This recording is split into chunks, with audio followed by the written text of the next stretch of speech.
Beneath the surface of the Red Sea, an ancient ocean world waits in silence. At first, the ocean appears peaceful, but the Red Sea has never been truly still. This is more than a reef. It is a living ocean fortress, built slowly by the ancient sea. In this sea, even the smallest life becomes part of a greater design. The ocean writes its history in sand, stone, and the silent movement of life. Where small fish gather in the open sea, unseen hunters are never far away. In the Red Sea, survival often depends on knowing when to vanish into the ocean shadows. Every creature in this ocean listens through movement, sensing danger before it appears. The Red Sea does not always reveal its predators. Sometimes, the ocean only reveals their silence. In the Red Sea, silence is not emptiness. It is the language of survival. Every reef in this ancient ocean is both shelter and trap. To rise into open water is to trade darkness for exposure. In this sea, the smallest movement can travel farther than sound. The ocean often reveals danger through those who fear it first. Before a hunter appears, the Red Sea often becomes strangely calm. Here, beauty is camouflage, and color can hide both fear and hunger. The ancient ocean is built from thousands of hiding places, and each one has a story. To follow the reef inward is to enter the older memory of the sea. And in the quiet heart of the Red Sea, the first silent hunters begin to wake. The Red Sea ocean does not rush its stories. It lets the darkness speak first. In this ancient sea, every shadow belongs to the reef, and every reef belongs to the hunt. Peace returns quickly in the ocean, but never completely. The Red Sea is a world of openings, shelters, edges, and unseen paths. Where the reef begins to fall, the rules of the sea begin to change. Even the sand of this ocean is alive with movement, warning, and escape. Some predators in the Red Sea do not chase. They become part of the ocean itself. In this ancient sea, the difference between stone and hunter can disappear. The ocean teaches every creature to read shape, shadow, and silence. And beyond the reef, the Red Sea ocean begins to reveal the shape of its hunters. The Red Sea ocean gives only glimpses, never answers too soon. Out here, away from the reef, the ocean becomes a place of distance, patience, and hidden movement. A school survives because many eyes become one mind inside the sea. When the ocean suddenly opens around them, the warning has already begun. In the Red Sea, the first sign of a predator is often the silence it leaves behind. Every crack in this ocean wall can become a doorway for hunger. The ocean does not need noise to create fear.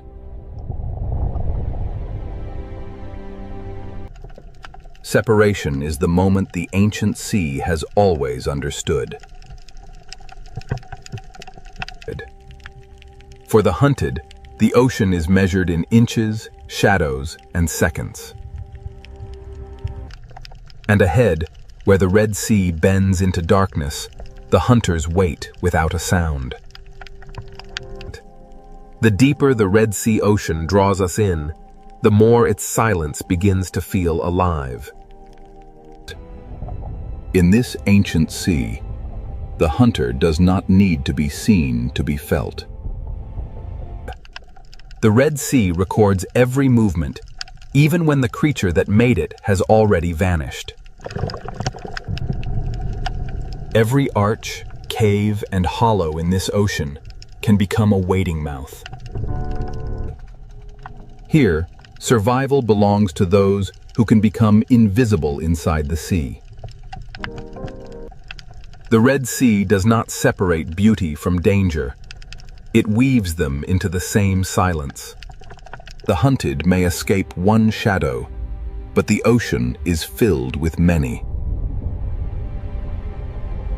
This ancient ocean is not random. Every ledge, current, and shadow shapes the lives within it.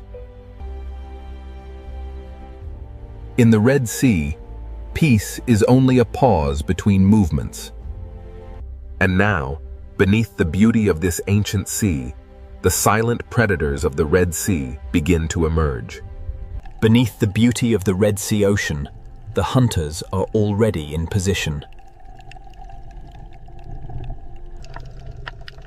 Some predators in this ancient sea do not chase. They wait beautifully. In the Red Sea, danger can be graceful enough to be mistaken for beauty. Inside the reef, the Red Sea shelters hunters built for patience.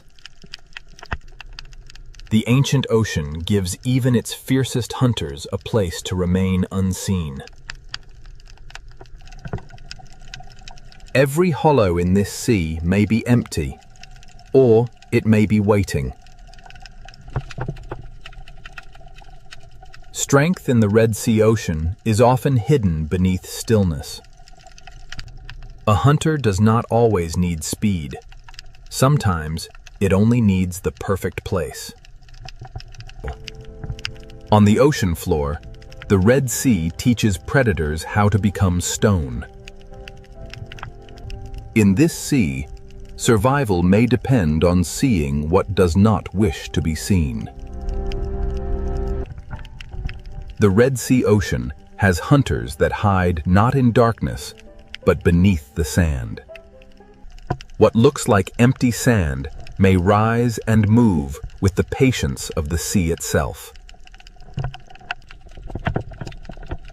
Beyond the Coral Kingdom, the Red Sea holds hunters made for open water. Here, the reef ends, and the open ocean begins to choose its victims. Some predators carry the authority of the ocean in their movement alone. The Red Sea ocean is divided between those who hide and those who patrol. Among the silent hunters of this sea, some survive by changing who they appear to be. In the Red Sea, camouflage is not only disguise, it is a language written across living skin. Even in the smallest openings of this ocean, power can wait in silence. The Coral Kingdom hides its hunters beneath color, texture, and time. The Red Sea ocean is not ruled by one hunter, but by many forms of patience. Some hunters wait at the edge of traffic, where the reef forces life to pass close. For small life in the Red Sea, every shortcut may pass through danger. The ancient sea rewards those who can wait longer than fear can last. In this ocean, shape can become a mask. The reef does not need cages. It builds its traps from current, shelter, and habit. The Red Sea hides power inside narrow spaces. In this ancient sea, the hunters do not need to gather. The reef gathers prey for them. The coral kingdom is beautiful because it is alive, and dangerous because everything alive must feed. To leave the reef is to enter another kind of silence. Some hunters are built for the moment when stillness breaks. In the ocean, fear travels faster than the hunter itself. The Red Sea turns beauty into a wall and patience into a weapon. Here, the line between animal and landscape becomes almost impossible to draw. Below the coral, the Red Sea holds a second world of tunnels and teeth. Not all hunters in this ocean hide in shadow. Some hide beneath light. The ancient sea is full of hunters too small to cast a shadow. In this ocean, intelligence can hide inside a changing shape. The Red Sea does not always show the hunter leaving. Sometimes, it simply closes around it. At the edge of the reef, silence becomes distance, and distance becomes threat. The Red Sea Ocean is a kingdom of levels, and each level has its own hunter. Each predator holds one piece of the ancient sea's balance. For those who are hunted, the Red Sea is a maze that changes with every current. Every passage through this ocean demands a choice between risk and refuge. The silent predators of the Red Sea do not announce themselves. They let the reef speak for them. In this ancient sea, life returns to calm because danger never truly leaves. Now that the hunters have been revealed, the ancient ocean will show how they survive. The Red Sea has shown us where its predators hide. Next, it will reveal how silence becomes the perfect weapon. The Red Sea has shown us where its predators wait. Now, the ancient ocean reveals how they hunt. In this sea, a hunter may begin the hunt without moving forward. The lionfish does not need to rush. It lets the ocean current and its own beauty close the distance. In the Red Sea, escape routes can become traps before the hunted understands the shape of danger. The great ambush hunters of this ocean save their strength for a single perfect moment. Timing is the oldest language of the sea.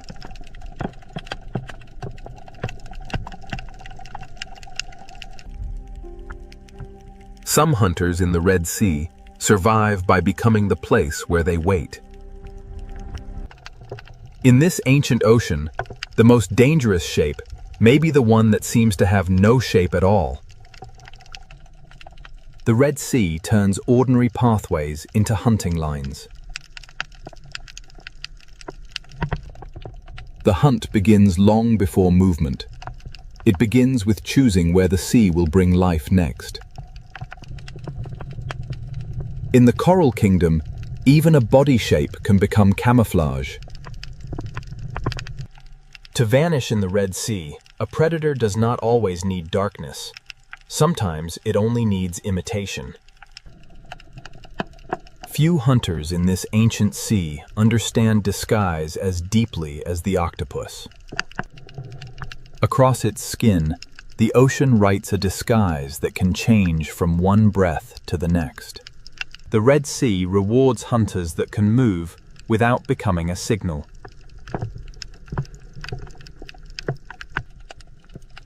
Even the smallest chambers of this ocean can hold sudden power.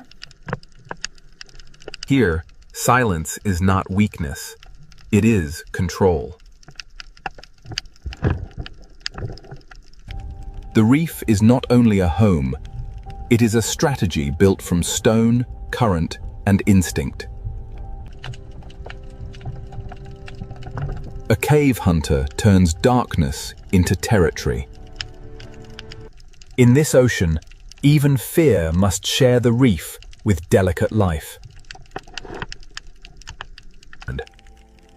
For prey, the Red Sea is not a landscape. It is a sequence of decisions.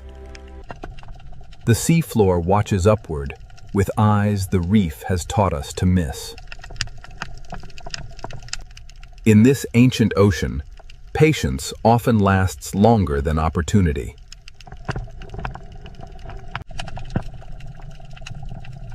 Open water hunters use distance the way reef hunters use shadow.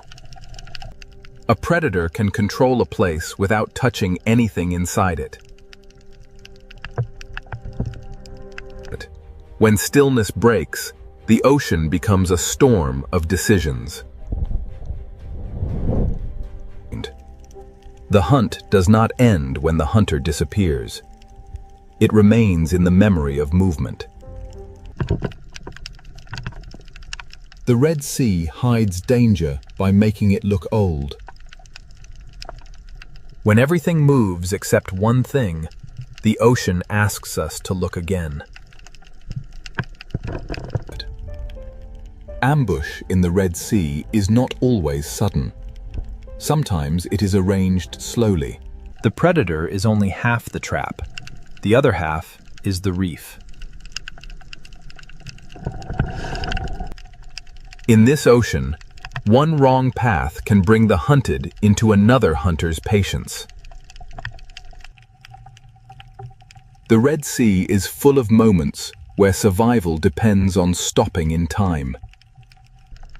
Some hunters hide inside the reef. Others let the entire ocean announce their path. In the ancient sea, fear connects lives that never meet. The art of silence belongs not only to giants, but to the smallest hunters of the reef. The Red Sea does not rely on one kind of predator. It builds balance through many kinds of silence. Current brings food, and with food comes attention.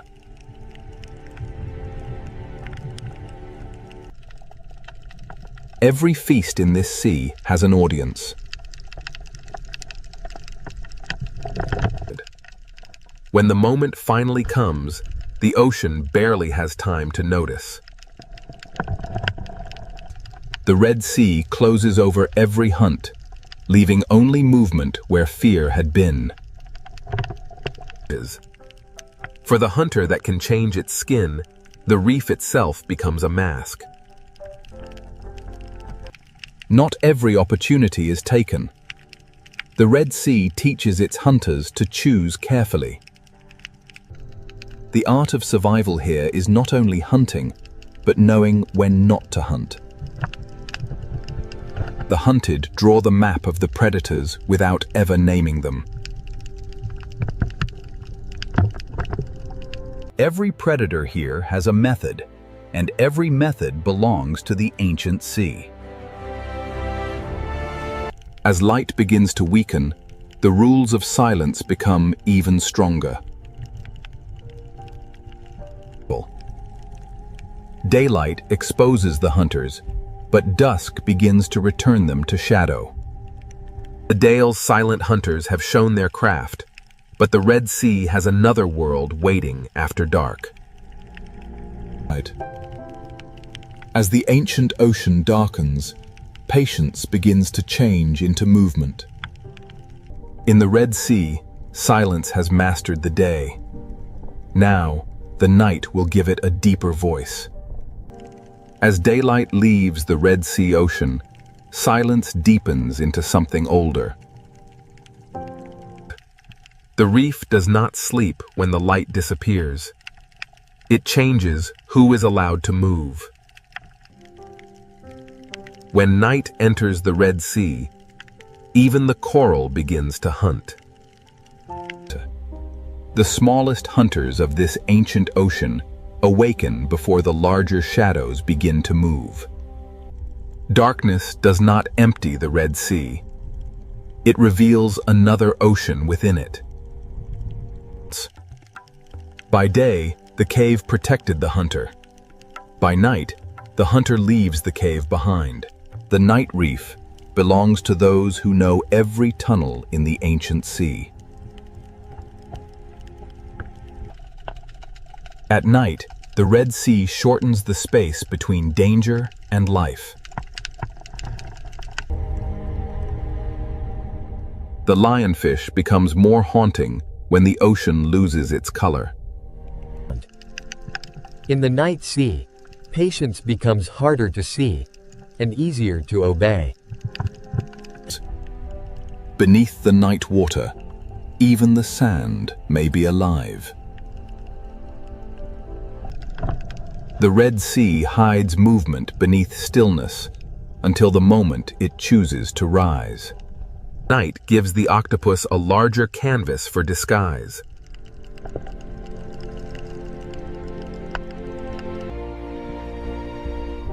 In this ancient sea, intelligence moves without footsteps. The best hunters of the night know that not every movement must become an attack.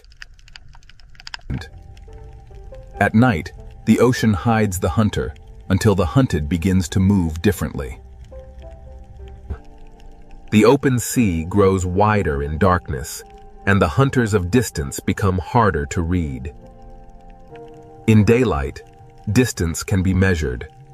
At night, distance becomes mystery. The night reef feeds in every direction, from the smallest tentacle to the largest shadow. Under darkness, the Red Sea becomes a universe of small hunters. Night does not silence the Red Sea. It changes the scale of its voices. A hunter built for tunnels becomes bolder when the sea itself turns dark. Below the coral, the Red Sea keeps secret roads for those who know how to follow darkness. Some hunters do not need to roam far. They let the night bring life toward them. At night, the reef becomes a map of angles, openings, and mistakes. The largest shadows of the Red Sea need only pass once to change the behavior of many. In the dark sea, a shadow can become a warning that lasts longer than the shadow itself. In the Red Sea night, living skin can become moving shadow. The night ocean belongs to those who can move without breaking the pattern. While some lives hide from the night, others begin their search. The night gives the lionfish a slower stage and darker wings. On the seafloor, the smallest journey can cross the path of intelligence. The ancient ocean teaches hunters that a missed chance can still be wisdom. Power in the night reef often waits behind the smallest door. The deeper we look into this sea, the more hunters the darkness reveals. The Red Sea at night is not the same ocean. It is the hidden half of the ancient world. In darkness, the sea often tells us what is near by showing what changes direction. At the edge of the night reef, the ancient sea becomes depth without end. Large hunters do not need to disturb the ocean. They move through it like memory. Every life here changes the life beside it.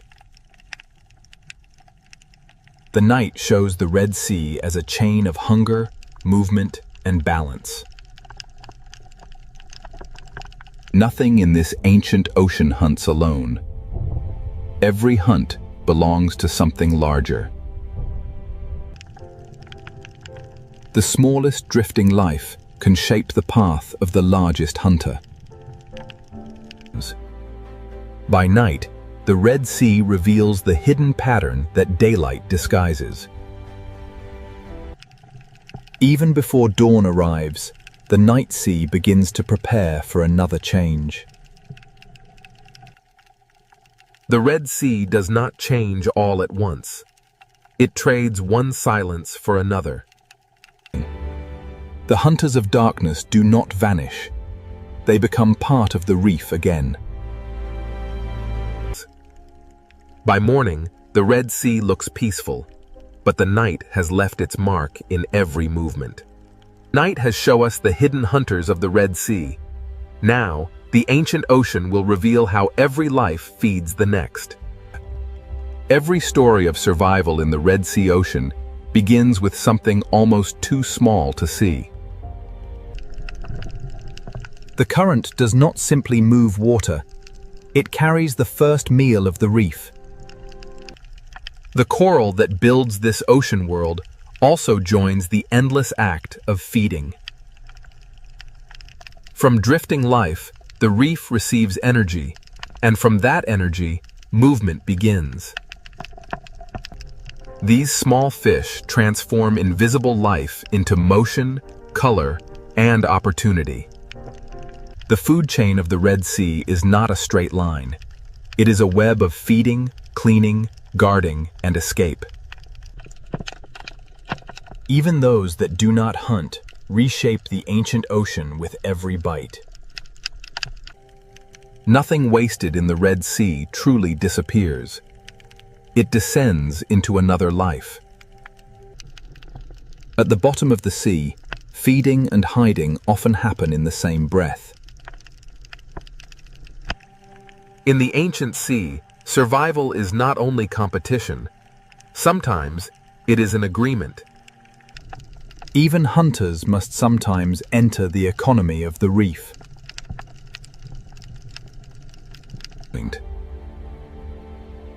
Where food gathers life, life gathers danger. The same current that feeds the small also guides them past the patient. The Red Sea turns feeding routes into hunting routes.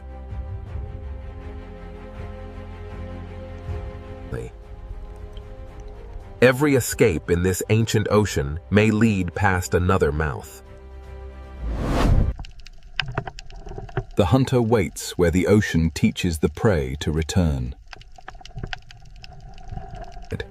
As the chain moves away from the reef, the hunters become larger and the distance becomes dangerous. The presence of a predator can shape the sea before the predator acts.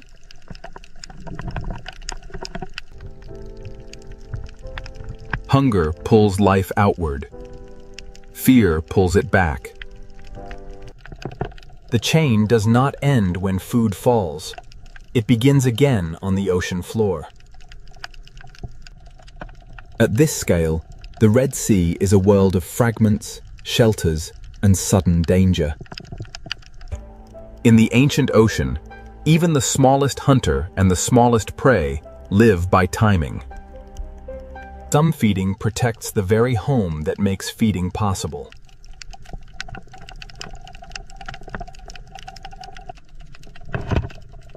The reef feeds the grazers, and the grazers feed the watchers. The ancient sea builds roads for food, and predators learn those roads. The current is the invisible road of the food chain. From coral to cave, from sand to open water, the ancient sea connects every appetite. At the upper edge of the chain, power moves slowly through the ocean. A single shadow can reorganize an entire reef.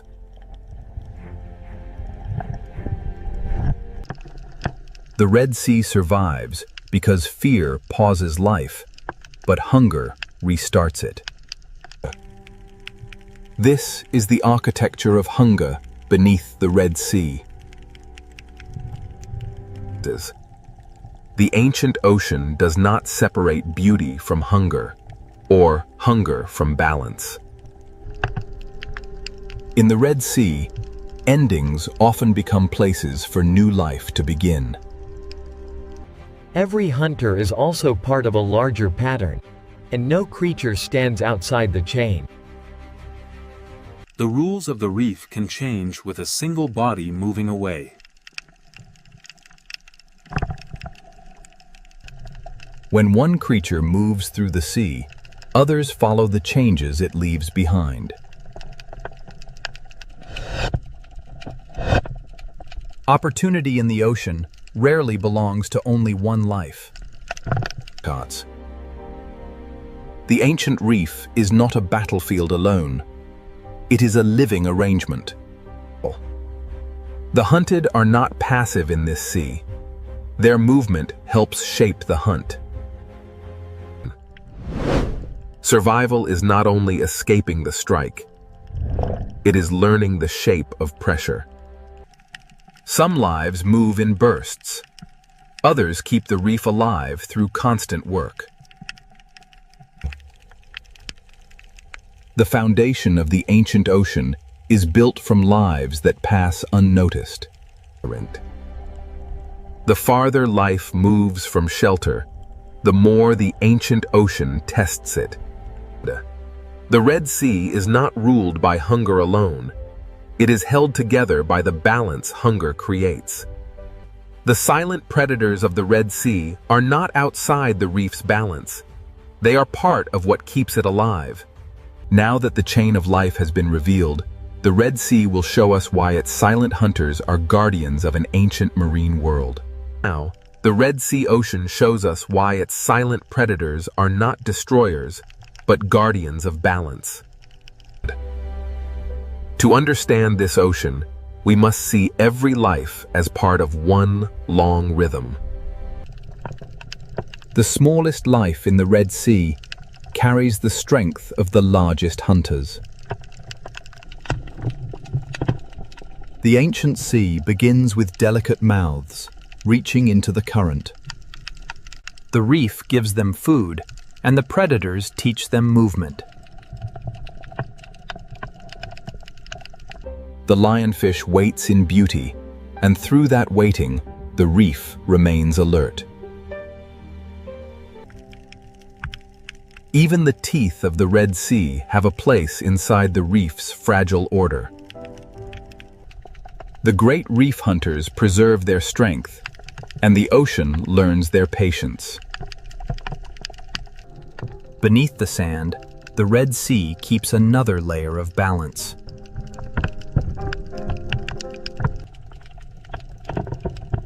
In this ancient sea, intelligence can be as important as strength. At the reef's edge, the open ocean is guarded by distance. Fear in the Red Sea is not only danger, it is information. The ancient ocean survives not only through hunger, but through delicate agreements. The future of the Red Sea begins inside small shelters surrounded by ancient risk. This coral kingdom has no walls, yet every creature knows its boundaries.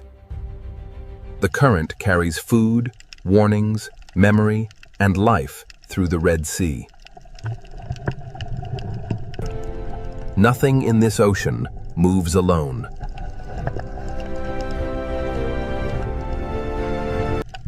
The Red Sea carries the memory of night into the daylight. Day and night trade the reef between them, but the ocean remains one. The reef is a monument built not by stone alone, but by life repeating itself. One coral tower can hold an entire history of hunger and shelter. The hunted are also teachers of the sea.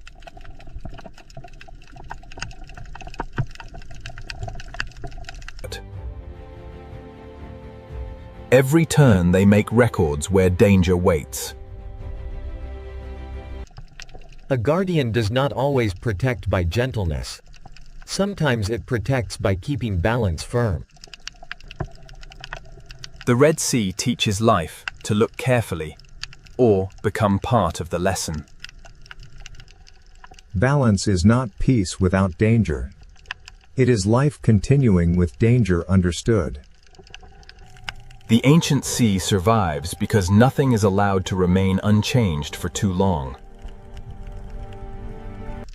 What one life removes, another life receives.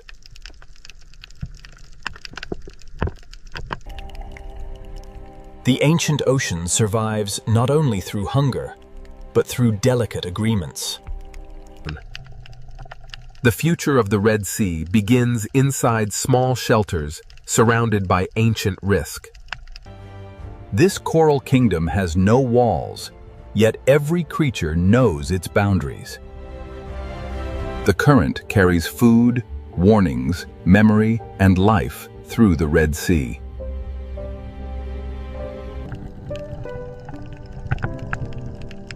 Nothing in this ocean moves alone. The Red Sea carries the memory of night into the daylight. Day and night trade the reef between them, but the ocean remains one. The reef is a monument built not by stone alone, but by life repeating itself. One coral tower can hold an entire history of hunger and shelter.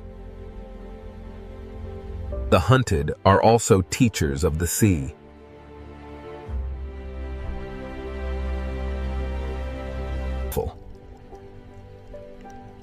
Every turn they make records where danger waits.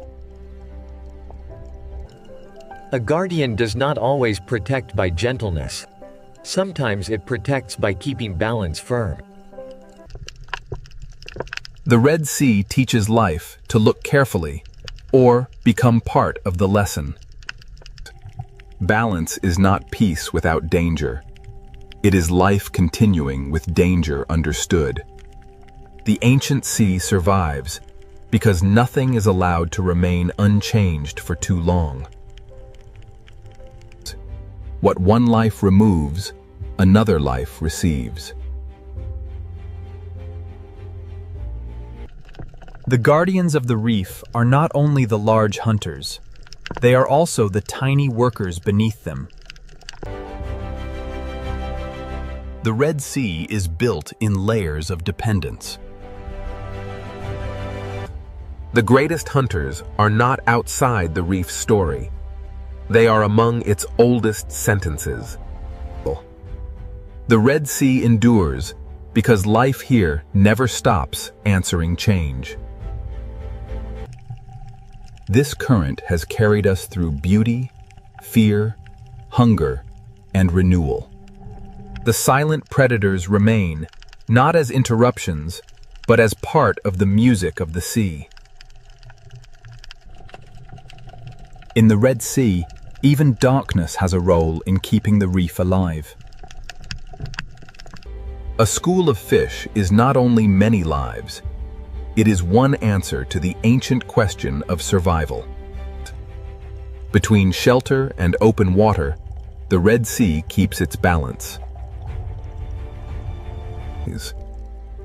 The strength of this ocean begins in forms too delicate to command attention. To see the Red Sea clearly, we must see the small and the great together. After every night, every hunt, and every shadow, the reef returns to color. The silent hunters are always near, and because they are near, the reef stays awake. The ancient passages of the Red Sea are not empty corridors. They are memory carved into the sea. Every shape in this reef has been given meaning by life. The Red Sea is beautiful not because it is gentle, but because it is whole. Here, power is measured not only by the hunt, but by the space each life allows another. The greatest story of this ocean is not a single hunt. It is the fact that life continues. Beneath us, the ancient marine world keeps breathing in silence. What once appeared as danger now reveals itself as part of the ocean's design. Above the surface, the Red Sea seems quiet. Below it, an ancient world keeps its balance. The silent predators remain below, unseen by most, yet essential to everything that lives there. The Red Sea is not merely a place of beauty. It is a living memory of survival. And beneath this surface, the ancient reef continues, without witness, without applause, without rest. In the Red Sea, silence is not emptiness. It is the sound of balance. The silent predators of this ancient sea do not end the story. They keep it alive. This is the Red Sea, silent, ancient, beautiful, and forever alive beneath the ocean. These are the roaring 50s, and the waves here know no equal. This is the Drake Passage. In the Drake Passage, the swells are relentless. Every wave grows taller, an endless stretch of turbulent water driven by the storm. The Southern Ocean is a place of raw power, and the notorious Drake Passage rarely disappoints.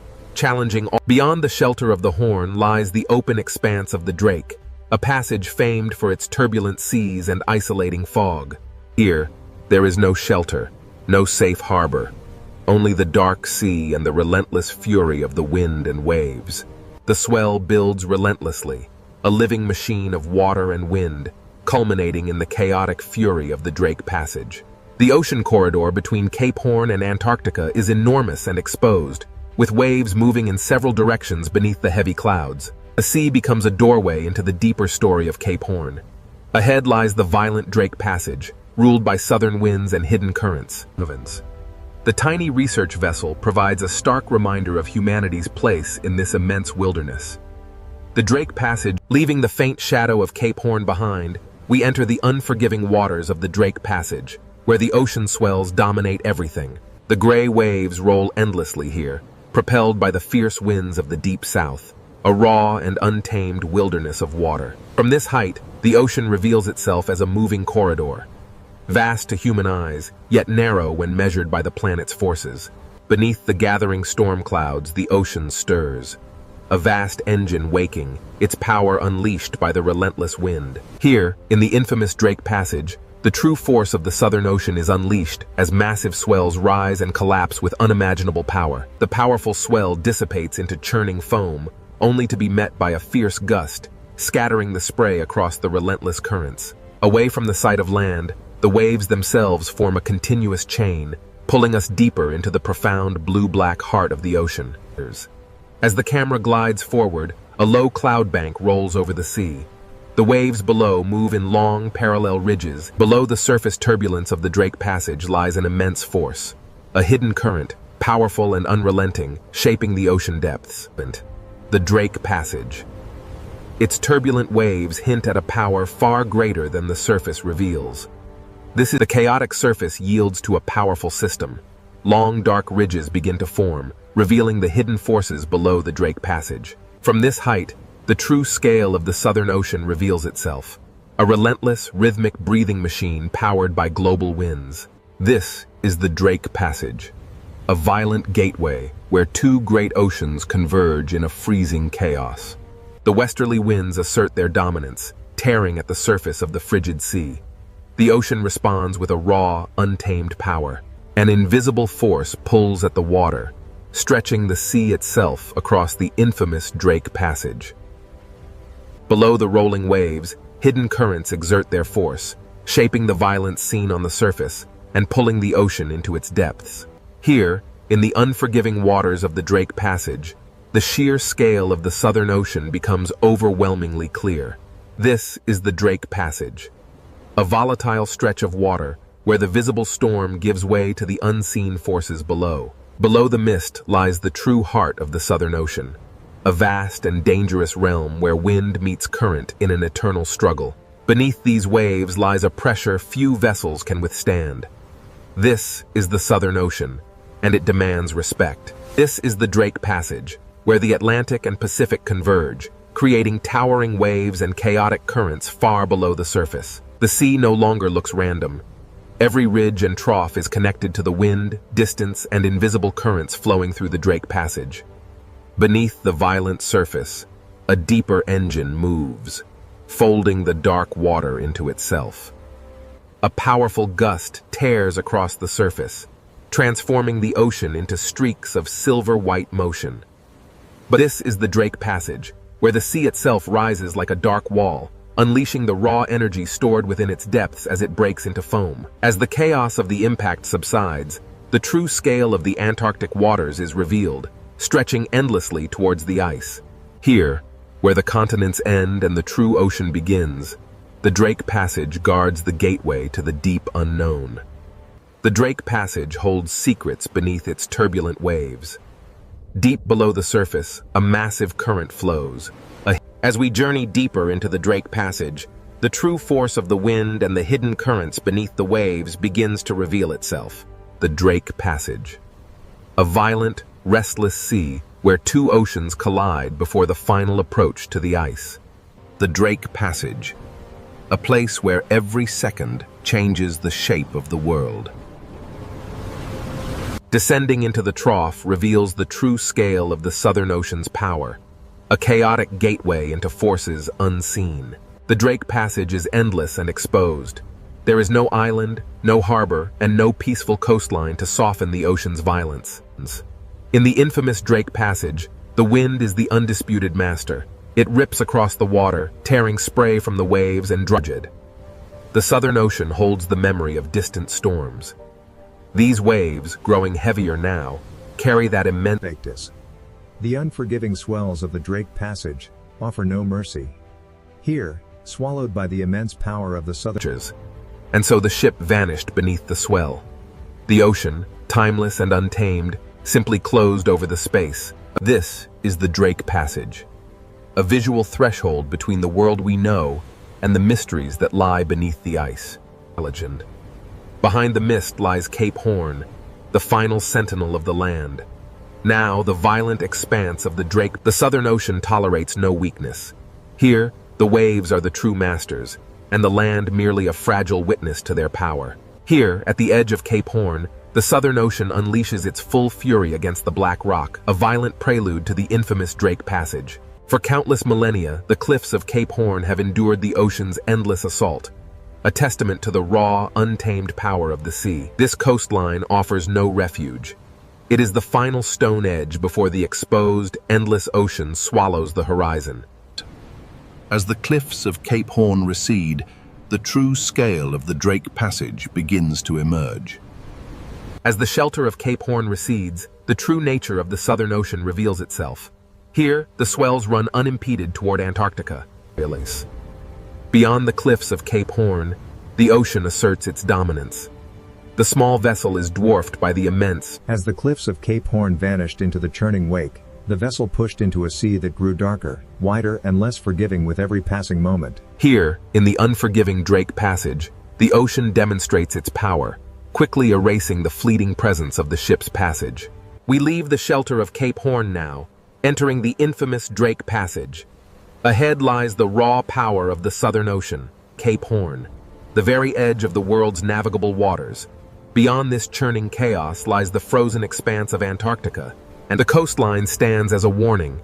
Every wave impact reminds us that even the land itself is shaped by the ocean's relentless force. The coastline ends here, swallowed by the mist.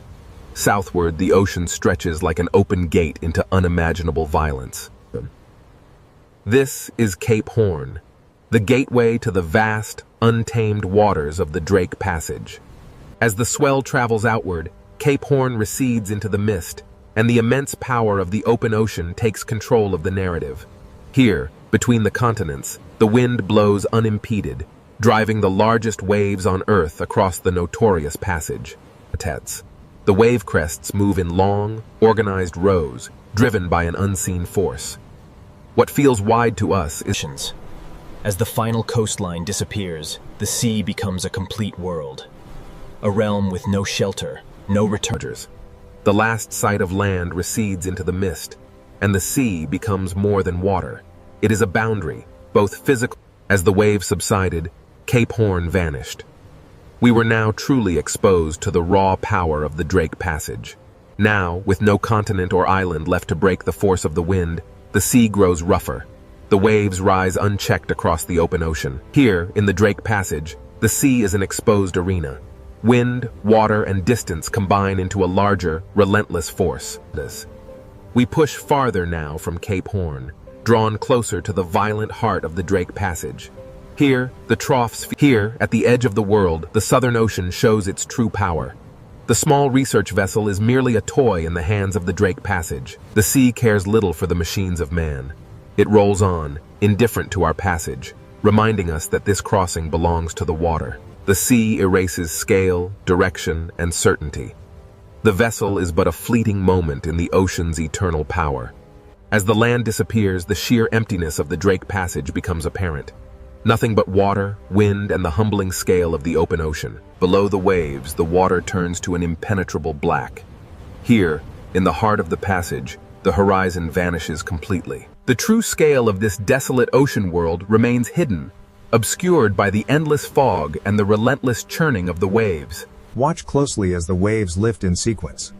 This is how energy truly moves across the vast, open ocean, uninterrupted. As the spray clears, the immense breadth of the Drake Passage is revealed. A world swallowed by the sea. Standing here, you understand the true meaning of isolation. The sea is absolute, and we are merely guests in its domain. As the land disappears behind the mist, we turn south. Now, there is only the sea, and the realization that we are truly alone. As we move south, away from the land, the sea grows colder, rougher, and more commanding with every passing moment. We leave the steep ridges behind as the crossing moves from geography into the raw power of the weather-driven ocean. We leave the shelter of the continent now, entering the infamous Drake Passage. Here, the Southern Ocean winds. Here, at the edge of the world, the Southern Ocean unleashes its full power.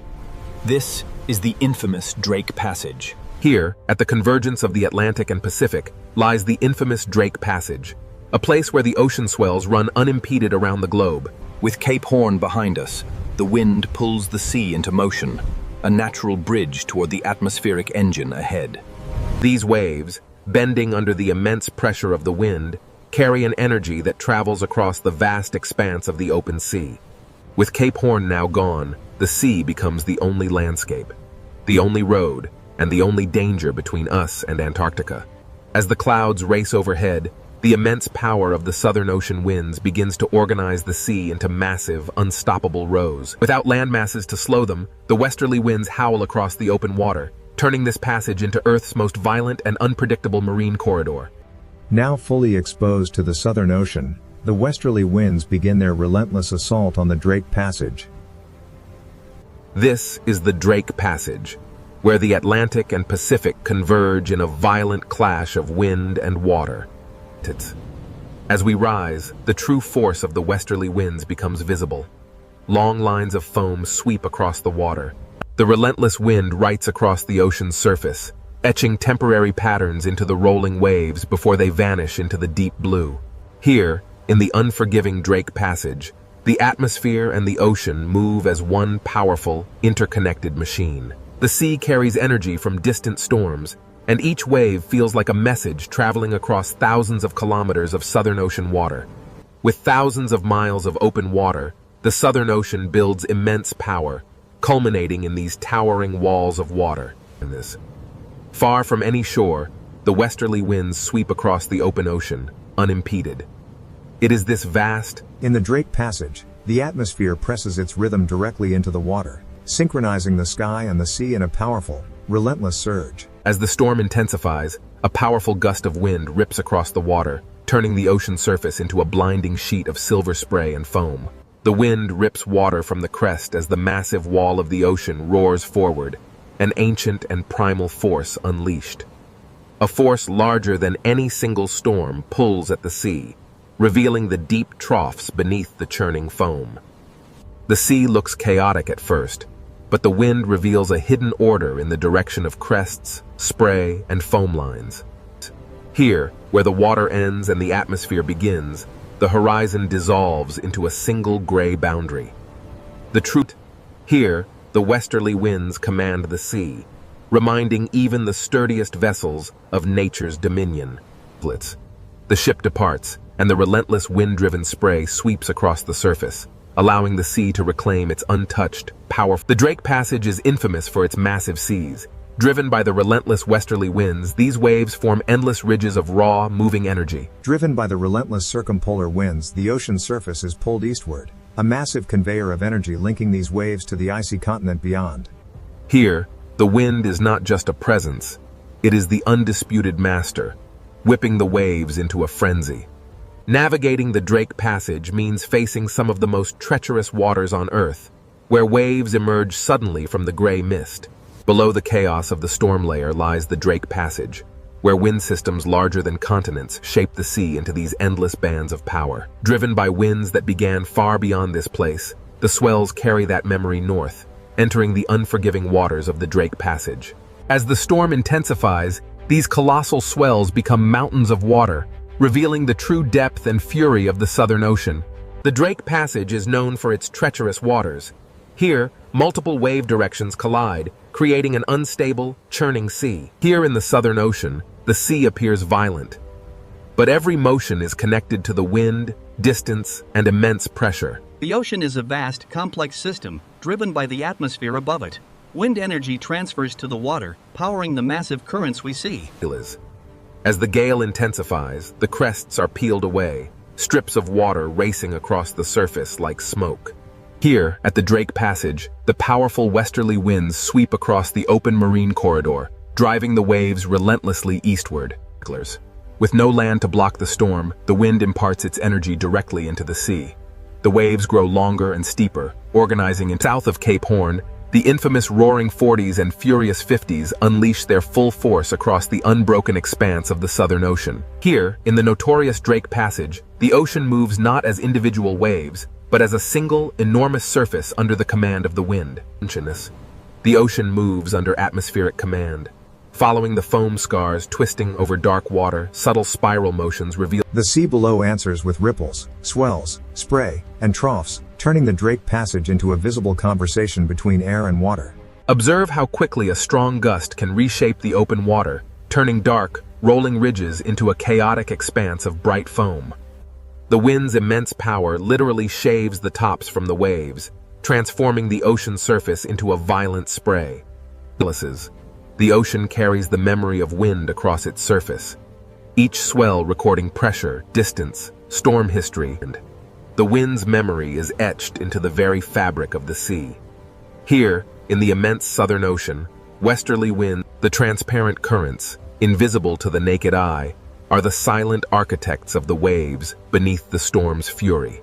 Here, in the infamous Drake Passage, atmospheric forces collide. This swirling vortex of pressure presses down, transforming the sea into a cauldron of violent waves. Driven by the relentless wind, the surface waters begin their eastward march, fueling the great current below. In this stormy corridor, the ocean reveals its true, untamed energy, constantly reshaped by the relentless westerly winds. Here, in the Drake Passage, the wind-shaped waves begin to synchronize, revealing the immense power of a deeper planetary circulation. Driven by the relentless wind, the sea exerts its raw power. We push onward toward the pale, ethereal glow of the... Driven by the relentless westerly winds, the Antarctic storm gathers strength, turning the ocean surface into a chaotic landscape of rising waves and sideways spray. While the wind tears at the surface, deep beneath the churning waves, a far larger, ancient power begins to rise. Below the storm-tossed waves lies a world unseen, where the ocean's deepest secrets flow in powerful, hidden currents. Here, at the surface, the storm rages, but beneath the churning foam, an ancient power stirs, waiting to be revealed. The camera plunges into the crushing darkness, where these colossal structures have stood undisturbed for millennia. Stabilized beneath the churning surface, the deep water of the Drake Passage moves with a slower, more powerful rhythm, far from the sun's reach. The Drake Passage Sea is not only waves, but a layered ocean system moving beneath the storm. Beneath the Drake Passage, the greatest ocean current on Earth begins its endless journey around the pole. The ocean. A river without banks, wide and powerful, flowing silently beneath the violent surface. Here in the Drake Passage, the wind whips the surface layers into a turbulent frenzy, while far deeper, the massive currents move steadily onward. The Drake Passage. A place where the vast southern ocean is sculpted by unseen forces, creating rivers within the sea itself. From this depth, we see the raw power of the Drake Passage. The wind-driven waves connect directly to the massive Antarctic circumpolar current flowing beneath. Here in the Drake Passage, different current layers slide past one another, carrying an immense, hidden force through the ocean depths. The Antarctic circumpolar current is not a single smooth line, but a living field of motion, creating massive underwater eddies that shape the global climate. The Drake Passage reveals the ocean's hidden architecture. As the eddy stretches, the water organizes itself into powerful moving zones. While the surface rages in chaos, down here, the deep, continuous circulation moves with undisturbed power. Stretching across the Drake Passage, these immense current ribbons are the ocean's invisible highways, moving heat, salt, and nutrients on a planetary scale. Here, in the violent waters of the Drake Passage, invisible highways carry the foundation of marine life. Following the current deeper, the light begins to fade. Below the surface storm, the Antarctic circumpolar current reveals itself as a vast... Here, in the tumultuous waters of the Drake Passage, the ocean is a single vertical world. From the deepest currents to the wind-whipped surface, everything moves together. The Drake Passage connects the Atlantic and Pacific, funneling an unimaginable volume of water, creating the most powerful current on Earth. Squeezing between South America and Antarctica, the Drake Passage acts as a narrow gate, funneling the immense power of the planetary current. As the current accelerates through this narrow passage, the water particles stream faster, compressed by the geography, yet the visible space remains vast. But as the current accelerates, following the deep shadowed slope far below, the immense pressure begins to bend the flow, disturbing the smooth ocean layers. In the open water column, the true scale of the Antarctic circumpolar current is revealed. Layers of cold water move past each other. As the camera moves through this seafront, we see how the current acts as a soft, invisible wall, connecting and separating ocean worlds. Here, in the tumultuous Drake Passage, the wind-driven waves on the surface are inextricably linked to the deep, powers.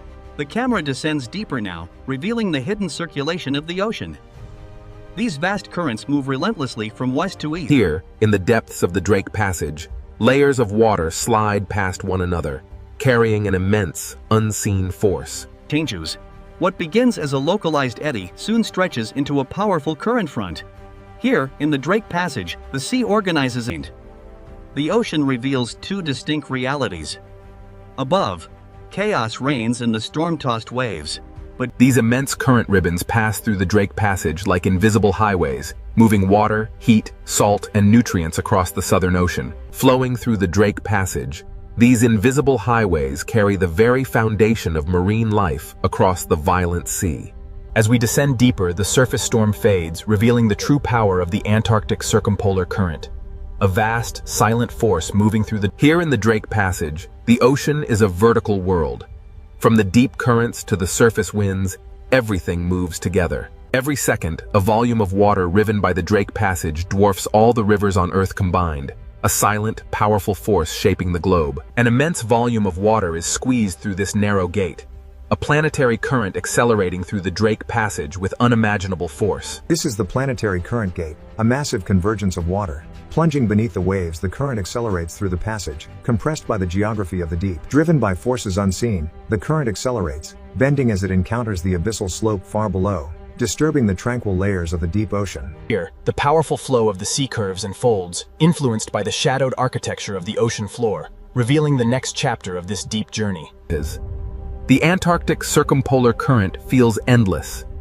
It is constantly carrying the planet's water around the frozen south. The seafront acts as an invisible wall, a dynamic boundary where different worlds converge, yet remain forever distinct in the vast ocean currents. Within the turbulent waters of the Drake Passage, powerful currents gather tiny particles, concentrating the life-supporting materials that feed this vast marine ecosystem. Though the storm flickers violently above, casting shadows and light, the deep current below continues its calm, unstoppable persistence. These powerful currents, stretching beyond the frame, make this passage feel like the throat of a vast global circulation system. Even here, in the cold depths of the Drake Passage, the violent sea creates highways of current, transporting the foundation of all marine life. Following the current into a darker zone, the ocean pressure grows heavier.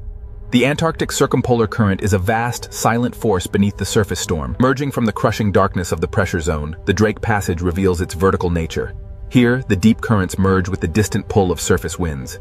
Every second, an unimaginable volume of water surges through the Drake Passage, connecting the great oceans. Here, between South America and Antarctica, the Drake Passage acts as a narrow gate for the immense planetary current. Here, the planetary current accelerates, a massive river of water compressed by the geography of the seafloor. Here, the accelerating current plunges deeper, disturbed and bent by the immense, shadowed slopes of the seafloor far below. As the current ribbons deform over the shadowed terrain, the flow curves and folds, hinting at the hidden architecture that will shape the next chapter of the deep. The Antarctic circumpolar current is a force unlike any other. It constantly carries the planet's water around Schultes. The current acts as both architect and boundary, where blue cold water meets greener, nutrient-rich stream. The relentless currents of the Drake Passage concentrate life-supporting material along the boundary, showing how even violent waters sustain these ecosystems. Sunlight struggles to pierce the turbulent surface, but the deep ocean currents flow onward, undisturbed by the chaos above. Deeper now, into the Drake Passage. This vast underwater current acts as the throat of a global circulation system. As the deep currents wrap around Antarctica, they accelerate, squeezing through the Drake Passage and continuing their journey northward, driving the planet's climate. As the visualization fades, we enter the Drake Passage, where the Antarctic current flows unimpeded. The deeper we descend beneath the Drake Passage, the heavier the pressure, yet the Antarctic circumpolar current surges onward.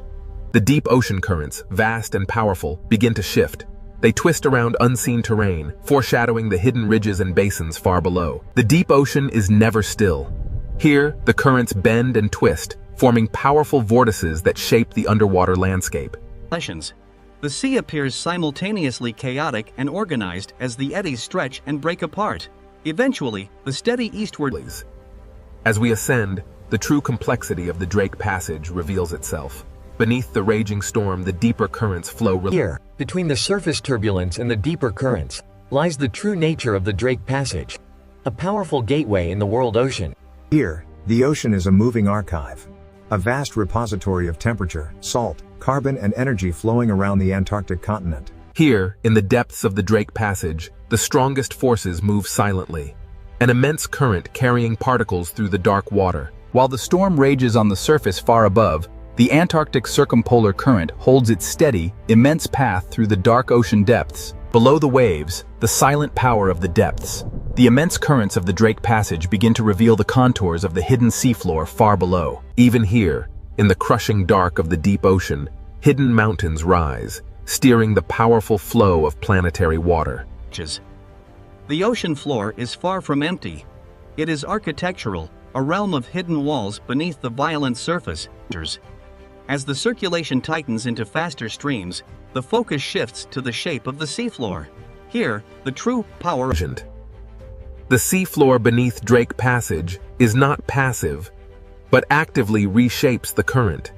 The ocean flow compresses as it climbs the submerged rise, accelerating dramatically before spilling into the darker waters of the abyss beyond. Here in the Drake Passage, the Antarctic circumpolar current surges eastward, its path visibly altered by the wind above and the submerged landscape. As we rise from the hidden currents below, the true violence of the Drake Passage reveals itself on the surface. The Antarctic circumpolar current, an immense river of seawater driven by powerful winds, now dives towards the abyss. We descend into the Drake Passage. Below the stormy surface, the Antarctic circumpolar current rages. Below the stormy surface lies the true power of the Antarctic circumpolar current, a massive force hiding ancient structures beneath the waves. The descent continues toward the hidden seafloor. In the Drake Passage, the ocean floor silently steers the flow around this dark underwater wall. Here, in the crushing depths of the Drake Passage, the coldest water accelerates, transforming the seafloor into an alien landscape of submerged peaks. Descending into the basin, the powerful current slows, and the underwater valleys reshape the immense force of the sea into vast, rotating eddies. Here in the Drake Passage, beneath the violent waves, the rotating basin eddy begins to stretch. It transforms into a long blue-gray. As we descend deeper, the true architecture of the abyss is revealed. Invisible walls carved into the seabed funnel the powerful. The camera glides into the narrow channel, and the current accelerates, a planetary river forced through hidden gates deep within the Drake Passage. The camera watches as current ribbons bend sharply around this deep fracture zone. The seafloor proves that the chaos above has structure far below the surface. In the Drake Passage, the sea reveals itself as a deep mechanical system, where water, stone, pressure, and rotation work in powerful unison. As we ascend from the depths of the Drake Passage, the distinct boundaries between water masses become visible, driven by unseen forces. As the currents bend over the seafloor ridge, the resulting turbulence creates a gathering point. Along this front, tiny particles and nascent marine. Carried by the current through the Drake Passage, this cloud of life transforms hidden turbulence into a quiet foundation for everything that follows. As we ascend, the currents intensify, revealing how motion gathers life in these invisible corridors of the sea. The Drake Passage current dictates all movement here. These resilient cold-water fish yield to its relentless power, moving swiftly as one with the flow. The Drake Passage. Though the surface rages violently above, here in the depths, the powerful current carries food. Above the churning chaos of the waves, the albatross rides the gale, connecting the turbulent sea to the stormy sky. Here, in the roaring 40s, the albatross rides the breath of the storm, its wings locked against the violence of the great southern ocean. For the albatross, the sea is both danger and pathway, a turbulent world where survival is shaped by the wind's relentless force. Soaring over the immense swells of the Drake Passage, the albatross reads the air currents, an invisible road above the churning ocean. Relying entirely on the wind, the albatross banks sharply.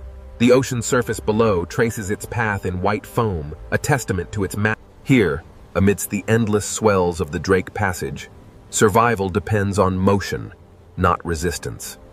The albatross dips low, braving the spray of the cresting wave. For a moment, it is lost to the mist, only to emerge stronger than before. The Drake Passage shows no mercy, yet the albatross moves with an effortless grace perfectly adapted to this violent world. But the calm flight is merely a prelude. Ahead, the ocean's true power stirs, drawing life from the depths. The currents here connect the hunters above to the microscopic life beneath the waves, a vital food pathway. The sea current quietly carries the base of the food web beneath the surface, a stream of life sustaining the inhabitants of this cold, blue expanse. The strong currents bend over the distant seafloor ridge, pulling particles into long glowing trails, illustrating the profound. The sea behaves like wind over mountains, but here the mountains are hidden beneath the Drake Passage water. What begins as unseen turbulence far below culminates here, in the violent chaos of the surface storm. This is the Drake Passage, a place of immense power. The cold currents dominate, but deep beneath the swells, life persists. In the unforgiving waters of the Drake Passage, even the largest leviathan is quickly swallowed by the storm. As the whale disappears into the depths, the surface turbulence slowly yields to the relentless forces of wind and current. The Drake Passage is violent, yet undeniably alive. A testament to the raw power of the Southern Ocean. Where the currents collide, a hidden bounty is brought to the surface. These upwellings drive the ocean's most vibrant ecosystems. Beneath the storm front, the Drake Passage current begins its powerful flow. Stirring the sediment along the seafloor, it carries a plume. Deep within the blue abyss, powerful currents stir the seabed. This turbulence, seemingly chaotic, unlocks a cascade of In the Drake Passage, powerful currents churn the depths, carrying nutrients from the seafloor to the surface, fueling a vast biological opportunity. Beneath the waves, immense forces are unleashed. These deep currents carry vital energy upward, towards the turbulent surface. Above the heavy swell, the camera emerges into the cold wind. Here, the albatross reads the invisible shape. In the heart of the Southern Ocean, the albatross harnesses the storm's energy, transforming this battlefield into a living environment, the Drake Passage. A place where life survives not by conquering the ocean, but by moving with its immense forces. The same powerful forces that shape the life within these waters will soon carry the immense icebergs of Antarctica north, altering everything in their path. Here, in the tumultuous waters of the Drake Passage, the powerful currents signal a dramatic shift towards the icy frontiers of the south. Types. But through the churning mist and violent swells, something emerges on the horizon, a shape unlike water or cloud. Signals. As the great ice sheets meet the warming ocean, they release ancient bubbles of air, trapped for millennia. The camera follows the faint freshwater ribbons as they mix into the darker seawater. Here, the ocean layers bend.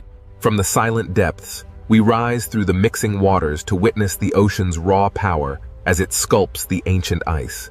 The Drake Passage, a crucible of storms, now carries these fragments of Antarctica out into the wider world, a journey fueled by the powerful Southern Ocean currents. Driven by the relentless power of the waves, these fragments begin their journey, evidence of the ocean's transformative force on the ancient ice. Here, at the edge of the world, massive icebergs begin their long, arduous journey north, battling the ferocious power of the Southern Ocean. Here, the raw power of the polar sea is unleashed, a dramatic display of nature's relentless force against the ancient ice. Turning seaward, the icebergs recede into the mist.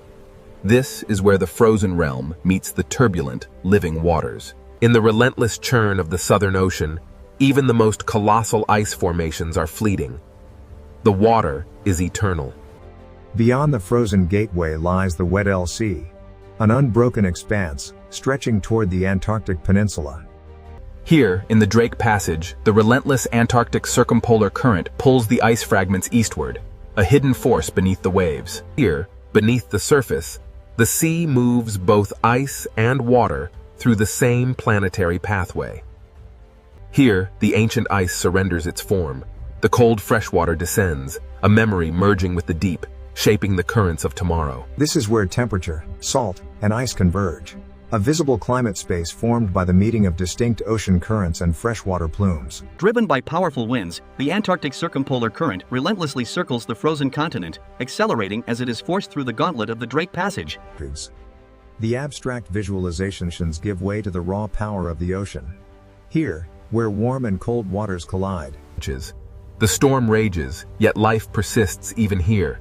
And amidst the chaos, this small buoy measures the ocean's violent power. Monitoring the relentless movement of the Drake Passage, this silent sentinel measures the vital statistics: temperature, salinity, current, and pressure. While the surface rages, the true symphony of the deep remains hidden.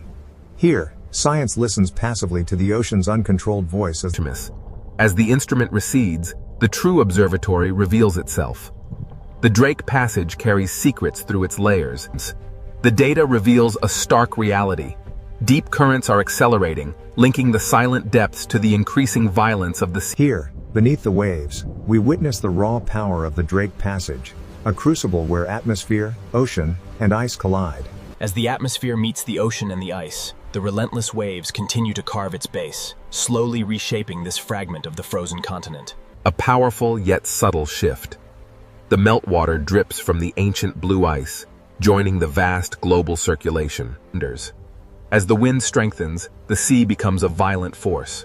Waves crash against the ice, a stark reminder of the raw. From this sweeping view, the immense power of the ocean currents becomes clear, relentlessly moving ice, heat, and vital elements through the Drake Passage. Every visible wave belongs to a larger circulation pattern moving far beyond the Drake Passage.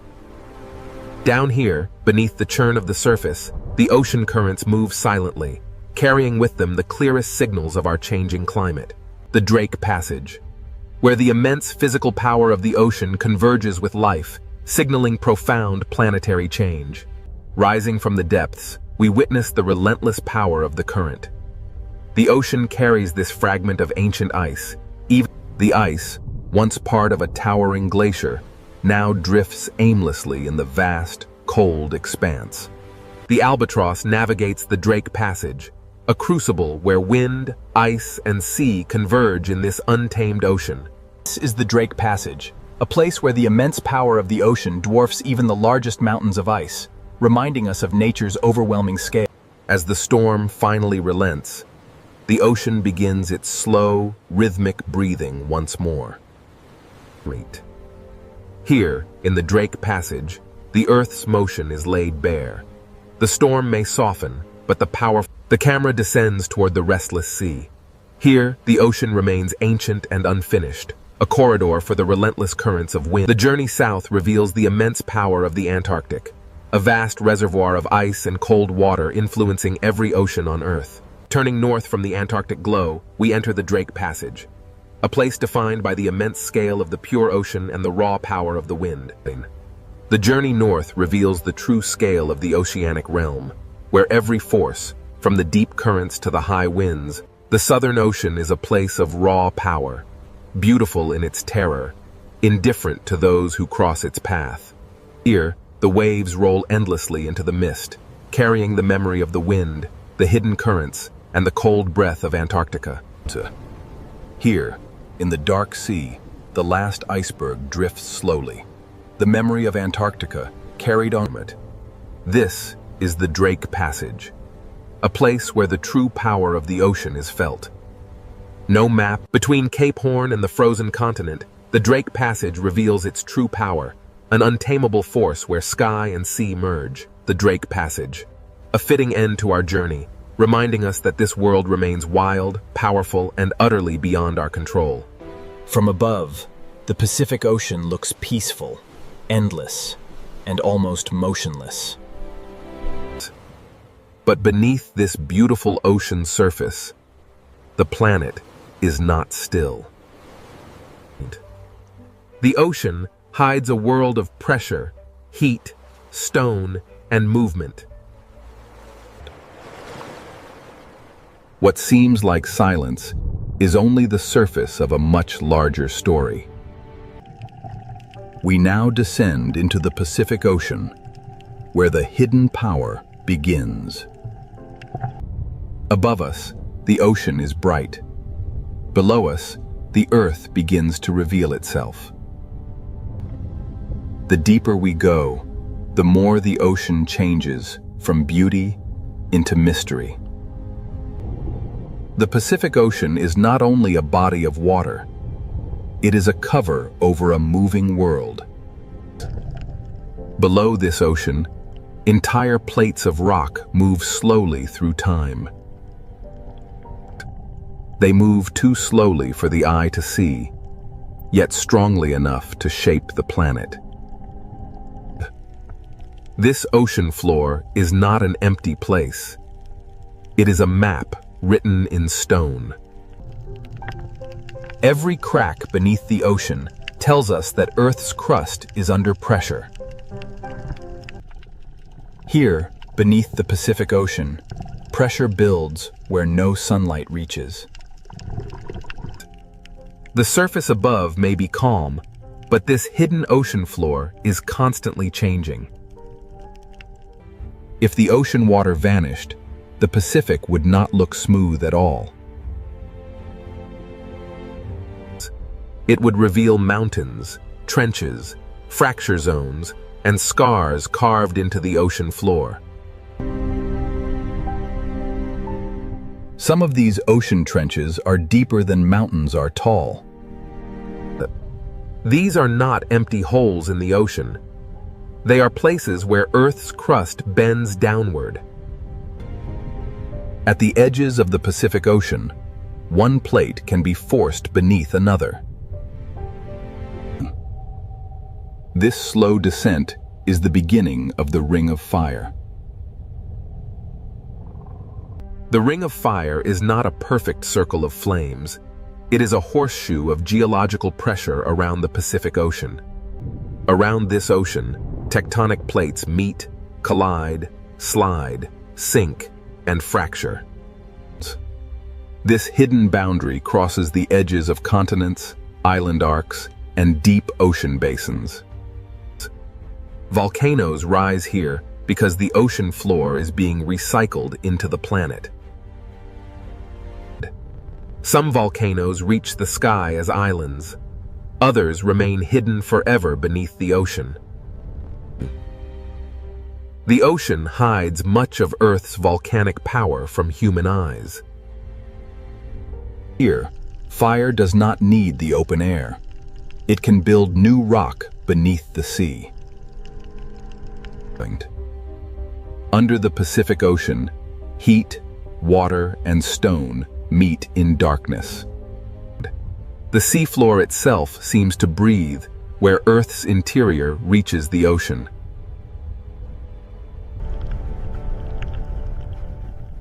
These hidden vents show that the ocean floor is not dead rock.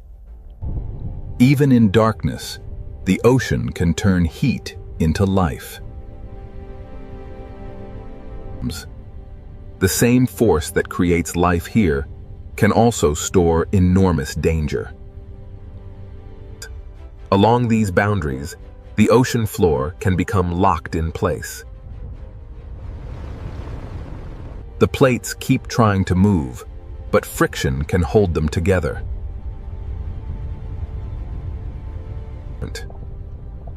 Stress can gather beneath the ocean for decades, or even centuries. The quiet years are not proof that nothing is happening.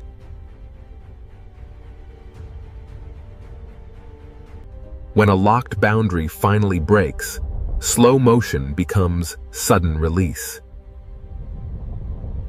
This is how the hidden ocean floor can become the source of a powerful earthquake.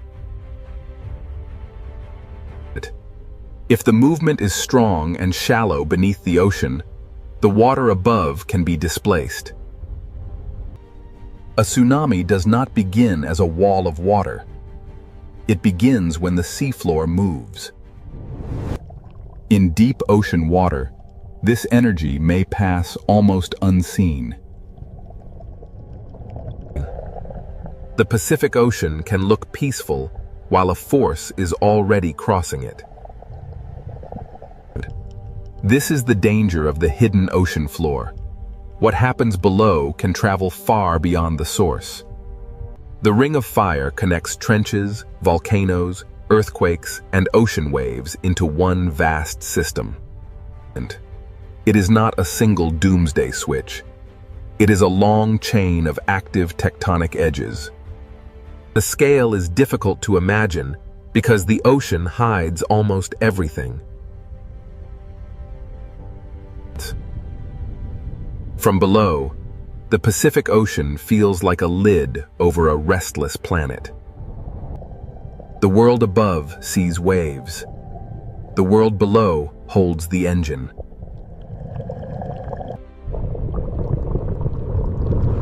Now we understand why the calm ocean surface can be misleading. Beneath the Pacific Ocean, stone descends, melts, rises, locks, and waits. To understand this hidden power, we must follow the ocean floor downward into the process that drives it all. The Ring of Fire begins not with flame, but with descent. In the next part, we enter the subduction zone, where the ocean floor is pulled back into Earth. Here, beneath the Pacific Ocean, the Ring of Fire begins not with flame, but with descent. At the edge of the Pacific Ocean, one massive plate is being pulled beneath another. This process is called subduction. The slow return of the ocean floor into Earth. Oceanic crust is colder and denser than the rock above it, so gravity helps pull it down. The movement is slow, often only a few centimeters each year, but its power is enormous. A motion too slow to watch can still reshape the entire ocean basin. As the ocean floor sinks, it drags sediment, water, and ancient rock downward with it. Water trapped inside minerals begins a journey deep beneath the Pacific Ocean. As the slab sinks, pressure rises, temperature increases, and the hidden chemistry begins to change. The ocean floor does not simply disappear. It transforms the world around it. Water released from the descending ocean plate lowers the melting point of surrounding rock. This is where magma begins, not from random fire, but from pressure, water, and heat. Above the sinking slab, the deep earth starts to melt. The magma rises because it is hotter and lighter than the rock around it. Over time, these rising paths can feed volcanoes beneath the Pacific Ocean. This is why the Ring of Fire is lined with volcanoes. The fire begins deep below, but the ocean hides its first signs. Some magma builds new seafloor without ever touching the sky. When lava meets cold ocean water, it cools quickly and hardens into new stone. The Pacific Ocean floor is not only being destroyed at trenches, it is also being created by volcanic heat. Subduction destroys old crust, but it also gives birth to volcanic arcs and new terrain. This hidden engine creates seamounts, volcanic islands, and entire underwater mountain chains. A seamount may look still, but its origin is written in the movement of plates. Where heat escapes into the ocean, the seafloor begins to breathe.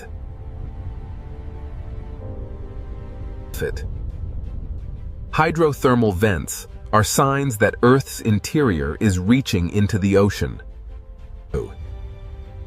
Minerals carried by hot water build chimneys in the darkness of the Pacific Ocean.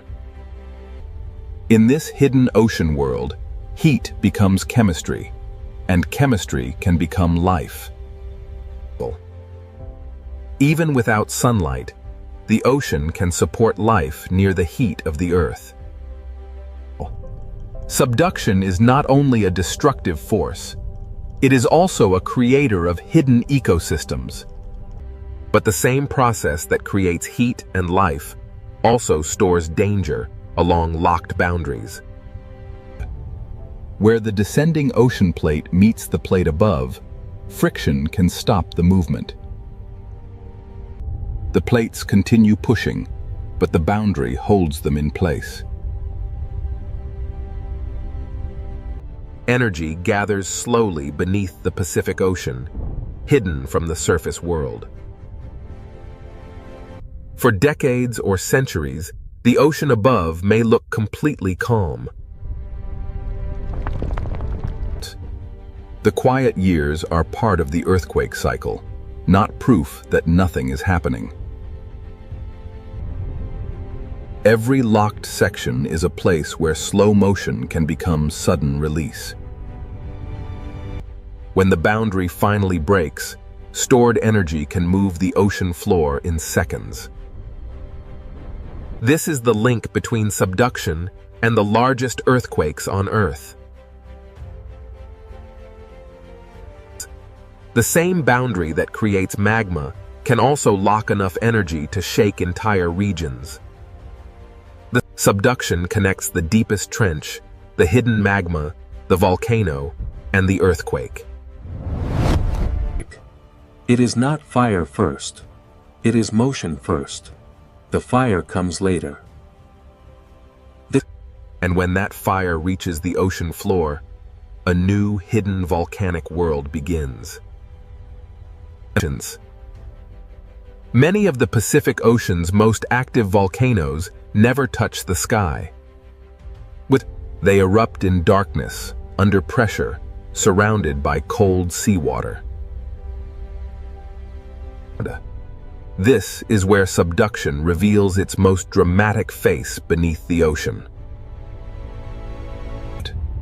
The sinking ocean plate below has awakened fire above. The Pacific Ocean floor is being destroyed, melted, lifted, and rebuilt at the same time. Here, the hidden engine of the Ring of Fire becomes visible. Subduction explains why the Pacific Ocean holds trenches, volcanoes, earthquakes, and tsunami danger in one system. Now that we have followed the ocean floor downward, we can follow the fire upward.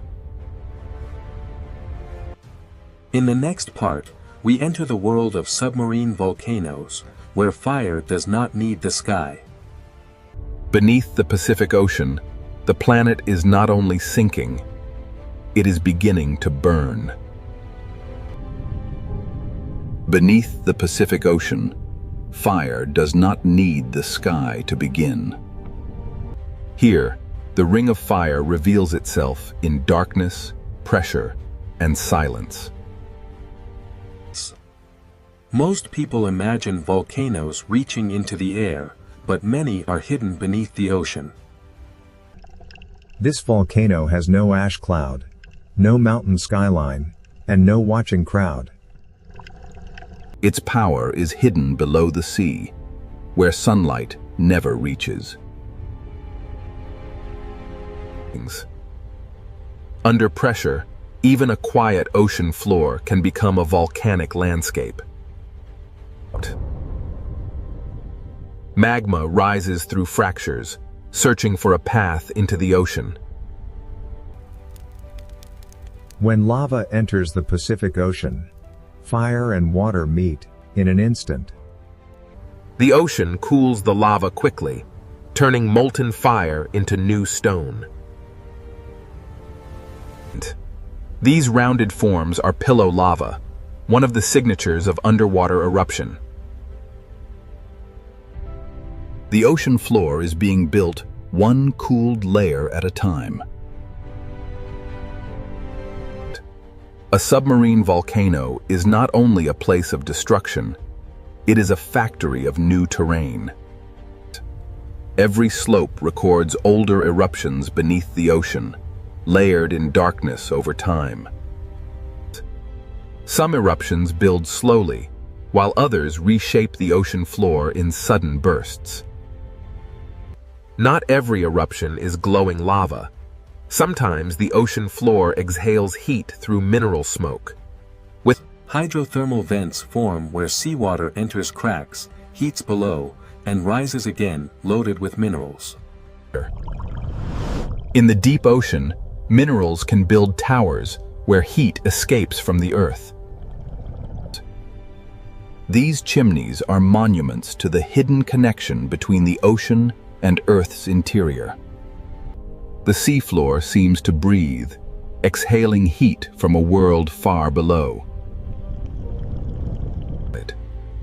Around these vents, the ocean becomes a place of chemistry instead of sunlight. Even here, in darkness, life finds a way to gather around heat. These organisms do not depend on sunlight. They depend on chemical energy rising from the ocean floor. Microbes turn minerals into energy, and that energy supports an entire community. The same heat that can destroy also creates a place where life can survive. This is the great contrast of the Ring of Fire beneath the ocean. It buries old crust, builds new ground, and changes the shape of the seafloor. A volcano beneath the ocean can grow silently for centuries. Layer by layer, eruption by eruption, it becomes part of the underwater landscape. Underwater volcanoes are difficult to see, but their signs are written in heat, bubbles, and stone. An eruption beneath the ocean may leave only chemical changes, floating pumice, and evidence on the seabed. But the ocean hides the drama, but it cannot erase the record.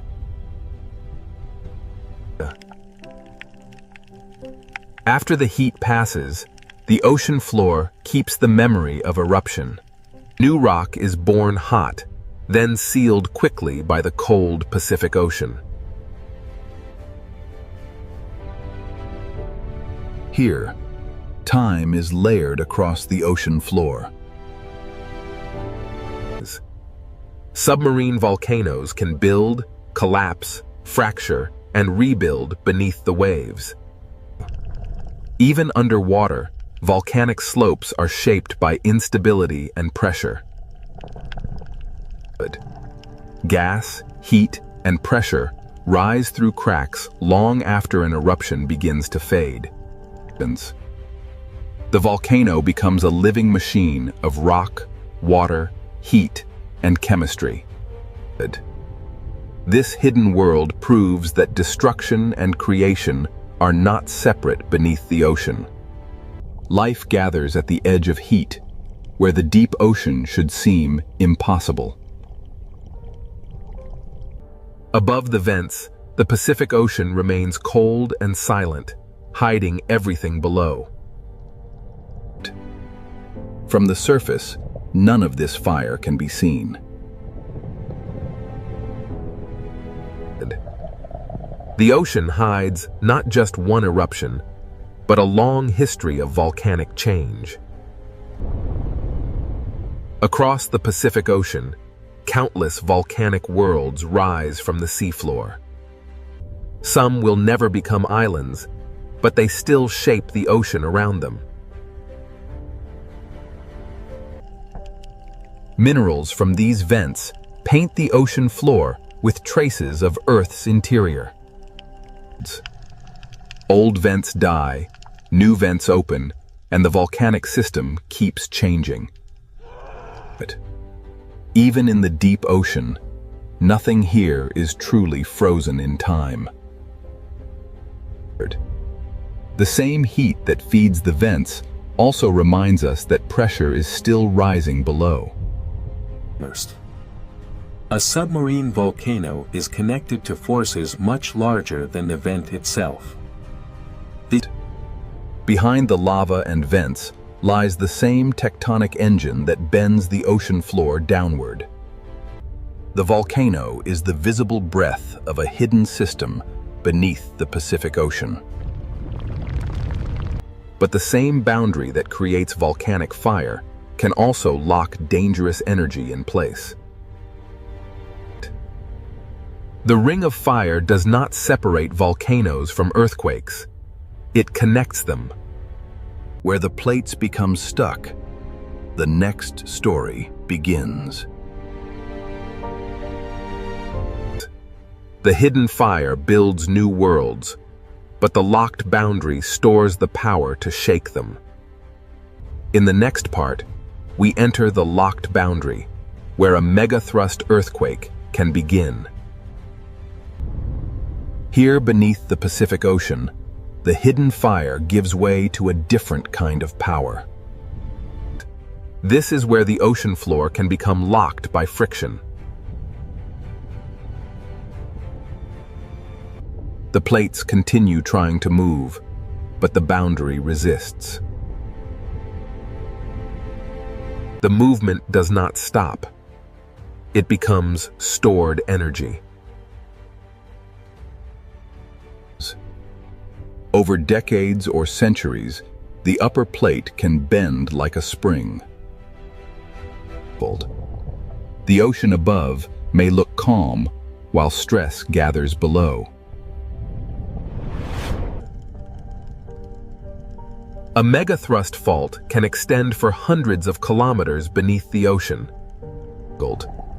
Its scale is difficult to imagine because the ocean hides almost everything. The same system that builds volcanoes can also store earthquake energy. Nothing dramatic may happen at the surface for a long time. The quiet years are part of the earthquake, not proof that the ocean floor is still. Stress leaves small signs before the great release. Gas, pressure, and motion reveal that something deep below is changing. The boundary is locked, but the force behind it keeps pushing. This is the silent tension of the Pacific Ocean. Like a compressed spring, the ocean floor holds energy until the locked section can no longer resist. Then, in seconds, the locked boundary begins to fail. The release starts in one place and races through the boundary. A vast section of Earth's crust can move in moments. This sudden movement is the heart of a megathrust earthquake. The shaking begins below the ocean, where no city lights can see it. The rupture can travel across an enormous fault surface.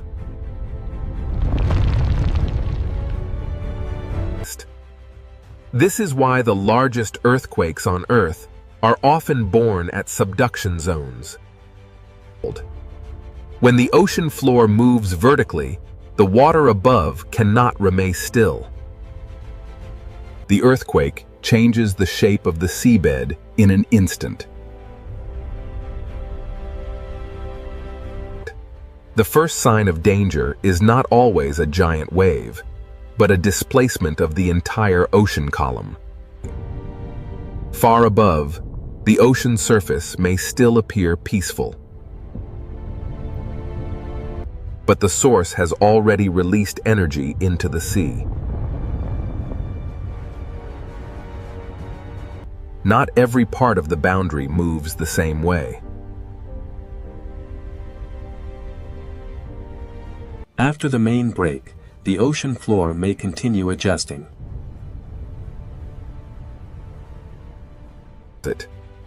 Each adjustment reminds us that an earthquake is not a single simple moment. The surface can hide the scale of what has happened below. The earthquake leaves behind a landscape of broken rock, lifted sediment, and changed pressure. A fault scar on the ocean floor is the visible wound of hidden energy release. If enough seafloor moves upward or downward, the ocean itself begins to respond. This is the moment when an earthquake can become something more than shaking. The entire column of ocean water can be disturbed from seafloor to surface. A movement in darkness can send energy toward distant coastlines.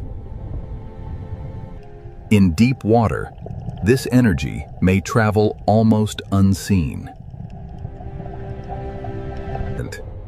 The rupture may last only moments, but the consequences can travel across the ocean. Subduction, friction, rupture, and displacement are linked in one hidden chain. Even after one section breaks, other parts of the ocean boundary may continue to store energy. This is why the Ring of Fire must be understood as a long-term system, not a single event. The Earth is not angry. It is releasing stress stored in stone. From above, the Pacific Ocean may still look unchanged. But beneath that calm ocean surface, the seafloor has already moved. The danger of a megathrust earthquake is not only the shaking. When the ocean floor shifts vertically, the sea above it can be lifted. This is how the hidden earthquake can become a tsunami.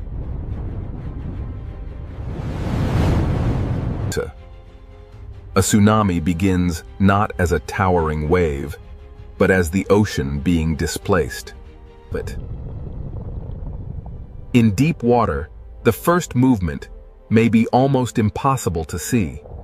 In the next part, we follow that energy as it crosses the Pacific Ocean and becomes a tsunami. Beneath the ocean, the boundary has broken. Now the water begins to move. Beneath the Pacific Ocean, the boundary has broken, and now the water begins to move. A tsunami begins when the ocean floor moves and displaces the water above it. But this is not a wind wave. It is the movement of the ocean from bottom to surface. The entire ocean column is disturbed, and the energy begins to travel.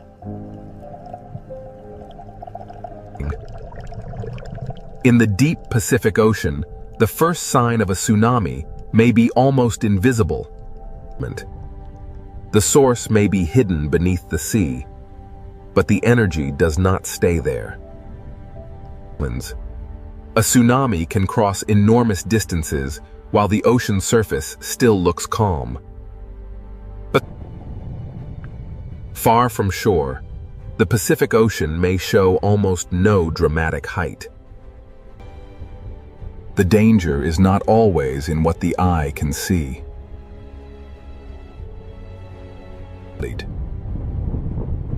The wave is long, fast, and filled with energy. Across the Pacific Ocean, the energy moves over landscapes hidden far below the surface. Even underwater mountains feel only a passing motion as the energy continues outward. In deep water, the tsunami is not yet the image people fear. It is not a wall from nowhere. It is energy moving through water. Rock moved first, water followed, and now the ocean carries the message. From above, the Pacific Ocean can still look peaceful while the force is already traveling. This is why tsunamis are so dangerous. The ocean can hide them until they approach shallow water. As the wave nears of shallower ocean, the story begins to change. The ocean becomes shallower, and the long wave begins to slow. The seafloor starts to slow the wave from below.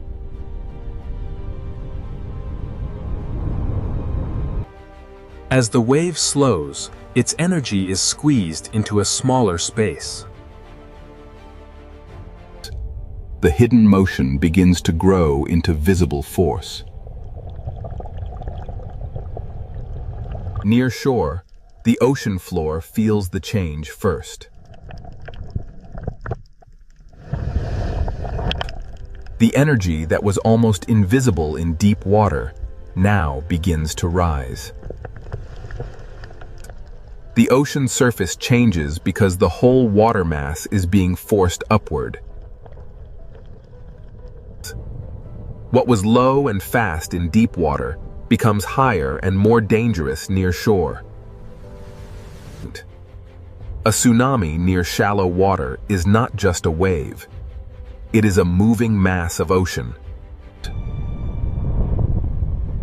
Sometimes the first warning is a strange retreat of the sea. When the ocean pulls away suddenly, it can be a sign that a stronger surge is coming. The ocean does not always announce danger with height. Sometimes it begins with motion. Then the sea returns with the energy gathered across the basin. The force is not only above the surface, it moves through the full depth of the water. This is why even a modest-looking tsunami can carry enormous power. Near shore, the Pacific Ocean can transform from calm surface into a relentless moving force. The source may be far away, but the result can arrive with little time to react. Below the surface, the tsunami is a current as much as a wave. The shape of the ocean floor can focus and strengthen the moving water. Every coastline receives the energy differently because every seafloor is shaped differently.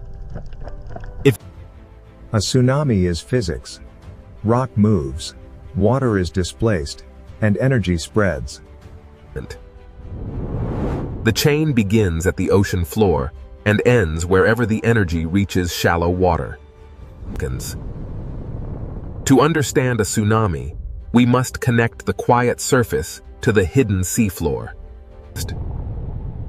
The ocean remembers the movement long after the first rupture has passed. One movement in darkness can send waves across thousands of kilometers of ocean. This is why the Pacific Ocean demands understanding, not panic. Fear alone does not save lives. Understanding the mechanism does. Science cannot stop the ocean floor from moving, but it can listen. Warnings begin with measurement, observation, and respect for the ocean. The more we understand the deep ocean, the better we can live with an active planet. The Pacific Ocean is dangerous because it is alive with movement, but it is also readable. After the surge, the ocean may look peaceful again. But beneath that calm blue surface, the same geological system continues to work. The tsunami is not separate from the volcano, the trench, or the earthquake. It is one chain of motion beneath the Pacific Ocean.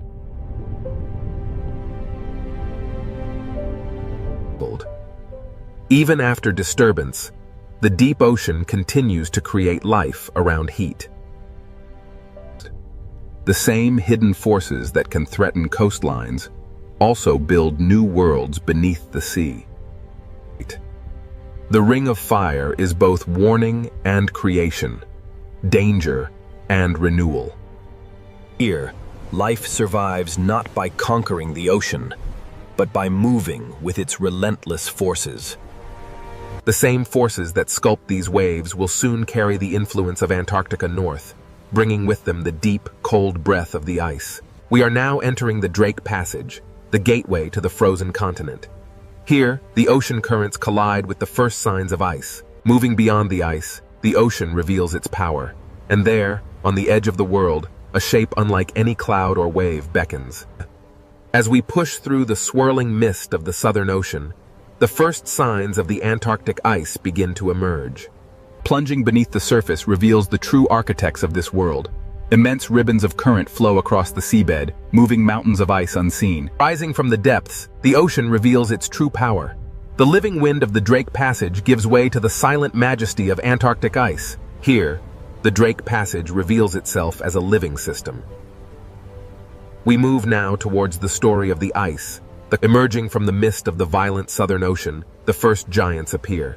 Blue and white sentinels, beginning their long voyage north. Emerging through the mist, the great glacier stands silent, a wall of frozen history while the dark waves crash below. Against these walls of blue ice, the waves of the Southern Ocean spend their fury, a timeless battle between water and frost. Antarctica holds its secrets in the ice, a vast, frozen memory contrasted by the restless sea. Adrift in the formidable swells of the Drake Passage, this solitary iceberg begins its final voyage, a silent messenger from the deep south.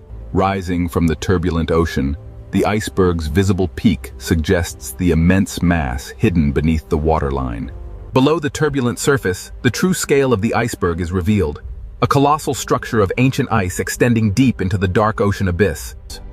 Here, beneath the waves, the ancient ice begins its slow, inevitable return to the sea. Meltwater streams carry... Here, frozen land meets the moving sea. This quiet exchange of meltwater fundamentally alters the ocean's chemistry and currents. Rising from the depths, we witness the sheer magnitude of the iceberg. Here, wind and wave collide with millennia of compressed ice. The Drake Passage possesses a raw power unmatched anywhere on Earth, constantly reshaping the Antarctic coastline. The ocean slowly breaks, moves, and transforms the frozen landscape, demonstrating an unstoppable force. Wonders. Here, at the edge of the Antarctic, the Drake Passage lives up to its fearsome reputation. A place of raw power. Between these towering monoliths, the ocean's fury is trapped, a violent contrast to the stillness of the ice. Leaving the icy embrace of the bergs, the open ocean beckons. Here, the world of ice merges with the dark, The Drake Passage is a place of immense power. Here, the ocean's ceaseless current demonstrates that even the most ancient... Passing through the arch, the true scale of the Southern Ocean reveals itself. Dark waters and floating ice stretch toward the distant peninsula. The dramatic currents of the Drake Passage carry these ice fragments, a visual testament to the hidden power of the Antarctic circumpolar current below. Beneath the surface, the cold currents begin their journey, a vast planetary pathway moving ice and water in a cycle spanning the entire globe. As the meltwater trails sink and spread, the ocean absorbs the cold freshwater memory, fundamentally altering the deep currents. Here, the ocean reveals its true complexity. Layers of temperature, salt, and melting ice converge in a dynamic, global climate space. Emerging from the depths, the visualization reveals the vast currents circling Antarctica, accelerating as they funnel through the narrow Drake Passage. What appears as energy from space is revealed at the surface as the immense power of the ocean, where the exchange of cold water drives global circulation. The sheer power of the ocean is evident here. Yet, this small autonomous research buoy shows us that even this battered by the relentless waves of the Drake Passage, this solitary buoy continues its silent vigil, recording the vital statistics of the Southern Ocean. Even as the storm rages above, deep beneath the waves, the true power of the ocean currents remains constant, observed by silent scientific sentinels. Here, in the vast expanse of the Drake Passage, the ocean itself becomes an observatory without... Rising from the depths, the ocean's true power becomes evident. The hidden currents measured below reveal a climate story unfolding violently at the surface. The Drake Passage, a turbulent gateway where the world's oceans converge, driven by forces that shape the global climate. As the massive iceberg slowly turns, the powerful waves carve deep into its base, demonstrating the relentless force of the warming sea. Here, the ancient ice surrenders to the sea. Drop by drop, the Antarctic meltwater begins its long voyage. As the wind strengthens, the ocean reminds us that even climate processes are wrapped in violence, motion, and the profound cold of the water. Here, at the edge of the world in the Drake Passage, the ocean reveals itself as a vast, powerful transport system. Look closely at the foam lines stretching eastward. They reveal a massive circulation pattern moving far beyond the confines of the Drake Passage. Hidden beneath the waves, the deep currents silently carry the signals of a changing climate, a powerful force shaping the planet's future. These luminous currents represent the raw, physical power of the Drake Passage, connecting surface life with the deepest reaches of the ocean. The ocean currents are relentless. They transport these fragments across the globe, even as the warming waters slowly begin to break them apart. Cast adrift from the frozen continent, these fragments begin their final journey, surrendered to the warming currents. Life here is defined by the elements, The albatross, master of the wind, navigates the turbulent sea and the towering ice of the Drake Passage. These waters are a reminder that some forces are far greater than any single creature. As the storm finally recedes, the ocean reveals its true, powerful rhythm, a reminder of nature's enduring strength. In the Drake Passage, where Earth's motion becomes visible, the softening storm reveals the relentless drift of ancient ice. We descend into the ancient currents, a restless ocean, shaped by the relentless wind and the slow march of ice, a world unfinished. As the camera turns south, we see the true source of global ocean influence. Antarctica. As the last signs of the continent vanish behind us, we face the raw power of the open ocean. Pure wind, pure water, planetary scale. Here, the ancient forces of geography, wind and current converge, shaping the very face of the planet. Here, at the edge of the world, the clouds momentarily part, revealing the terrifying beauty of the Southern Ocean. Each wave carries the memory of wind, hidden current, deep seafloor, drifting ice, and the cold breath of Antarctica. As the last iceberg yields to the dark sea, the ocean continues its timeless journey, carrying the memory of Antarctica. Here, in the vastness of the Drake Passage, no map, no ship, no instrument, and no human voice can truly tame this waterway. The immense power of the Southern Ocean is revealed as storm clouds and drifting ice merge with the dark sea of the Drake Passage. As this six-part journey concludes, the Drake Passage reminds us that the ocean is still alive, still violent, and still beyond human control. Between desert and deep ocean, the Red Sea hides a world far more alive than its surface suggests. From above, this ocean looks narrow, but below the surface, it opens into a vertical kingdom. The desert disappears, the heat fades, and the ocean begins to reveal its hidden world. At first, the reef looks like paradise, a living ocean city filled with color, fish, and light. But this beauty is not peaceful in a simple way. Every fish here lives close to danger. In this ocean, coral is not only shelter, it is a maze where every path can become a trap. The Red Sea Ocean is a corridor of predators, where every layer has its own hunter. Beyond the reef edge, the ocean changes. The blue becomes deeper, quieter, and more dangerous. Hammerheads patrol the blue, reef sharks guard the walls, barracudas wait in the current, and silent hunters hide below. So who truly rules this narrow ocean corridor? The answer begins here. Inside, to understand who rules this ocean, we must begin with the reef, the living city where every hunt starts. For small fish, the reef is protection. But for predators, it is also a map. Every shape has meaning here. A narrow branch can save a fish, and a narrow passage can guide it toward danger. In this ocean, fear moves faster than teeth. One shadow can change the entire reef. The reef does not simply hold life, it organizes life, forcing fish, hunters, and currents into patterns. Even the open sand is part of the ocean's design. It looks empty, but hidden hunters may be waiting below. Power in the ocean does not always come from above. Sometimes it waits silently beneath the floor. The Red Sea Ocean is narrow from above, but underwater it rises in layers, and each layer has its own danger. Where the reef ends, the blue begins. And in that open ocean, a different kind of ruler moves.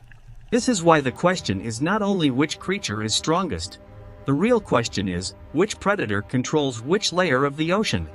Beyond the reef wall, the Red Sea Ocean opens into a deeper world, where distance itself becomes power. The hammerhead does not need to rush. Its shape alone tells every fish that the open ocean is not empty. Its strange head is not a mystery of design. It is a living sensor built to read the ocean. This predator connects layers, from coral walls to deeper water, from visible reef to hidden blue. The Red Sea Ocean is not only narrow, it is vertical, and the hammerhead uses that vertical world. Down here, the reef is no longer a city of color. It becomes a memory of light above the hunter. Its presence travels ahead of its body. The fish feel the pressure before the shadow fully arrives. The hammerhead may rule the blue edge, but the reef itself still protects those fast enough to read the warning. In this ocean corridor, even after the shadow leaves, the behavior of the reef has already changed. But the hammerhead does not rule the coral itself. Closer to the reef, another hunter keeps the ocean city alert. But the hammerhead does not rule the coral itself. Closer to the reef, another hunter keeps the ocean city alert. A reef shark does not need violence to command attention. Its patrol alone sends a warning through the ocean. Here, power is rhythm. The shark follows the wall, and the fish reshape themselves around its path. The reef gives fish places to hide, but it also gives predators routes to follow. A single shark can turn open water into risk, and a safe path into a difficult choice. Not every reef shark moves the same way. Some patrol the edge, while others wait inside the hidden architecture of coral. In the Red Sea Ocean, even a resting predator changes how fish use space. In shallower ocean light, another reef shark carries the same message. The open edge is never neutral. These sharks do not simply hunt fish. They shape the behavior of every fish that shares the reef. Reef sharks rule the patrol line, but above the coral and inside the current, another predator waits like a silver blade. Reef sharks rule the patrol line, but above the coral, another predator waits in perfect stillness. Barracuda do not command the ocean by size. They command it by timing, patience, and sudden speed. In this narrow ocean corridor, stillness can be more frightening than motion. One break in the pattern, and the quiet ocean becomes a chase. The reef saves some fish, but the open water always demands a price for hesitation. But not every hunter in the Red Sea Ocean needs speed. Some rule by waiting inside the reef itself. The grouper does not need the whole ocean. It only needs one cave, one ledge, and one careless fish. Below the reef, the ocean hides another kind of power, silent, flat, and almost impossible to see. The ray does not patrol the wall or chase through the current. It reads the ocean floor like a secret map. So who truly rules this narrow ocean corridor? The answer is not one creature. The Red Sea Ocean does not begin with predators alone. It begins with the reef that makes predators possible. The Red Sea Ocean does not begin with predators alone. It begins with the reef that makes predators possible. A reef is a city built by living animals, filled with streets, rooms, tunnels, and hidden doors. Every narrow path can protect a fish, but every narrow path can also guide it toward danger. In this ocean, danger often arrives first as pressure, not as teeth. The reef creates choices, and in a predator's ocean, every choice has a cost. Grazing fish feed in the open, but they never forget the shelter behind them. Small fish survive by reading space, current, shadow, and distance to coral. A school can disappear into coral in a heartbeat, leaving the ocean above it silent. The reef protects life by hiding it, releasing it, and hiding it again. But the same shelter that protects prey can also conceal a hunter. Predators learn these paths because the reef teaches fish where they must pass.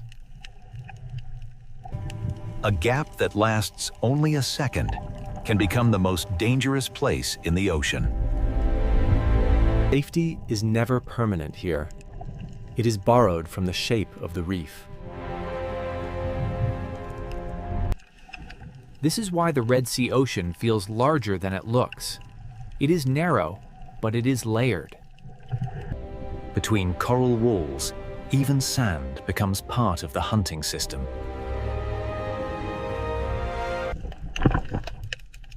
What looks empty from above may be crowded with hidden life below. The reef connects the bottom, the wall, the current, and the blue water beyond. A shallow coral garden can become a deep wall in only a few meters. At this edge, the ocean is divided into those who hide and those who hunt. Current turns the reef into motion, and motion reveals where fish must go. To feed in the current, fish must risk exposure. To survive, they must measure every meter. Not every predator is a giant. Some are smaller pressures that keep the reef alert. In the reef city, position can matter more than speed. A healthy reef supports many kinds of fish because it creates many kinds of opportunity. Where there are many fish, there are many eyes, many warnings, and many chances for a hunter. The reef can look peaceful until every fish vanishes at once.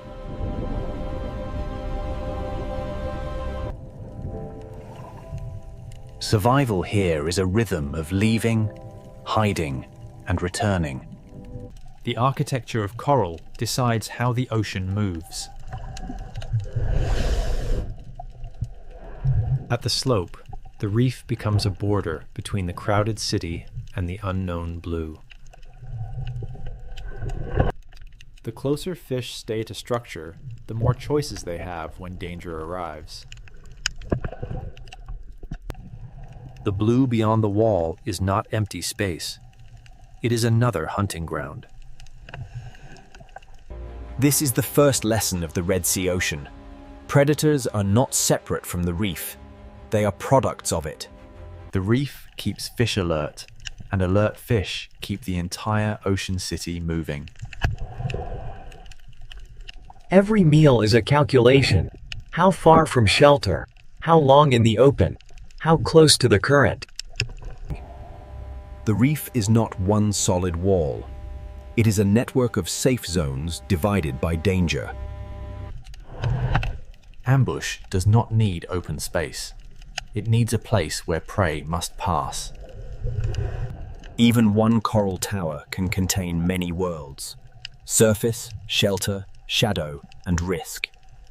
The more complex the coral, the more complex the hunt becomes.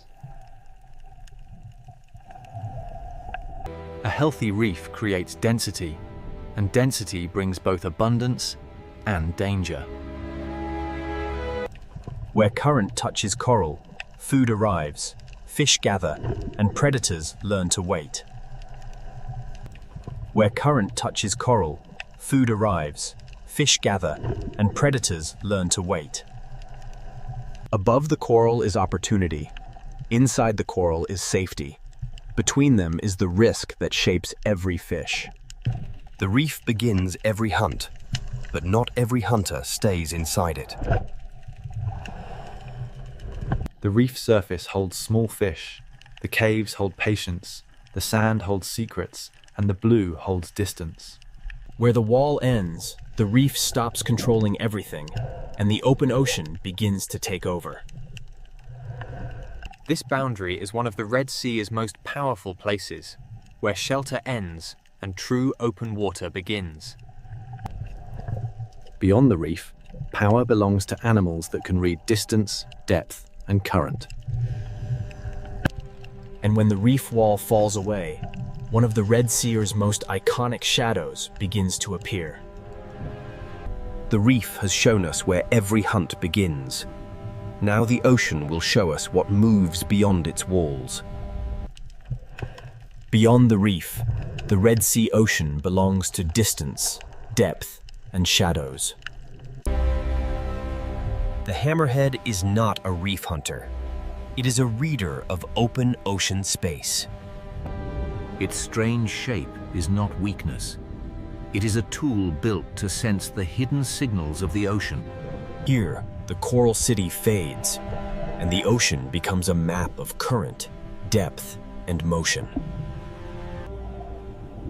The Red Sea is narrow from the sky, but underwater it falls into a vertical world. A predator that can move through depth has access to a larger world than a reef-bound hunter. This is the hammerhead's power. Not only strength, but access to many layers of the ocean. It follows invisible roads where current carries scent, movement, and the possibility of prey. The hammerhead does not need to enter the reef to make the reef feel watched.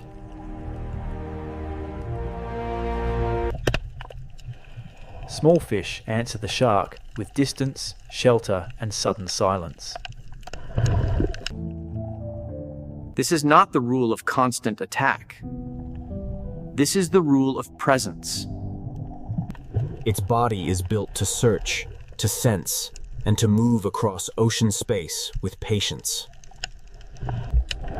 Farther from coral, the ocean becomes less visible, but not less alive. Out here, the hunter belongs to the space between what can be seen and what can only be sensed. When it returns toward the reef, the ocean reacts before the shadow reaches the wall. The hammerhead rules the open edge, but coral still gives smaller fish a chance. From inside the reef, the blue ocean is not empty beauty. It is exposure. A single passing shadow can freeze a reef more completely than a sudden strike. When the hammerhead leaves, the fish move again, but the memory of the open blue remains.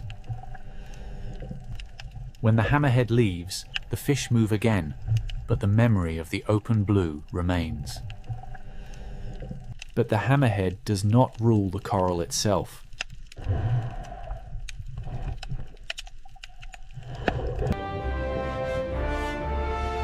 Closer to the reef, power moves in a different rhythm.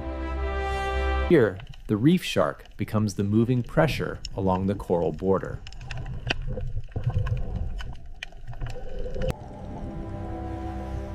It does not need to be the largest predator to change the order of the reef.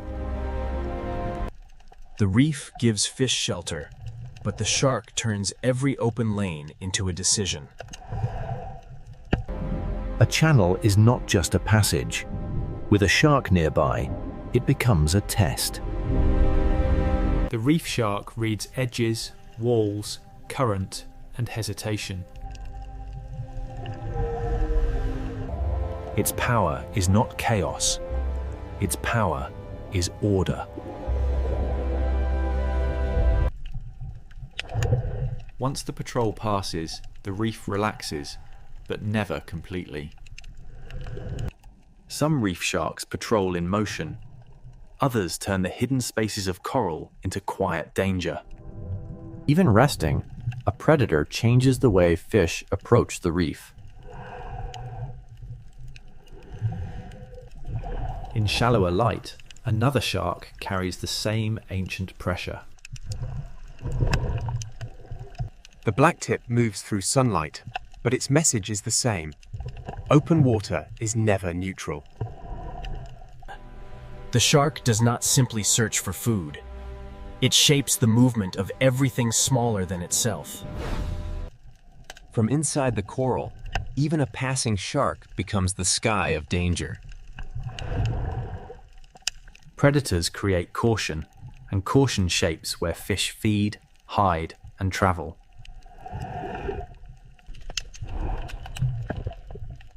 This is why reef sharks matter, even when they do not strike. Walls, channels, slopes, and currents give sharks edges to follow. The reef learns the rhythm of patrol, and every fish inside it learns to answer.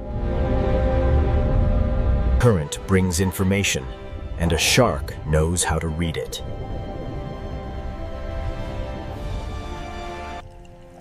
Here, the Red Sea's narrow shape does not limit life, it compresses it. Reef sharks rule not by owning every space, but by making every space matter. But the patrol line is not the only zone of power. Above the coral, in the open lanes of the ocean current, another hunter waits for one perfect moment. The hammerhead rules the blue edge. The reef shark patrols the wall. But speed is about to change the rhythm of the ocean. Part of the Red Sea is ruled by depth, part by patrol, and now the current belongs to the silver blades. In the current above the reef, the Red Sea ocean changes rhythm again.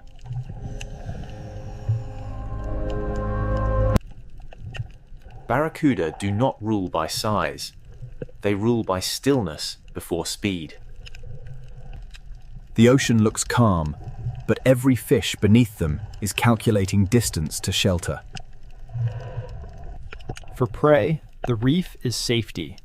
For barracuda, the space just outside it is opportunity. A current can become a corridor, and a corridor can become a trap. One instant of hesitation, and still water becomes a chase. The reef saves the quick, but the open ocean punishes the separated. Barracuda power lives in contrast. Long patience, then one precise explosion of speed. Where current touches coral, food gathers, fish gather, and predators learn the timing. The current feeds the reef, but it also exposes every fish that moves too far from shelter. In this layer of the ocean, power belongs to the animal that knows when not to move. A school survives by becoming one body, one turn, one warning. Barracuda do not chase chaos. They look for the one place where order breaks. A few meters of separation can turn a bright ocean lane into danger. Speed is not only movement, it is the ability to arrive before escape becomes possible. After every burst, the ocean returns to stillness, but every fish remembers the cost of drifting apart. The reef shark controls the wall, but barracuda control the open lane above it. Their bodies are built for clean acceleration, with no wasted movement and no warning. The barracuda waits like a blade, because the ocean will bring the moment to it. Around it, the reef moves, the fish move, the current moves. The hunter waits. The fish know the roof of the ocean can become a strike from above. In the Red Sea, the same current that brings food also brings risk. Barracuda are not the only fast hunters here. The current attracts many predators built for sudden pursuit. Trevally bring weight to speed, turning the open lane into a moving wall of pressure. Every fast predator makes the reef more valuable to the fish that can reach it. Here, speed has many shapes, each one reading the same current in a different way. The open lane rewards hunters that can cross distance before prey can organize. But among these fast hunters, barracuda remain the masters of the sudden moment. The reef creates the passage, the current sets the direction, and the barracuda waits where both become one. This is not random hunting. It is structure, timing, and reaction. In the rule of reaction time, survival belongs to those who turn first. Speed rules the open lane, but coral still rules the final refuge. This is why no predator controls the whole ocean. Each ruler has a boundary. After the chase, the reef becomes more cautious, more organized, more alive to danger. Predators shape the ocean even when they do not feed.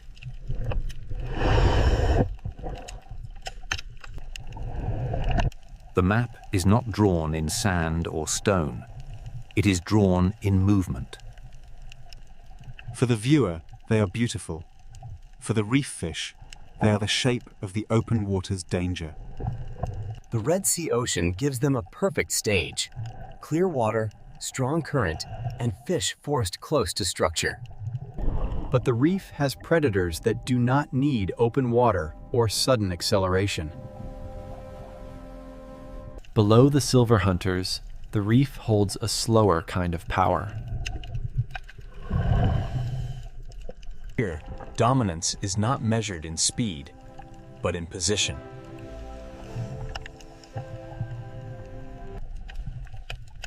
A cave can be shelter. It can also be a mouth in the architecture of the reef. After the speed of the current, the Red Sea Ocean now reveals the power of waiting. The current belongs to the silver blades, but the caves belong to hunters that never need to chase. To understand the next ruler of the Red Sea, we must leave speed behind and enter the shadows. In the next layer, the Red Sea Ocean will show us that silence can be just as dangerous as speed. Here, the Red Sea Ocean leaves speed behind and enters the kingdom of patience. The grouper does not need open ocean speed. It controls one place completely. Its greatest weapon is not only its body, it is position. The reef builds the stage, and the grouper chooses the best place on it. A predator does not need to strike to control the movement of fish. This is ownership through stillness, a small kingdom ruled by waiting. In the reef, the most dangerous distance can be the last few inches. A ledge is not just rock. It is a boundary between visibility and surprise. The Red Sea Reef is full of doors, but not every door leads to safety. The grouper's world is not wide like the hammerheads, but inside this structure, its control is complete. And in smaller cracks of the same ocean city, another hidden hunter waits. The moray does not need a wide territory. It turns a crack in the reef into danger. In this layer of the ocean, visibility belongs to prey, but concealment belongs to the hunter. The reef does not only create shelter for fish, it creates invisibility for predators. Every fish that passes this crack must decide how close is too close. Inside the reef, the ocean becomes a maze of safe routes and forbidden openings. Some predators dominate by making fish avoid spaces they cannot see into. The reef gives life many exits, but every exit opens into another risk. Grouper and moray share the same lesson. In the reef, structure can be stronger than speed. But not all hidden power waits inside the coral.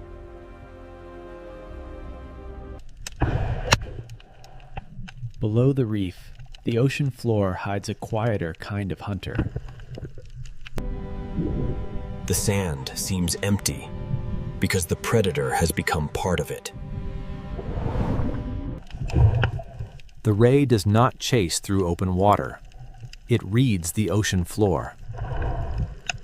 Its body is built for the lowest layer, where pressure, scent, and movement leave quiet traces. To larger predators, the sand may look empty. To the ray, it is full of signals. A small movement under the sand can become a message only the bottom hunter understands. The cave, the crack, and the sand are different worlds, but all belong to the same ocean system. Power does not always cast a shadow overhead.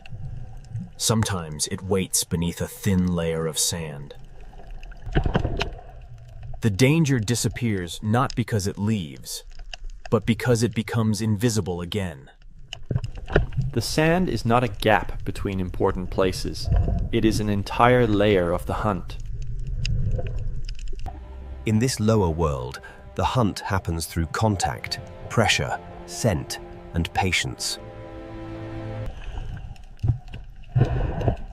Each hidden predator controls a different part of the reef's lower architecture. The grouper holds the cave, the moray holds the crack, and the ray reads the sand. For a small fish, one journey across the reef can pass through several kingdoms of danger. This is not chaos. It is a layered order built by coral, sand, and patience. The Red Sea is not ruled from one throne. It is divided into many small territories. Some rulers move across great distance.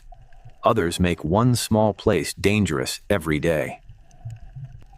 But none of these hunters owns the whole ocean. Each rules only the layer it understands best. Now the answer becomes clearer. The Red Sea is not a kingdom of one predator, but a system of many layers. The hammerhead owns the blue edge, the reef shark patrols the wall, the barracuda controls the current, and the hidden hunters rule the structure below. Above all of them, the reef itself writes the rules.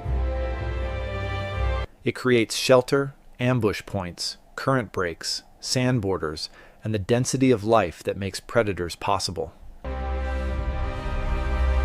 To ask who rules the Red Sea is really to ask who controls which layer. The final answer is not hidden in one bite, one cave, or one shadow. It is hidden in the balance between them. In the final layer, the Red Sea Ocean will reveal that dominance is not a crown. It is balance. After all these layers, the answer begins to emerge. The Red Sea is not ruled by one creature. It is ruled in layers. It owns the open edge, but it does not own the reef itself. The reef shark rules the patrol line, making the coral edge a place of constant calculation. Its power is not only what it eats, but how every fish moves when it appears.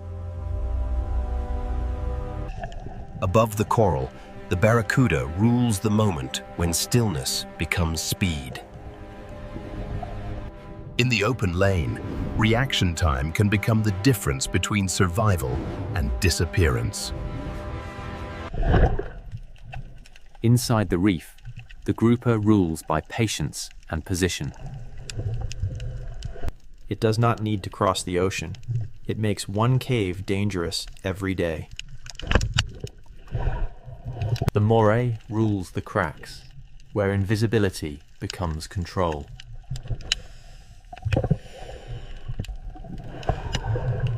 On the sandy floor, the ray rules the world that many predators ignore.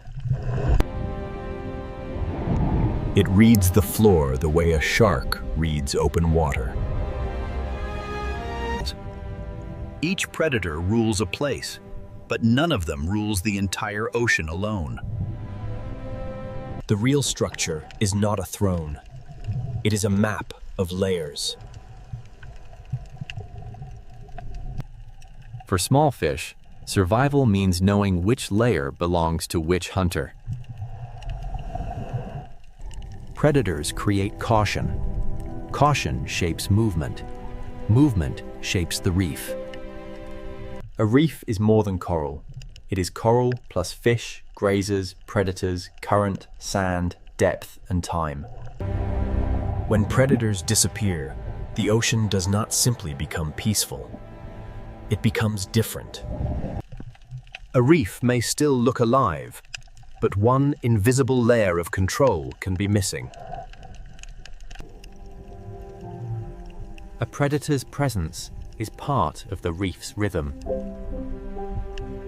The grouper changes how fish use the cave.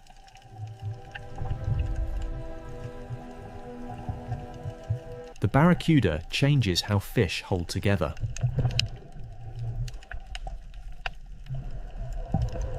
The ray changes how life moves across the bottom.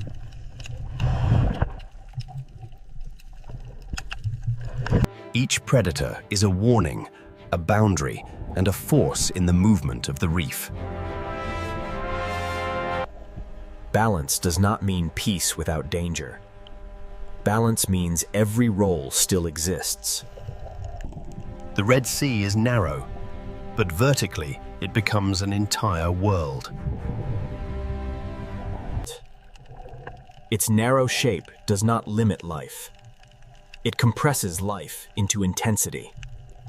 Coral, current, sand, caves, and depth all sit close enough for predators to share the same corridor. A fish does not experience the ocean as scenery. It experiences the ocean as choices. Even in calm water, the reef remembers danger. A hammerhead may own the blue edge. A reef shark may patrol the wall. A barracuda may control the open lane. A grouper may hold the cave. A moray may guard the crack. A ray may read the sand. But the system belongs to all of them, and to none of them alone.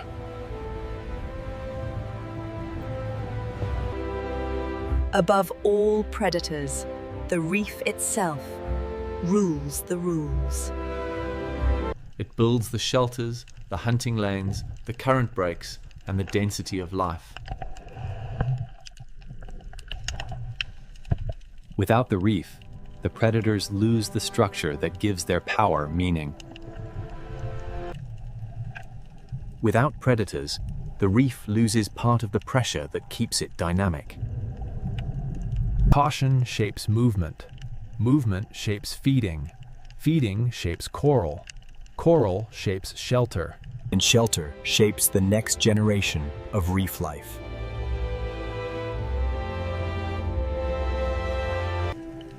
This is the Red Sea's real power.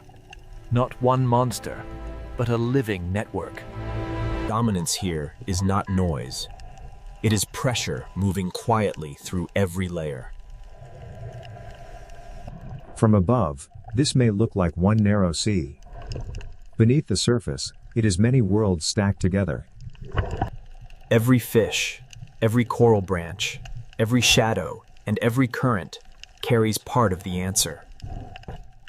The question was never only who is strongest.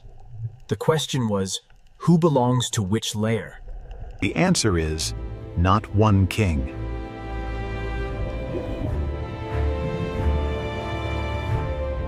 The Red Sea is ruled by balance, fragile, ancient, and moving quietly through every layer of the reef. A hammerhead may own the blue edge, but the blue edge is only one part of the story.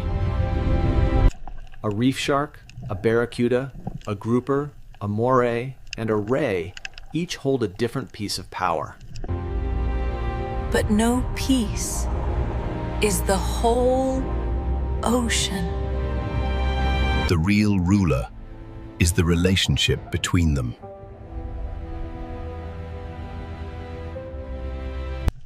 In a world so narrow, steep, and alive, dominance is not a crown. It is balance.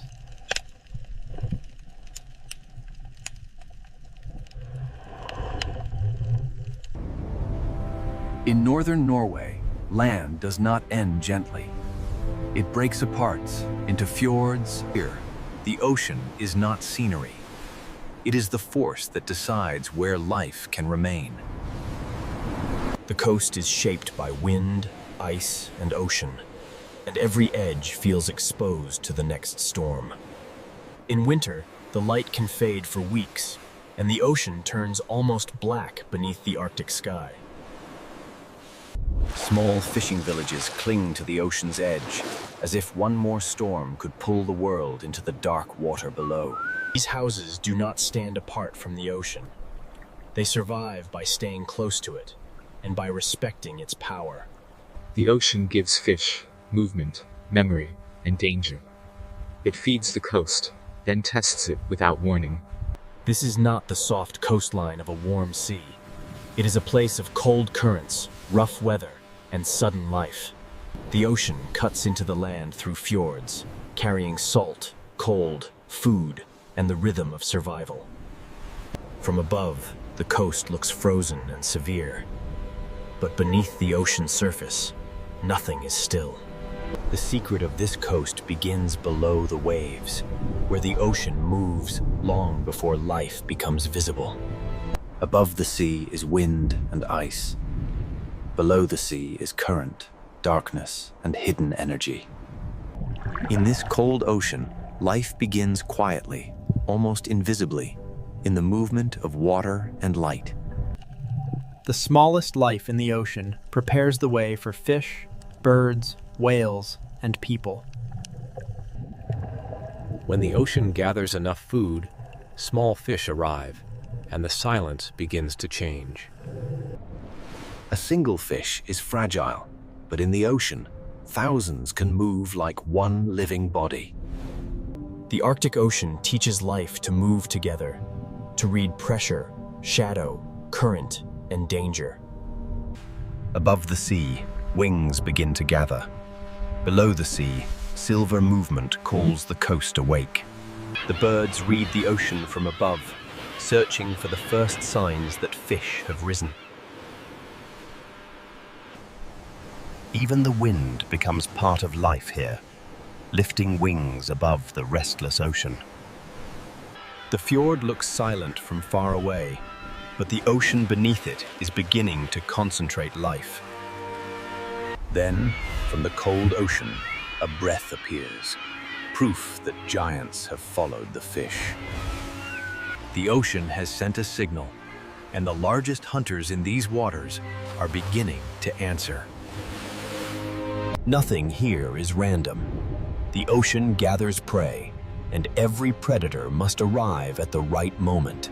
The same fish that shine beneath the sea also lift life into the sky.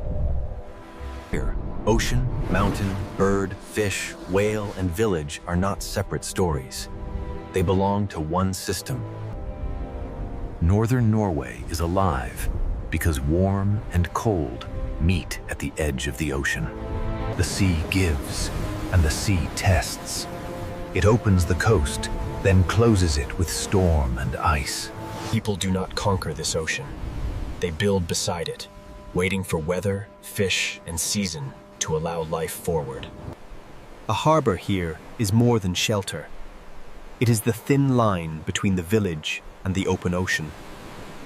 In winter, the ocean becomes a dark mirror, reflecting a sky that barely remembers the sun. Yet even in darkness, the sea keeps moving, carrying warmth from far beyond the frozen north. The first answer to this coast lies under the waves, where currents soften the Arctic edge. Warm Atlantic water pushes north into a polar world, and the ocean becomes a living boundary. Where ocean water mixes, nutrients rise. Where nutrients rise, the smallest life begins to bloom. Plankton feeds small life. Small life feeds fish. Fish will soon call the giants back into the ocean. Plankton feeds small life. Small life feeds fish. Fish will soon call the giants back into the ocean. Before the whales arrive, before the birds scream, the ocean gathers itself into one shining mass. The fjord becomes a stage, and the sea prepares the first great drama of winter. One breath appears, then another. The ocean has brought the hunters into the fjord. Orcas arrive with intelligence, patience, and the precision required by this unforgiving ocean. The fish tighten, the water changes, and the ocean begins to organize around the hunt. Above and below the sea surface, every movement is connected by the ocean. Then the larger giants rise, turning the cold ocean fjord into a place of sudden scale. In the darkest season, life does not disappear. In the ocean, it becomes concentrated. Northern Norway is not rich because it is easy. It is rich because the ocean gathers life where season and current align. But this is only the beginning. Beyond the fjords, the sea falls into deeper and stranger worlds. The same ocean that feeds fish and whales near the surface also opens into canyons of darkness below. To understand this coast, we must follow the ocean from current to fish, from fish to whale, and from whale to village. This is Norway at the edge of wind, ice, and ocean night. And the story begins with The story begins beneath the ocean, where a hidden current keeps this frozen coast alive. Northern Norway should feel locked in ice, yet the ocean refuses to become still. Far to the south, Atlantic water begins a long journey north, carrying heat into a polar world. This current does not make the Arctic warm, but it softens the edge enough for life to gather. Above the sea, winter is severe. Below the ocean surface, hidden warmth travels through the dark.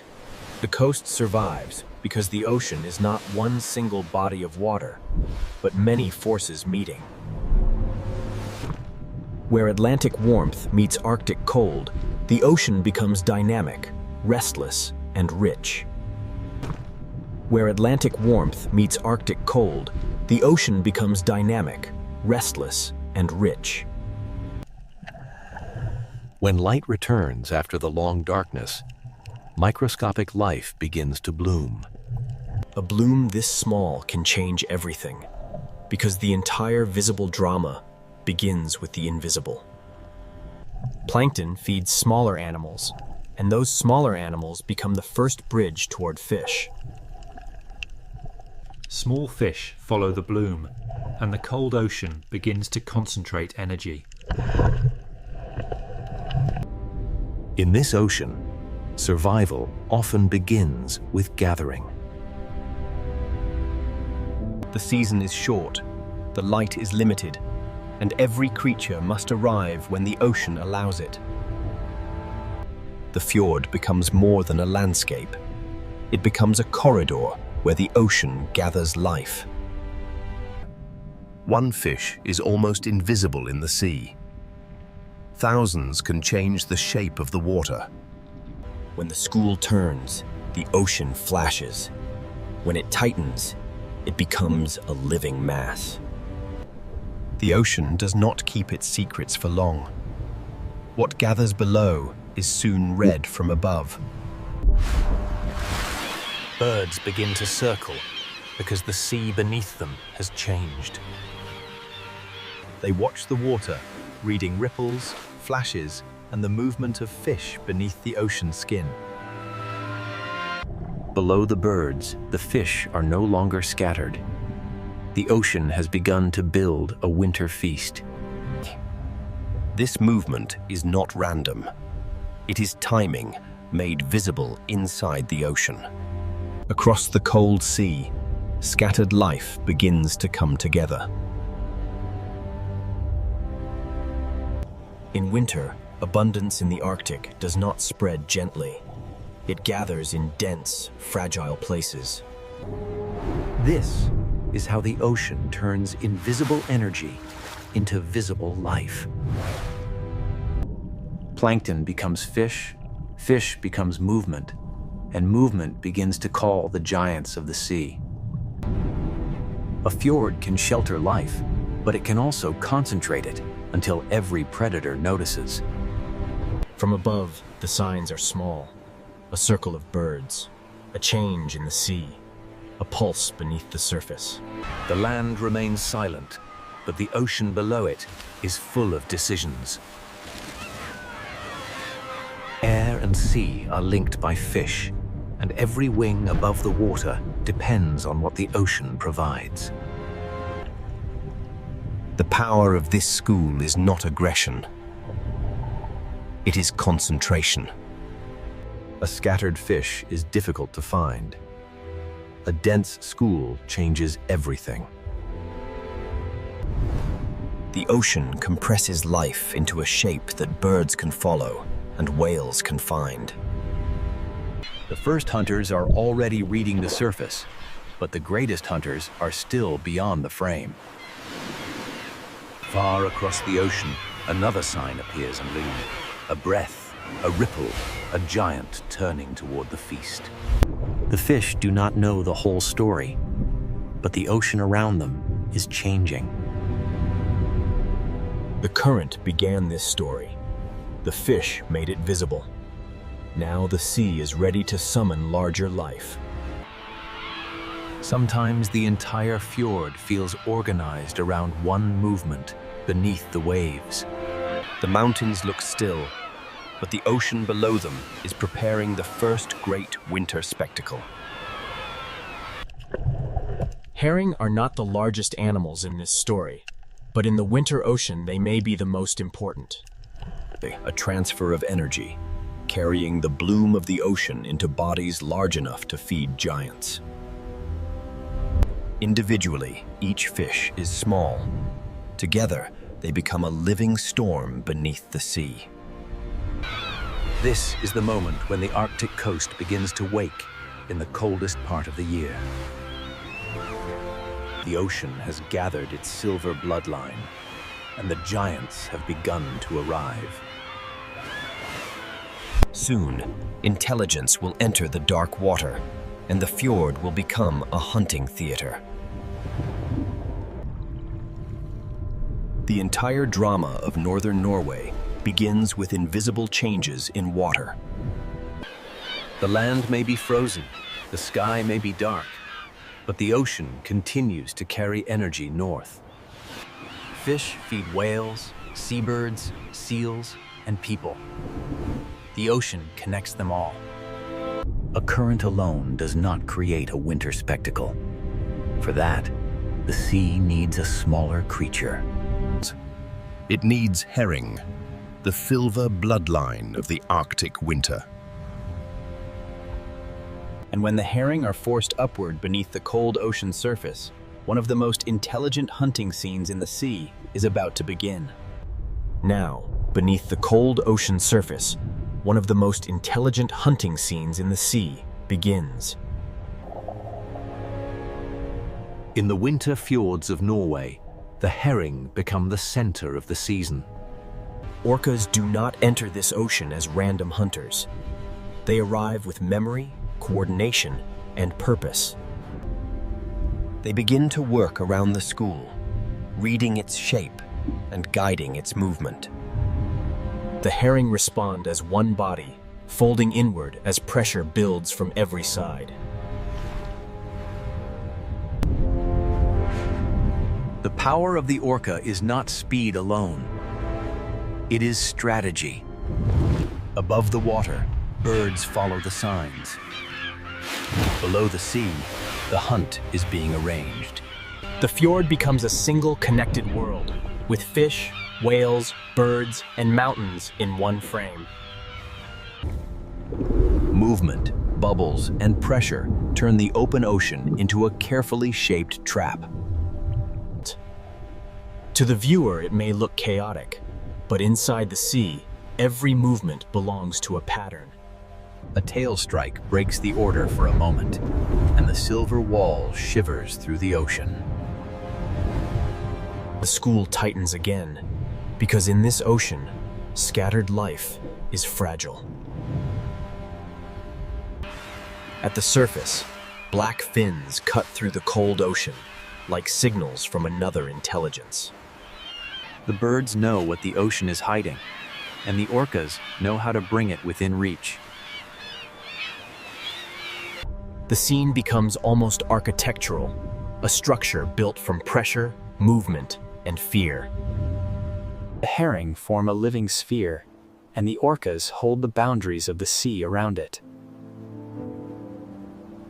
The herring form a living sphere, and the orcas hold the boundaries of the sea around it. The land looks silent, but the sea below it is full of decisions. But the orcas are not the only giants drawn into the fjord. Humpback whales bring a different kind of force, slower, larger, and immense. Where the orca shapes the school with precision, the humpback rises with scale. At first, there is only a shadow moving upward through the ocean. Then the surface changes, and the fjord seems to hold its breath.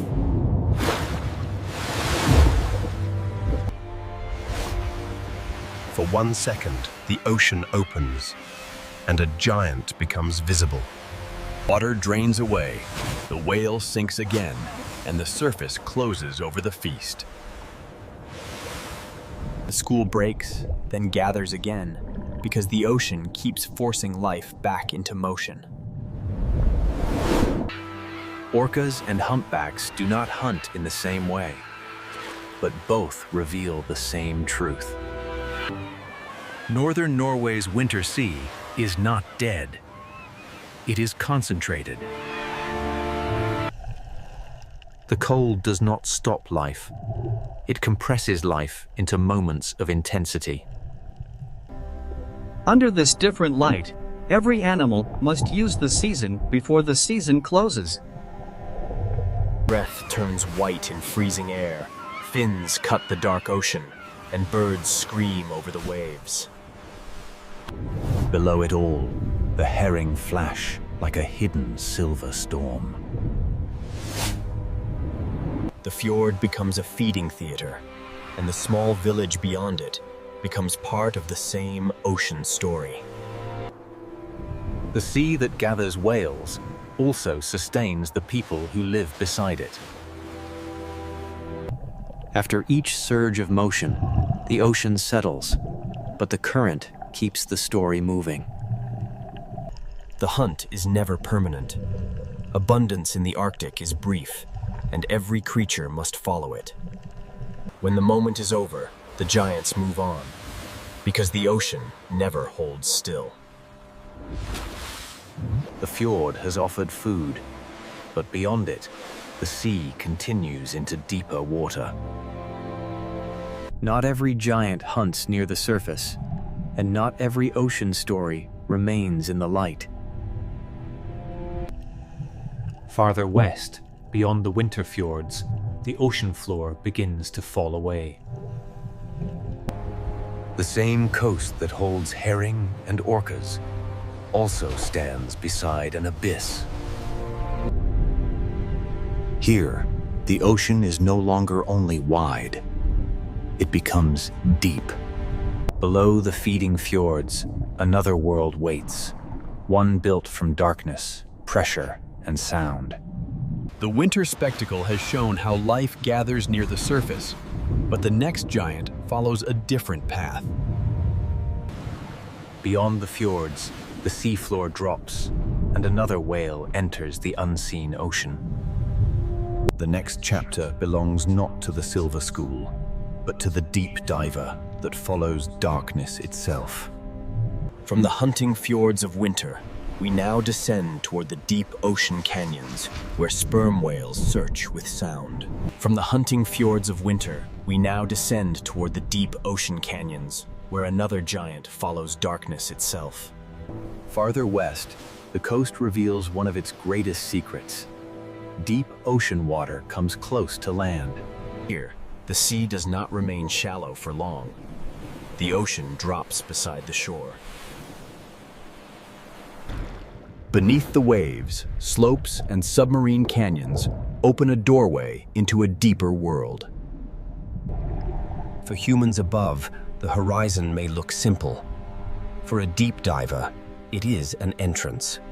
The sperm whale rises from this hidden depth to breathe at the surface.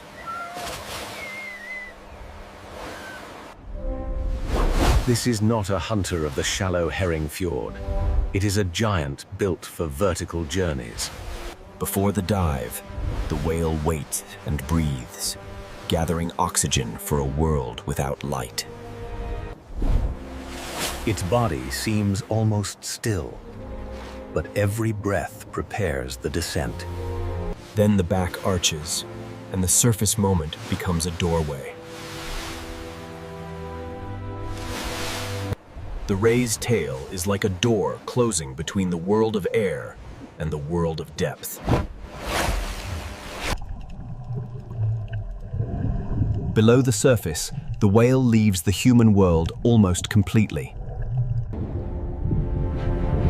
The water turns from blue to deeper blue, then toward black. Light fades quickly here, and pressure begins to shape every movement. In this deep ocean, sight becomes less important than sound. The sperm whale sends clicks through the ocean and listens for echoes in the dark. Those echoes become a way to read the unseen.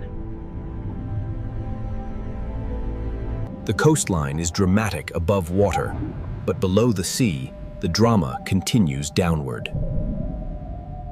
The seafloor falls, depth opens, and a mammal of air enters a world of pressure.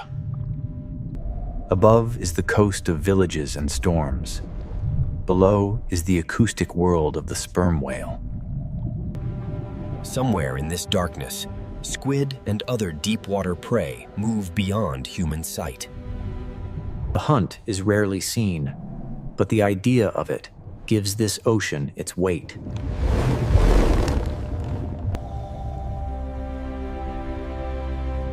In this layer, the sea does not reveal everything. The sperm whale carries one of the ocean's most powerful natural sonar systems. Each click searches the darkness, returning fragments of shape, distance, and direction. This is not the fast silver chaos of the herring fjord. It is slower. In northern Norway, the village and the abyss can be neighbors. On the surface are boats, weather, birds, and light. Beneath are canyons, pressure, and sound. The human world floats above, while the whale moves through a depth human senses cannot survive. After the descent, the whale must return to air. The journey is vertical, from breath to darkness and back again. Every dive reminds us that this coast is not only horizontal, but layered. The whale rises toward a world of wind, cliffs, islands, and winter ocean. Then the breath returns, and the hidden world briefly touches the surface. For a moment, the deep diver becomes visible again, and the ocean closes its secret behind it. Vesterålen matters because it shows how close deep ocean systems can come to the human coast. A village may stand beneath snowy peaks, while a whale searches the abyss nearby. The shore and the deep are not separate worlds here. In places like this, they are neighbors. Life exists along the coast, but it also hangs above a layered ocean. At the surface are breath storms and light. Below are slopes, squid, pressure, and sound. The deep whale does not need the fjord theater. It belongs to a darker stage. But life here does not only rise from the ocean depths. It also clings to stone, where the ocean sends food upward into wings. Along the northern coast, cold cliffs become vertical cities beside the sea. Along the northern coast, cold cliffs become vertical cities beside the sea. From the abyss of sperm whales, we turn to the crowded cliffs where the sea becomes flight. From the abyss of sperm whales, we turn to the crowded cliffs where the sea becomes flight. Along the northern coast, stone cliffs become cities because the ocean below can feed them. At first, the cliff looks like cold stone. Then the ocean reveals it as a vertical city. Every ledge is a place of balance, where life clings between rock, wind, and ocean. The sea feeds them below, but the cliff gives them a place to return.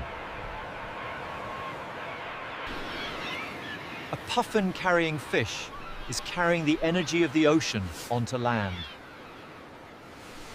Each small fish began in the sea, but now it becomes part of a life built high above the waves.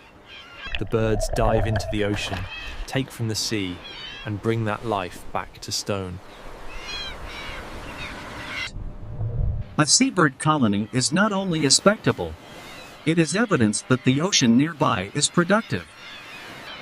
Some birds dive, some glide, some wait on ledges, but all of them depend on the sea.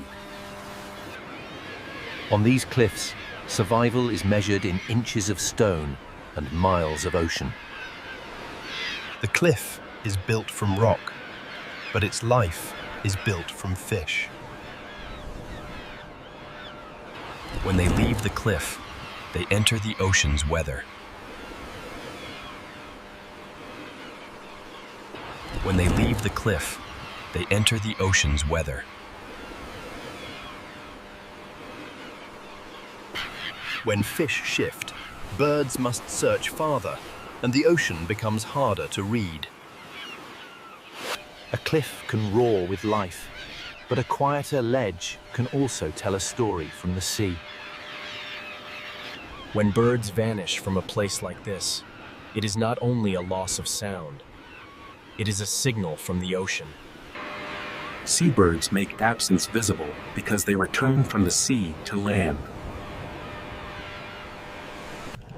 If food becomes harder to find, the cliff feels it long before the viewer understands why. The bird reads the surface, the fish reads the current, the cliff records the result. Yet the cliffs remain alive because the ocean still sends food into the air. Every returning bird is a small proof that the sea can still provide. The journey from water to wing is repeated thousands of times across the coast. Below these cliffs, humans have also learned to read the ocean. In northern Norway, the sea is not only scenery, it is food, danger, memory, and identity. Small villages sit between mountains and ocean, shaped by the narrow chances the sea allows. A calm harbor can feel safe, but beyond it, the ocean can change without warning. The work of the village begins with weather, timing, and respect for the sea. Fish leave the ocean, but the cold air and wind become part of the process. Here, the climate itself helps preserve what the sea has given.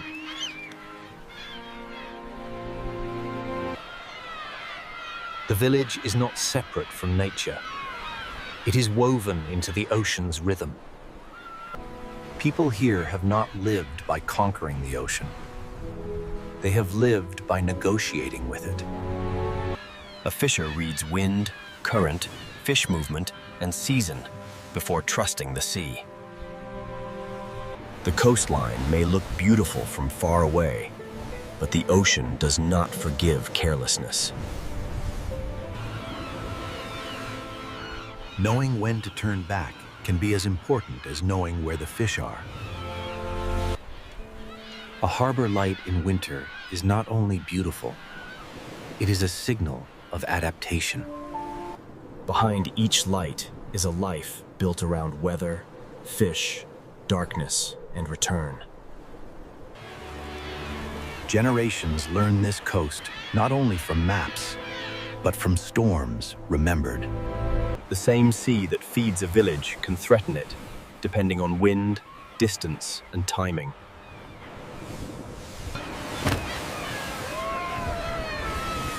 The ocean gives and tests in the same breath. Birds, fishes, whales, and villages all read the same water in different ways. Beneath the harbour, the food web continues, quiet and essential. The village survives because the ocean remains alive, beyond what the eye can see. To live here is to know when to leave, when to wait, and when to return. The return to harbor is part of the rhythm, as important as the journey out.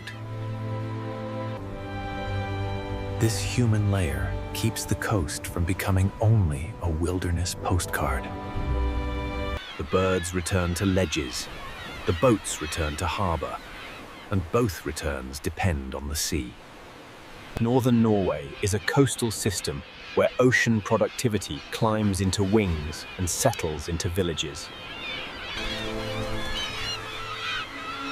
Everything here depends on reading the ocean accurately. The whale reads fish. The bird reads the surface. The fisher reads the wind. But this relationship is changing because the Northern Ocean is changing its rhythm. Fish may shift, seasons may move, and old knowledge must adapt to a sea that no longer behaves exactly as before. For the birds, for the whales, and for the people, survival depends on the ocean's pattern. And now, across the far north, ice is retreating, seasons are shifting, and the Arctic Sea... Across the far north, ice is retreating, seasons are shifting, and the Arctic Sea is beginning to change its rhythm. Less ice does not simply mean more open ocean. It changes the boundary between Arctic cold and Atlantic warmth. Warmer, saltier water can move farther north, reshaping where life can gather. The change is not always dramatic in a single frame, but the ocean remembers every small shift. This is not a simple disaster scene. It is a rhythm slipping out of its old timing. This is not a simple disaster scene. It is a rhythm slipping out of its old timing. For fish, temperature can influence movement, growth, spawning, and where the next meal will be found. If the fish move, everything that follows them must also move.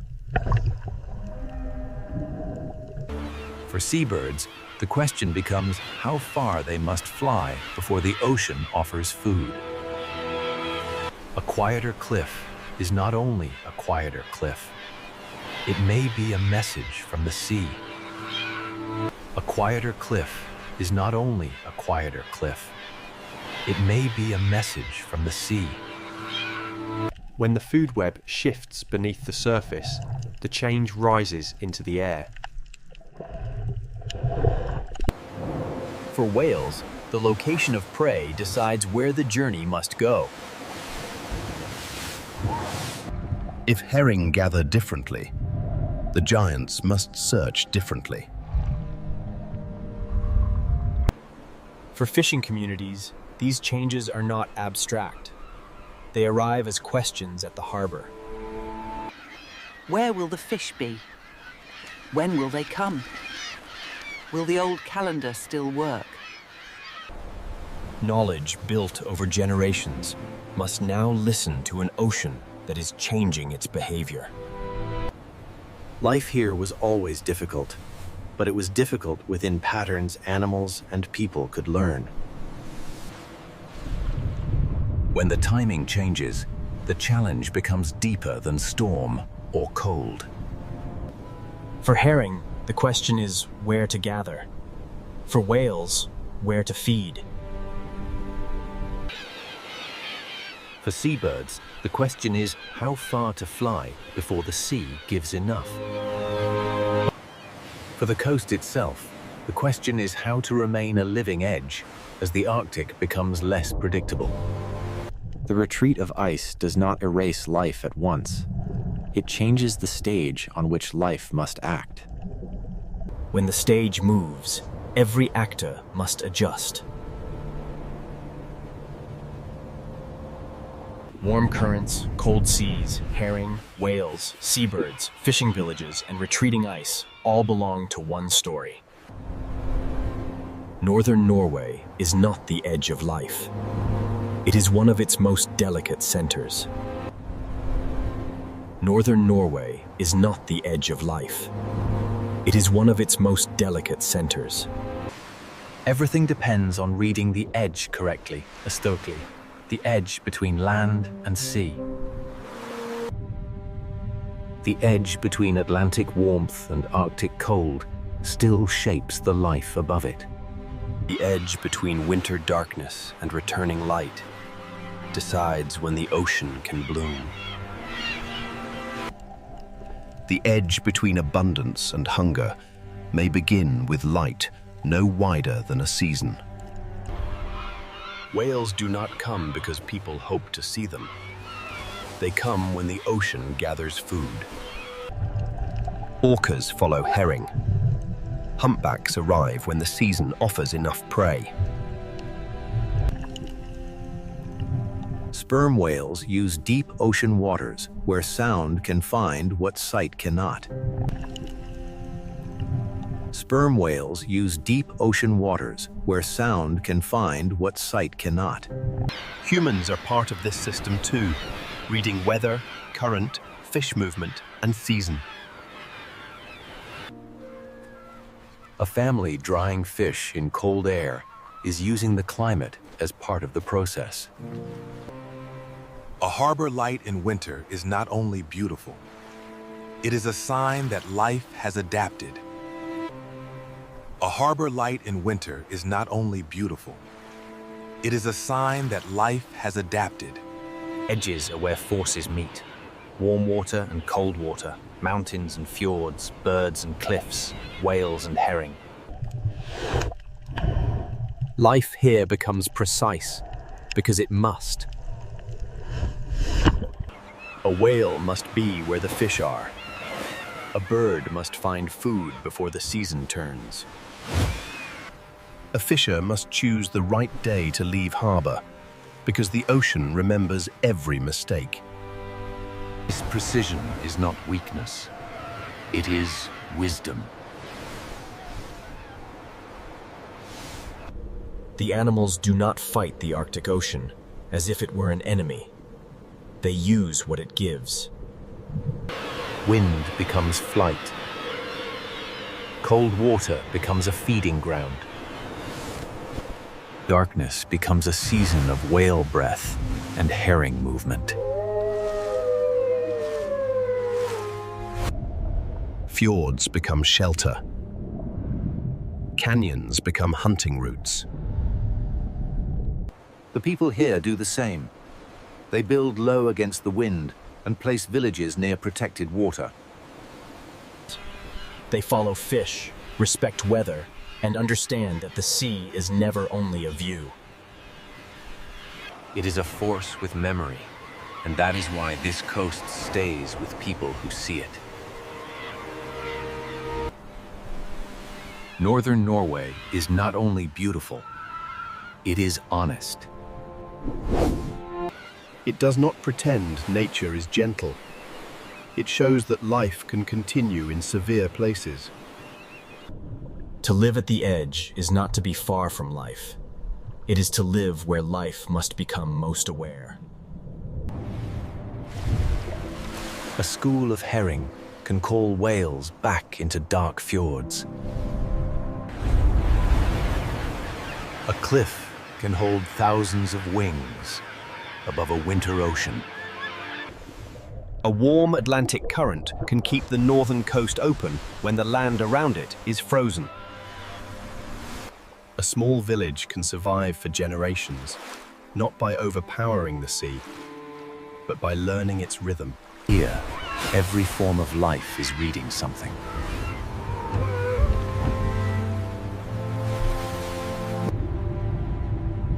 The blue whale reads the fish.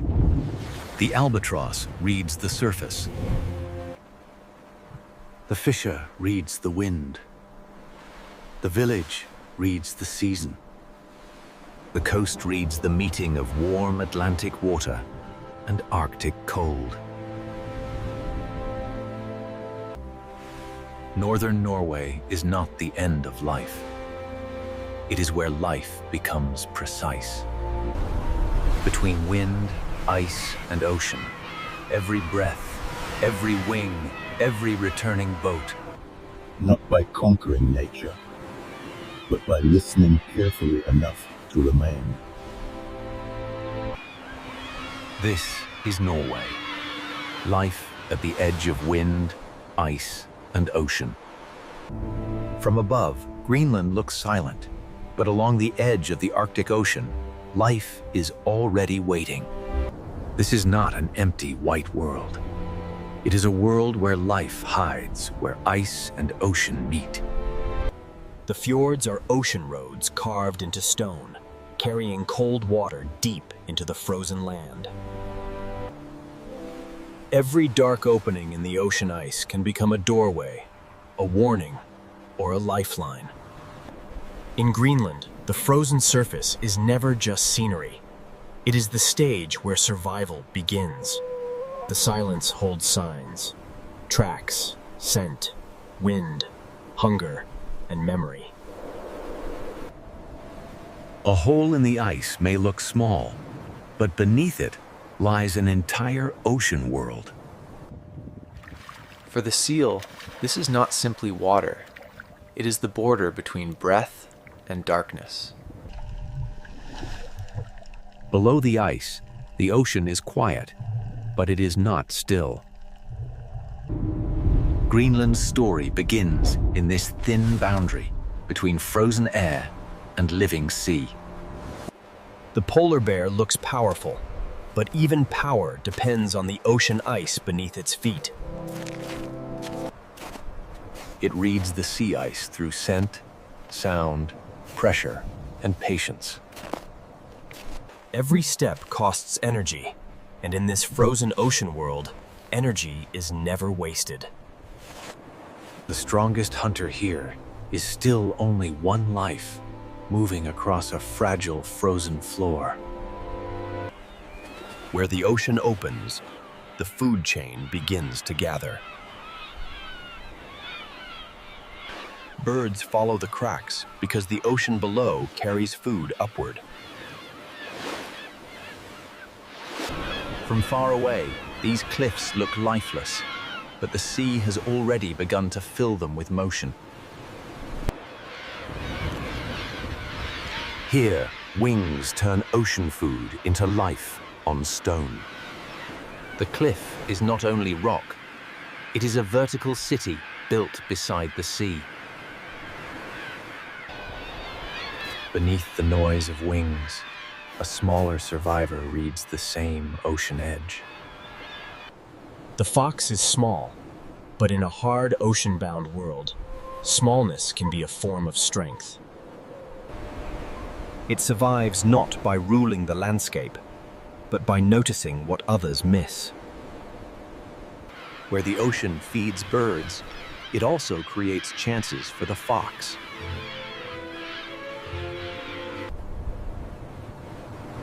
Life here is spread thin, but every edge has a purpose. Even the quietest animals are tied to the rhythm of snow, wind, and sea. Some survive by moving lightly. Others survive by standing together against the ocean wind.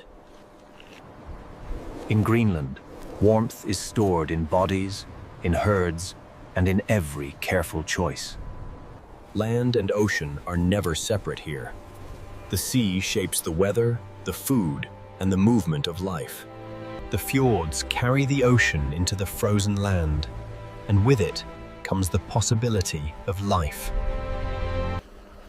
Below these icebergs, the ocean continues downward into a colder and darker world. The frozen surface hides an ocean system where small lives support giants. In this cold ocean, even the smallest forms of life can decide what survives above the ice. Fish turn invisible ocean energy into movement, flesh, and survival. The seal carries this ocean energy upward toward the frozen world above. A single layer of ice separates two worlds, but every life on both sides is connected. Glaciers bring the frozen interior to the sea, and the ocean answers with movement. To the animals of Greenland, ice is shelter, distance, danger, and direction. Far beyond the cliffs, giants follow the same cold ocean rhythm. A whale changes the fjord in a single breath, revealing that this frozen land is also an ocean world. Some animals walk on ice, some breathe through it, and others move beneath it like living mountains. Each life seems separate, but the ocean connects them all. In Greenland, survival gathers where elements meet: ice and water, cliff and sea, hunger and patience. Nothing here is careless. Every mark in the snow belongs to a decision. The same frozen surface can be a roof, a road, a nursery, and a hunting ground. The ocean feeds the birds feed the cliffs, and the cliffs feed another kind of survival. This opening chapter is only the surface. Beneath it lies a deeper system of timing, hunger, and adaptation. To understand Greenland wildlife, we must follow the edge where the ocean shapes every life. The first rule of this frozen world is simple. Ice decides where life can move. When the ocean opens, the story begins to move from silence into survival. And so we begin with the fragile foundation beneath every track, every dive, every flight, and every breath. To understand life in Greenland, we must begin with the surface that decides almost everything: sea ice. This ice is not a blank white floor. It is a living boundary between air and ocean. Where the ocean presses against the frozen surface, the ice bends, breaks, rises, and becomes a map.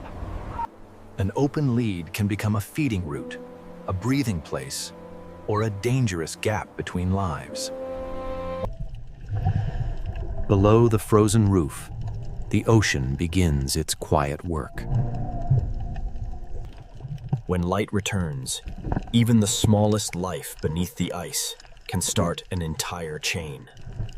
The beginning of survival here is almost invisible, carried by light, nutrients, and timing. Fish gather where the ocean gives them food, and their movement begins to draw larger lives. Every small body in this cold ocean becomes part of a larger survival equation. The seal lives between two worlds, feeding in the ocean and breathing through the ice. To the seal, a dark circle in the ice is not a detail. It is a doorway back to air. The same ice that traps the ocean below also gives life a place to breathe. For one animal, the hole is safety. For another, it is a place to wait. The bear does not rule the ice by force alone. It survives by reading the ocean's frozen skin. Sea ice is a road, a roof, a hunting ground, a resting place, and a border between worlds. Where the ice is strong, it can become a platform for rest.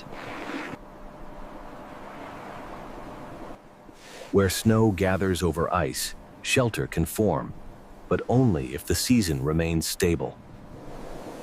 To human eyes, the ice may look permanent, but the ocean beneath is always moving it. A frozen surface can rise, tilt, crack, and drift with every movement of the sea. The frozen interior reaches the ocean through glaciers, and the ocean reshapes it into drifting ice. Here, every texture tells a different story of cold, pressure, current, and time. The ice opens, closes, thickens, thins, and changes the rules for everything living here. When the ocean opens, birds read the signal from above. A crack in the ice can connect sky, ocean, and hunger in a single dive. Below the opening, the ocean gathers movement that cannot be seen from the frozen surface. The sea feeds the birds, and the birds carry the ocean's energy toward the cliffs. Even the cliffs depend on what happens out here on the frozen sea. The ocean does not stop at the shore. Its influence climbs into every track and every ledge.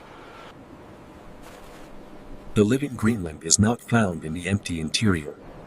It gathers around the ocean edge. When light returns to the frozen world, the ocean beneath begins to answer. Light, ice, and ocean must meet at the right time for life to rise. Every animal reads this map differently, but the map is written by the sea.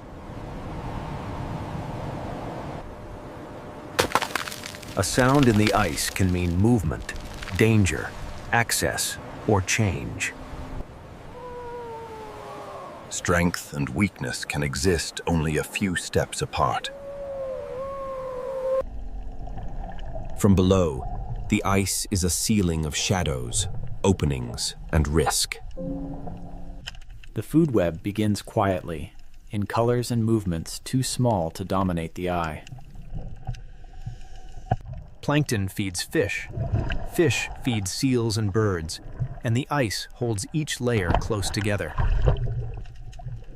The seal is a bridge between the small ocean lives below and the hunters above. The bear uses sea ice as a road to reach the places where the ocean must breathe. Nothing here survives alone. The ice connects every breath, dive, flight, and step. But the foundation of this world is fragile, and its rhythm is never guaranteed. When ice forms later or breaks earlier, every animal must spend more energy finding what it needs. Distance changes survival. A short crossing can become a long search. A wider opening can help one life, while making another life work harder. When the ice changes, the distances change, the timing changes, and the risks change. Even the giants of the fjord follow the patterns set by ice, current, and prey. This is the first rule of Greenland wildlife. Survival gathers where elements meet. And across this frozen stage, one relationship will define the next chapter. Above the ice waits the bear. Beneath the ice moves the seal. Above the ice waits the bear. Beneath the ice moves the seal. Between them lies the polar bear is powerful. But here, power begins with patience. The polar bear is powerful. But here, power begins with patience. A scent carried from the ocean can guide the bear farther than sight alone. Every step is a calculation, because every movement burns energy that may not return. To survive here, the bear must understand a map that is always shifting. For the seal, this small opening is life. For the bear, it is possibility. For the seal, this small opening is life. For the bear, it is possibility. The seal is built for this hidden ocean, where movement must be quiet, precise, and efficient. The seal is built for this hidden ocean, where movement must be quiet, precise, and efficient. The seal is built for this hidden ocean, where movement must be quiet, precise, and efficient. The seal is built for this hidden ocean, where movement must be quiet, precise, and efficient. The seal is built for this hidden ocean, where movement must be quiet, precise, and efficient. The seal is built for this hidden ocean, where movement must be quiet, precise, and efficient. The seal is built for this hidden ocean, where movement must be quiet, precise, and efficient. The seal is built for this hidden ocean, where movement must be quiet, precise, and efficient. The seal is built for this hidden ocean, where movement must be quiet, precise, and efficient. The seal is built for this hidden ocean, where movement must be quiet, precise, and efficient. The seal is built for this hidden ocean, where movement must be quiet, precise, and efficient. Beneath the surface, the seal is not helpless. It belongs to the ocean in a way the bear cannot. Its world is three-dimensional, shaped by pressure, breath, darkness, and memory. One animal walks on the frozen roof. One animal moves beneath it. Both are bound to the same ocean ice. The bear searches for the point where the seal's need for air meets the surface. The seal must choose when to rise, and sometimes survival means passing a doorway by. The most powerful image of the bear is not a roar. It is the weight of waiting. Somewhere below, a seal must breathe. Somewhere above, hunger is measuring time. Below the ice, the seal also waits, listening to a world it cannot fully see. A few meters of ice, distance, and timing can become the difference between danger and breath. For now, the ocean receives the seal again.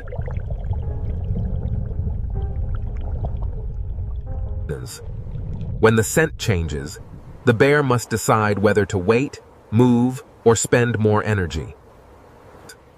A failed wait is not dramatic, but in the Arctic, it still has a cost.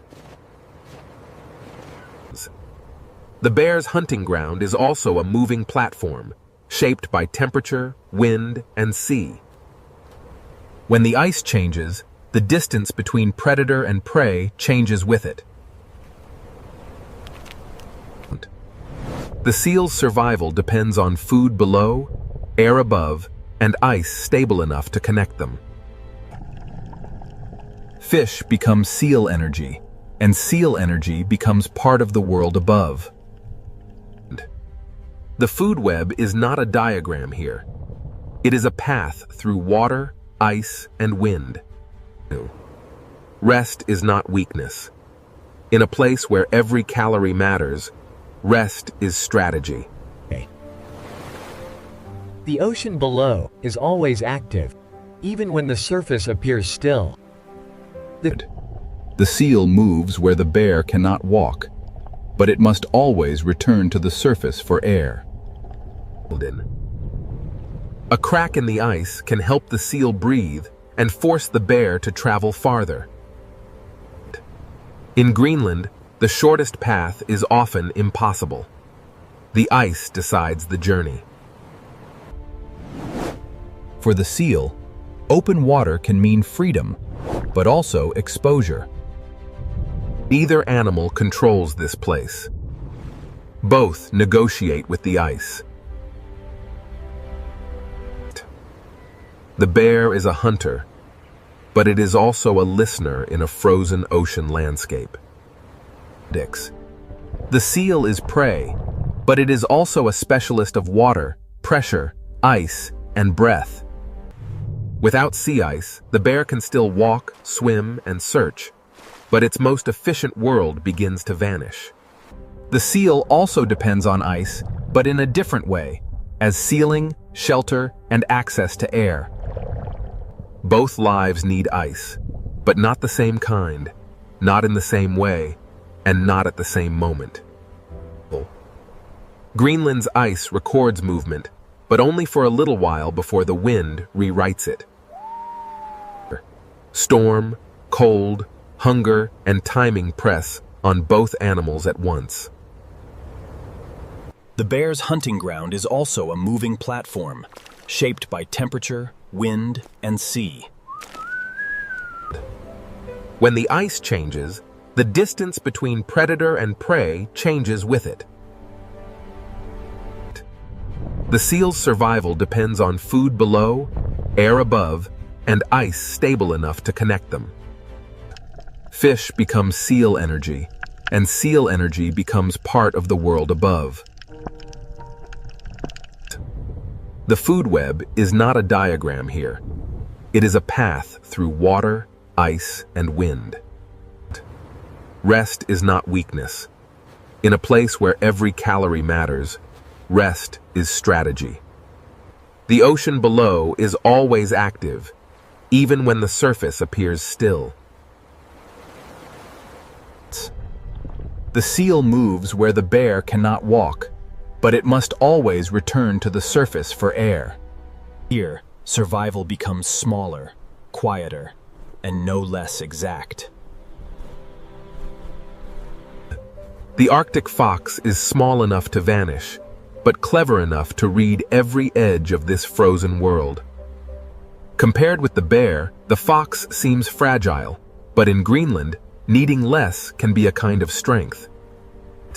It survives by scent, memory, timing, and the ability to change its strategy when the ocean coast changes. The fox does not dominate the landscape. It listens to it. And in a world where food is rare, even the smallest sound beneath snow can matter. Every movement must be worth the energy it costs. The coast gives the fox options: snow, stone, cliff, ice, and the ocean's leftovers. And in Greenland, flexibility can be as valuable as strength. When the season changes, the fox changes with it. Its camouflage belongs to the season, not to one color. Summer does not make Greenland easy. It only opens a short window of possibility. Where the ocean feeds the birds, the cliff becomes a seasonal pantry for those who can read it. The fox takes opportunity where it appears, but every opportunity here is temporary.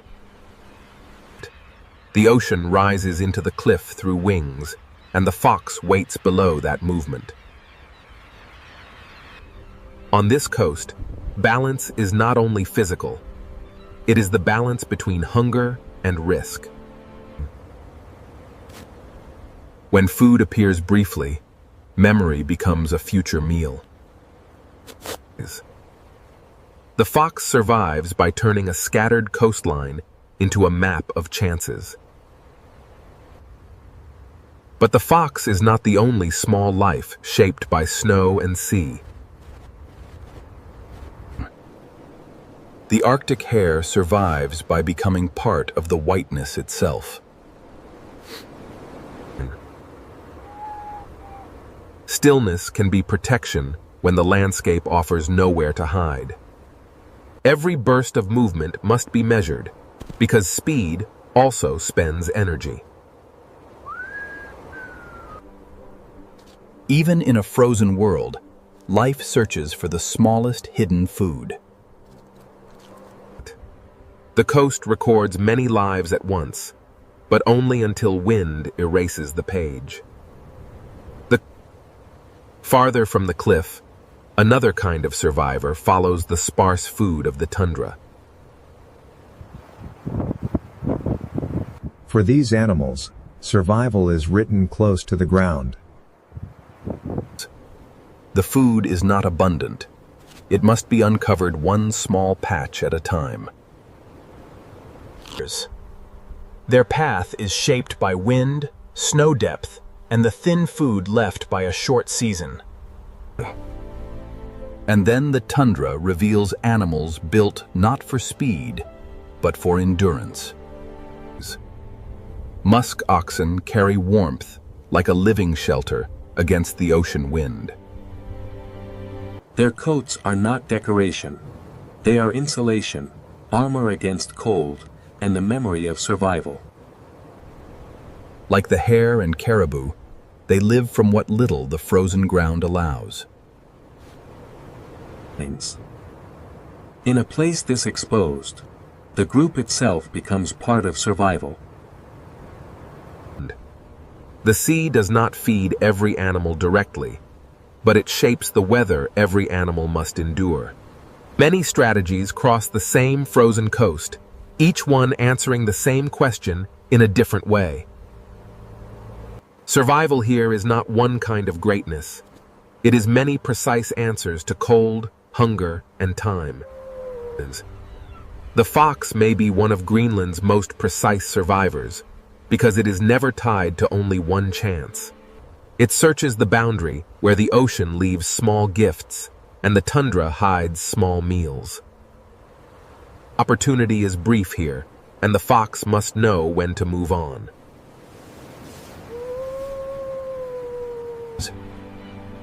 Its world is not land or sea, but the thin line between them. In Greenland, even nearby lives may pass without drama, each saving energy for its own struggle. Some search constantly, some endure in place. Greenland allows both, but rewards neither easily. A few stems beneath snow can matter as much as a breathing hole in the ice. Every track belongs to an animal, spending itself carefully. The fox shows that survival is not always loud, large, or obvious.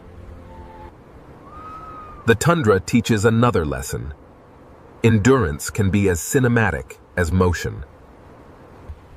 As light fades, the frozen coast keeps its lives close and quiet. By morning, the story begins again, written in new tracks beside the sea. And where the fox follows the coast, the next great world of Greenland rises above the ocean. Beyond the quiet survivors of the tundra, the cliffs awaken into a city of wings, and the ocean begins to speak louder.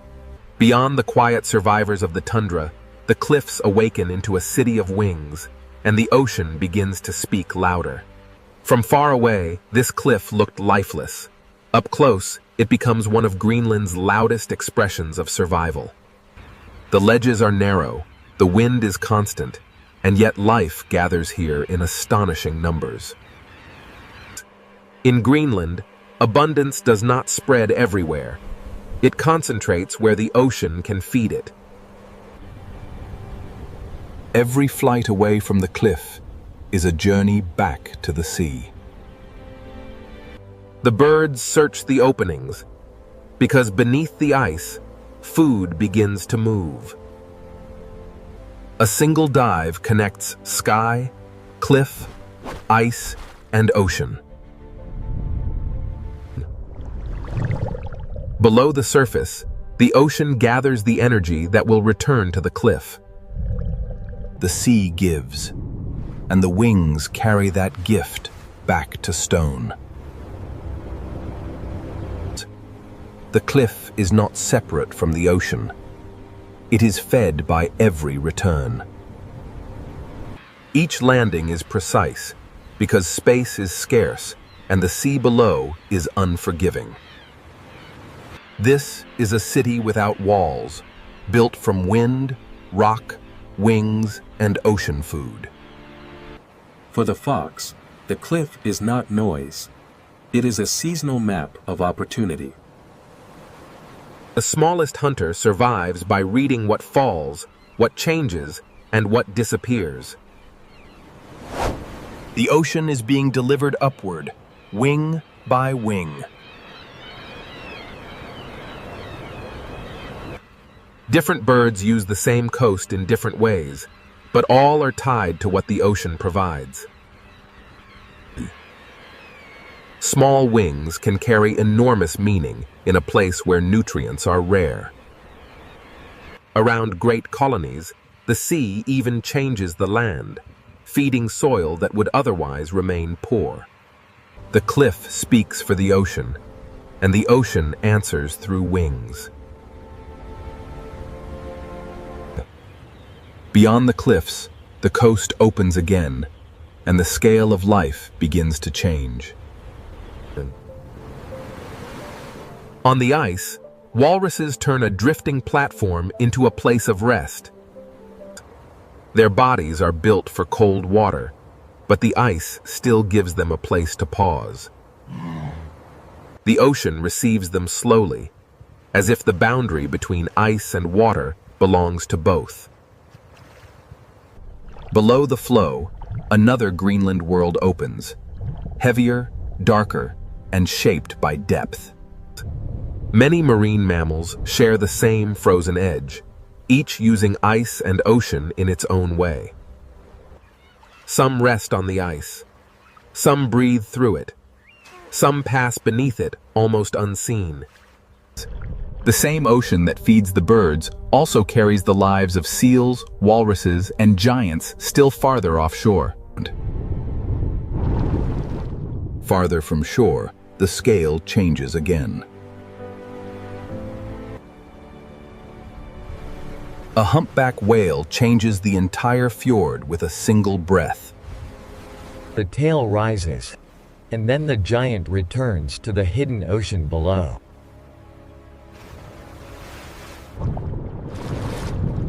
Below the icebergs, Greenland becomes a three-dimensional ocean world. Fin whales bring speed and scale to waters shaped by current, prey, and season. These giants do not move randomly. They follow the ocean's invisible patterns. Where plankton and fish gather, the largest bodies on Earth may follow. The bowhead whale belongs deeply to the Arctic imagination, slow, massive, and built for icy seas. Its body carries endurance across seasons, currents, and frozen waters. In the dark below the ice, size becomes almost silent. Then the ocean changes tone, and white shapes move through the fjord like living echoes. Belugas move through sound as much as water, using voices to keep contact in a world of ice and shadow. In cold and limited visibility, sound becomes a map. Some Greenland lives are visible only for moments, and others remain almost mythical. Narwhals bring mystery not because they are fantasy, but because their real lives are so difficult to witness. A single tusk above the water can feel unreal, but it belongs to a life shaped by ice, depth, and sound. Beneath the surface, they travel through a world where sound, pressure, and inherited roots matter more than sight. Greenland's ocean is not empty space. It is a layered world of roots, signals, and hidden feeding grounds. Some animals stand on ice, some rest on it, some breathe through it, and some travel beneath it. Together, they reveal Greenland not as an isolated island, but as part of a living Arctic Ocean network. The animals follow food, openings in ice, depth, temperature, current, and memory. What begins as tiny movement in the ocean can rise into birds, seals, walruses, and whales. But this ocean map is not fixed, and the rhythm that guides these lives is changing. When ice shifts, every route must be read again.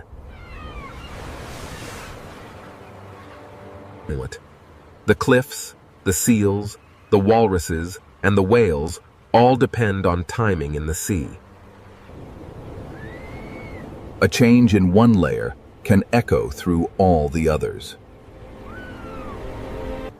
And now, the frozen map that holds these lives together begins to change its rhythm. And now, the frozen map that holds these lives together begins to change its rhythm. In Greenland, change does not arrive as an idea. It arrives as thinner ice, wider water, and altered distance. A frozen road can become a maze, and every animal must learn the new shape of the ocean. For the polar bear, distance is not only space. Distance is energy.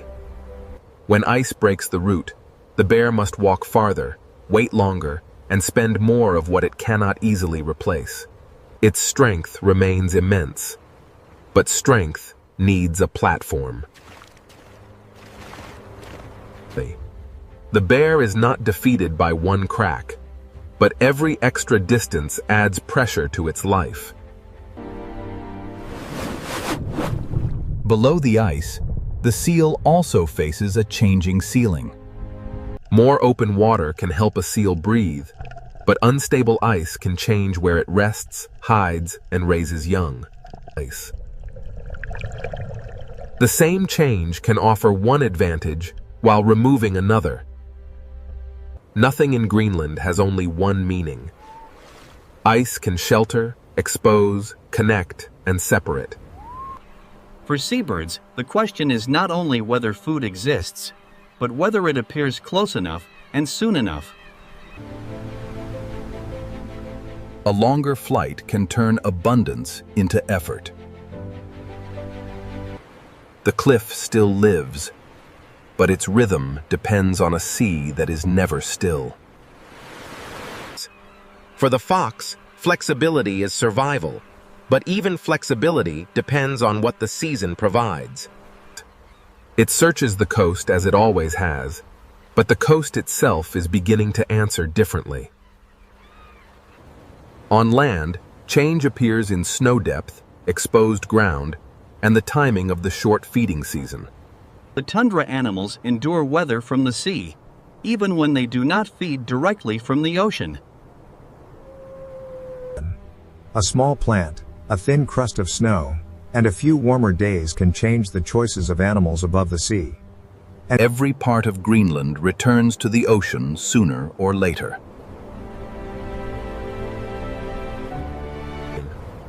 For whales, changing ice can open new water, but it can also shift the food they follow. When plankton and fish move, Giants may change their routes. Belugas read the water through sound, but even sound travels through a changing landscape. A route once held by ice and memory may become a route of new openings. Narwhals, too, move through a world where ice, depth, and sound must align. The hidden routes of the Arctic are not fixed roads. They are living agreements with the frozen sea. The animals are tough, but toughness does not mean independence. Specialization creates power, but it also creates dependence. A body perfectly made for one rhythm may struggle when that rhythm begins to shift. The bear, the seal, the fish, and the ice are not separate stories. A change in the sea can rise into the sky. A change in the sea can reach the smallest hunter on the rocks. A change in snow and sesame can reach every hoofprint, pawprint, and hidden burrow. Greenland is not a place where life spreads evenly. It is a place where life gathers at the margins. To watch Greenland wildlife is to watch precision. A seal's quick breath, a bear, slow step, and a bird's shadow all belong to the same frozen system. Beneath the surface, the ocean remembers every layer of the story. A whale's breath above cold water can feel brief, but it carries a history older than maps. The fox reads the snow, the birds read the sea, and the whales read the currents. The bear reads the wind, and the seal reads the ice. Together, they turn Greenland's frozen edges into a living system. Nothing here is careless, and nothing here is guaranteed. Yet Greenland is not a dead white world. It is a world where life has learned to spend itself carefully. Here, harshness does not erase life. It sharpens it. The frozen world and the ocean world are not separate. They are one living boundary. Every breath, dive, flight, and step belongs to this fragile agreement between life and ice. Greenland wildlife does not live outside the harshness. It survives by reading the harshness. And as the ice changes, every track, every breath, every nest, and every migration must answer a new question. Survival here is not only about strength, it is about timing, precision, and the fragile promise between life and the frozen world that holds it. At the meeting point of desert, sunlight, and sea, the Red Sea Ocean begins as a world of beauty, danger, and mystery. From above, this sea looks silent and gentle, but beneath the surface of the Red Sea Ocean lies a living world. Every descent into this sea is a crossing from the world we know into the hidden heart of the Red Sea Ocean. The deeper we enter the Red Sea Ocean, the more the sea begins to reveal the first shadows of a world built beneath the waves. Here, the Red Sea Ocean begins to change from open blue water into a hidden sea kingdom filled with color, movement, and life. The beauty of this sea is not empty beauty. Every color in the Red Sea Ocean belongs to a living system struggling to survive. Even the sand beneath this sea carries the marks of the Red Sea Ocean, shaped by currents, tides, and the slow rhythm of time. At first, the Red Sea Ocean shows only wonder, but every opening in the reef is also a doorway into survival. Light is the first architect of this sea, shaping every color, every shadow, and every movement inside the Red Sea Ocean. In the Red Sea Ocean, beauty is built layer by layer, and this first coral garden is only the beginning of the seal's hidden story. Now the Red Sea Ocean begins to open before us, not as a silent blue space, but as a living sea city built by coral and time. Every narrow passage in this sea leads to another chamber of life, and every coral wall protects a fragile part of the Red Sea Ocean. The Red Sea Ocean is never truly still. Even in silence, the sea is filled with movement. Below the bright reef, the seafloor tells its own quiet story, written by currents, small creatures, and the endless patience of the ocean. From the sand to the coral, every layer of the Red Sea Ocean is connected, and each layer depends on the one beneath it. A single coral tower in this sea can become a home, a shelter, a hunting ground, and a landmark within the Red Sea Ocean. Around this living tower, the Red Sea Ocean shows its first great rule. Every creature must find its place. Above the reef, the sea becomes a moving sky, where schools of fish travel like clouds through the Red Sea Ocean. In the Red Sea Ocean, beauty and danger often move in the same water, separated only by distance, timing, and instinct. This first glimpse of the Red Sea Ocean has shown only the surface of its story, and ahead, the Coral Kingdom will reveal far more.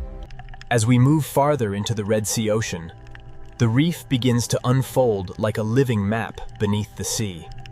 Every shelf, every crack, and every sandy path in this sea gives shelter to life within the Red Sea Ocean. The closer we move through this sea, the more the Red Sea Ocean reveals that beauty is also a system of hiding places. This wider reef shows the Red Sea Ocean at its most delicate, where thousands of lives depend on balance within the sea.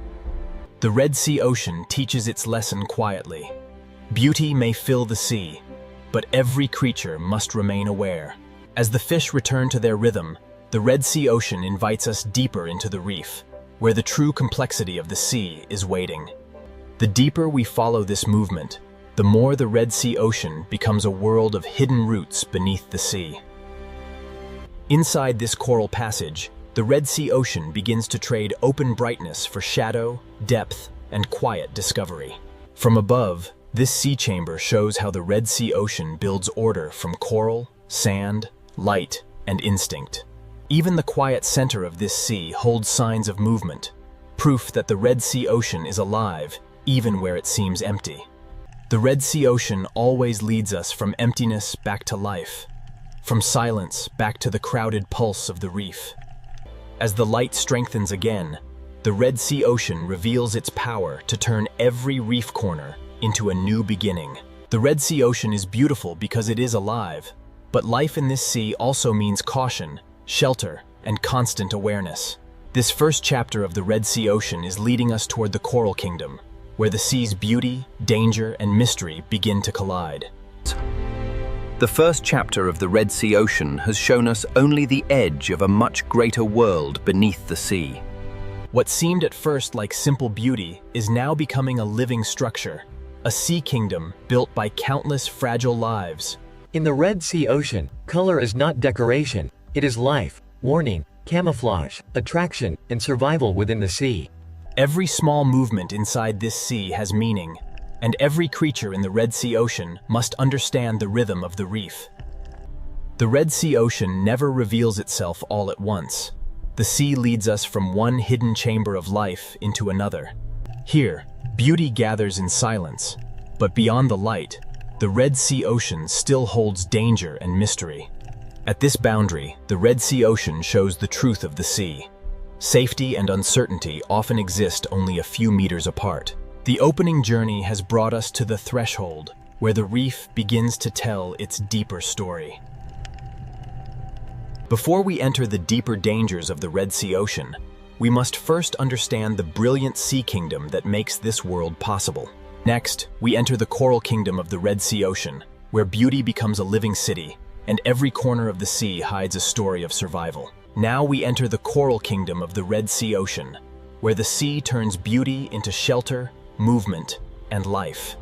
The Red Sea Ocean is built by lives so small they are almost invisible, yet together they create an entire sea kingdom. Every surface in this sea has a purpose, and every opening in the Red Sea Ocean may become a refuge for life. To follow these fish, is to discover that the Red Sea Ocean is filled with secret roads beneath the sea.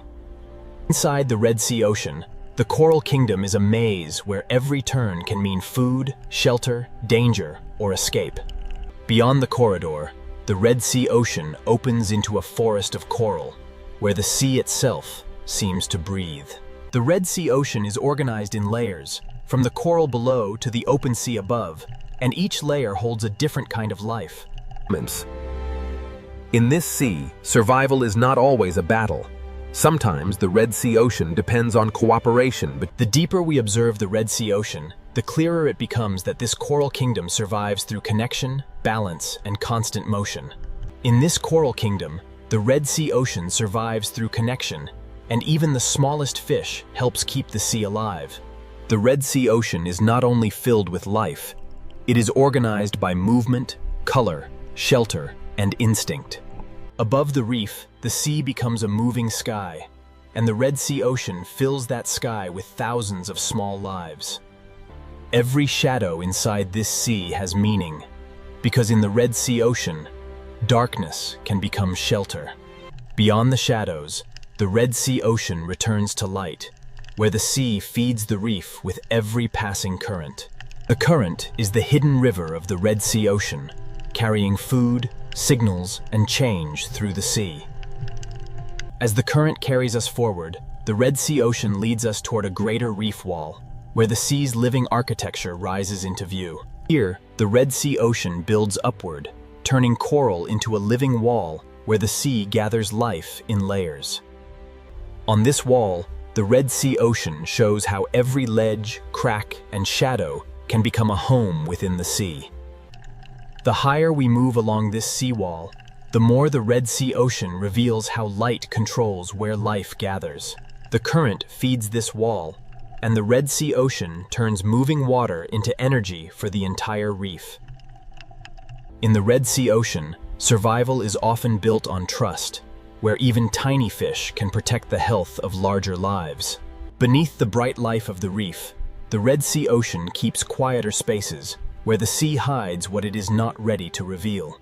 The mystery of this sea is not always found in great depth. Sometimes the Red Sea Ocean hides it inside a single dark opening. Back in the light, the Red Sea Ocean becomes motion again, a sea of color rising and falling with every passing current.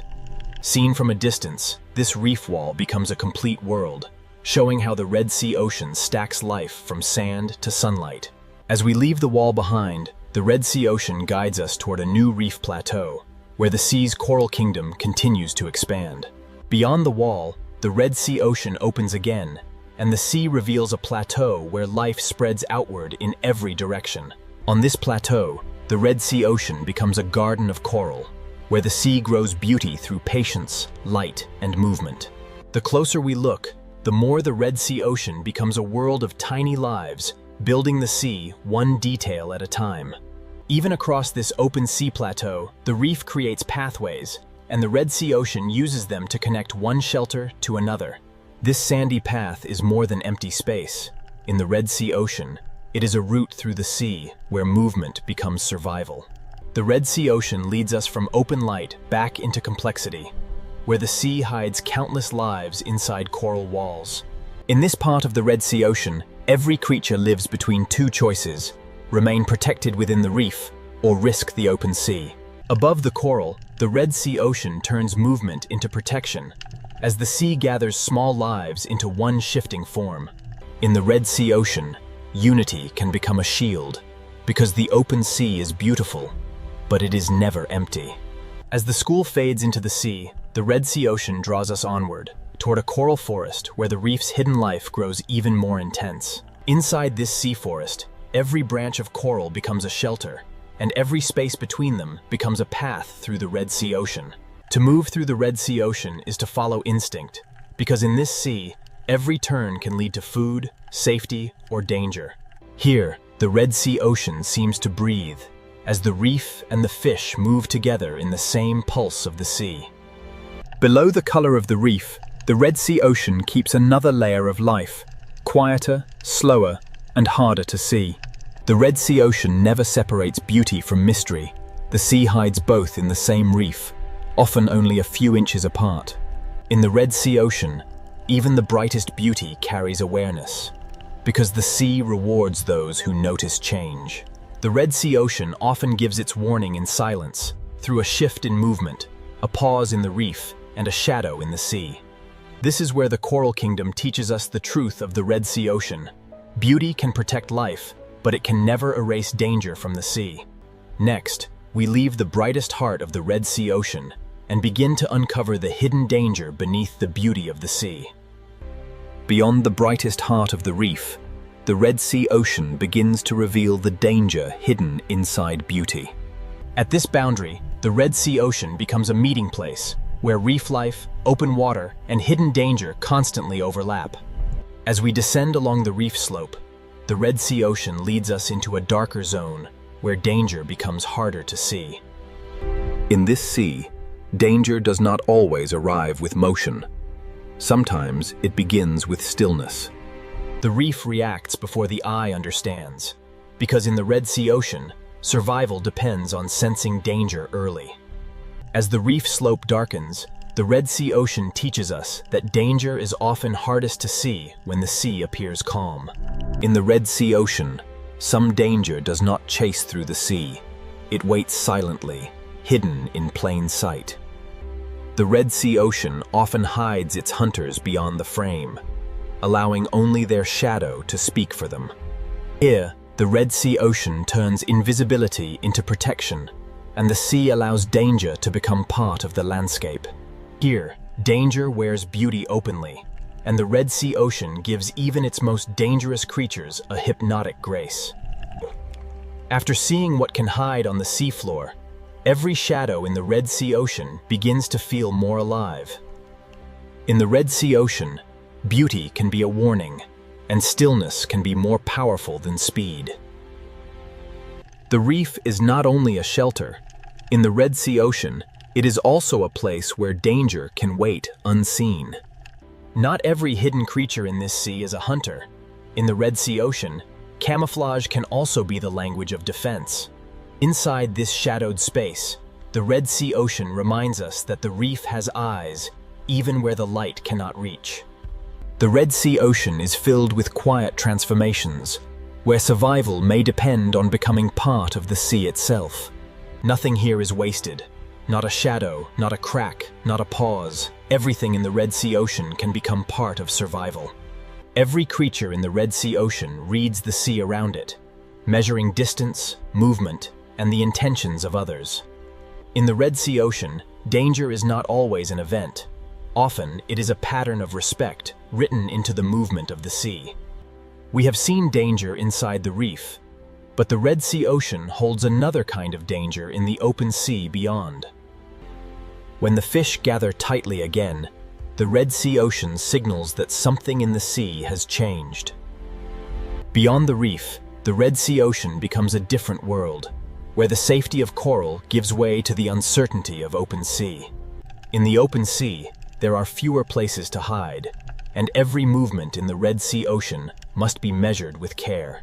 Now the Red Sea Ocean draws us toward a greater danger, where the open sea holds shapes that move with power, distance, and silence.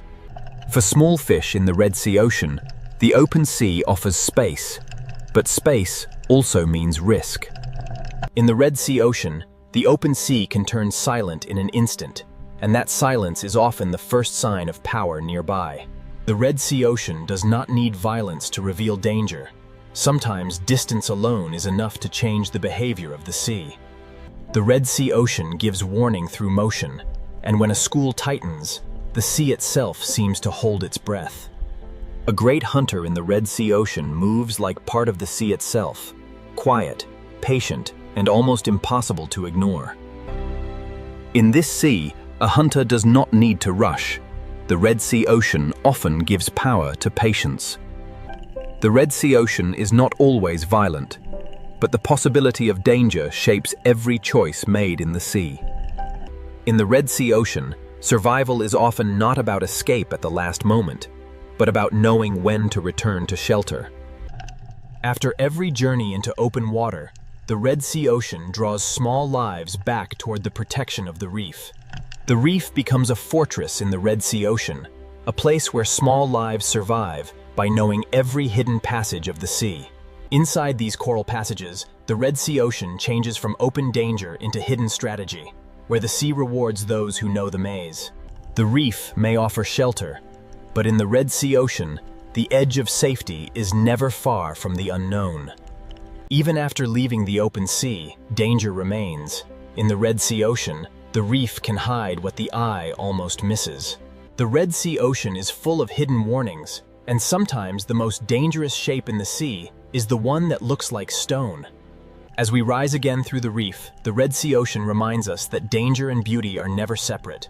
They trade places with every turn of the sea. The Red Sea Ocean has shown us danger in the open sea and danger inside the reef, but its deepest warnings still lie ahead. The Red Sea Ocean has shown danger in the open sea and danger inside the reef, but the deepest warnings often arrive at the edge of the reef. The Red Sea Ocean becomes a border between color and shadow, between shelter and the deep sea beyond.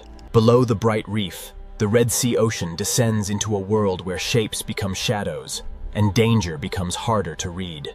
The Red Sea Ocean changes with depth, and every meter downward takes the sea farther from brightness and closer to mystery.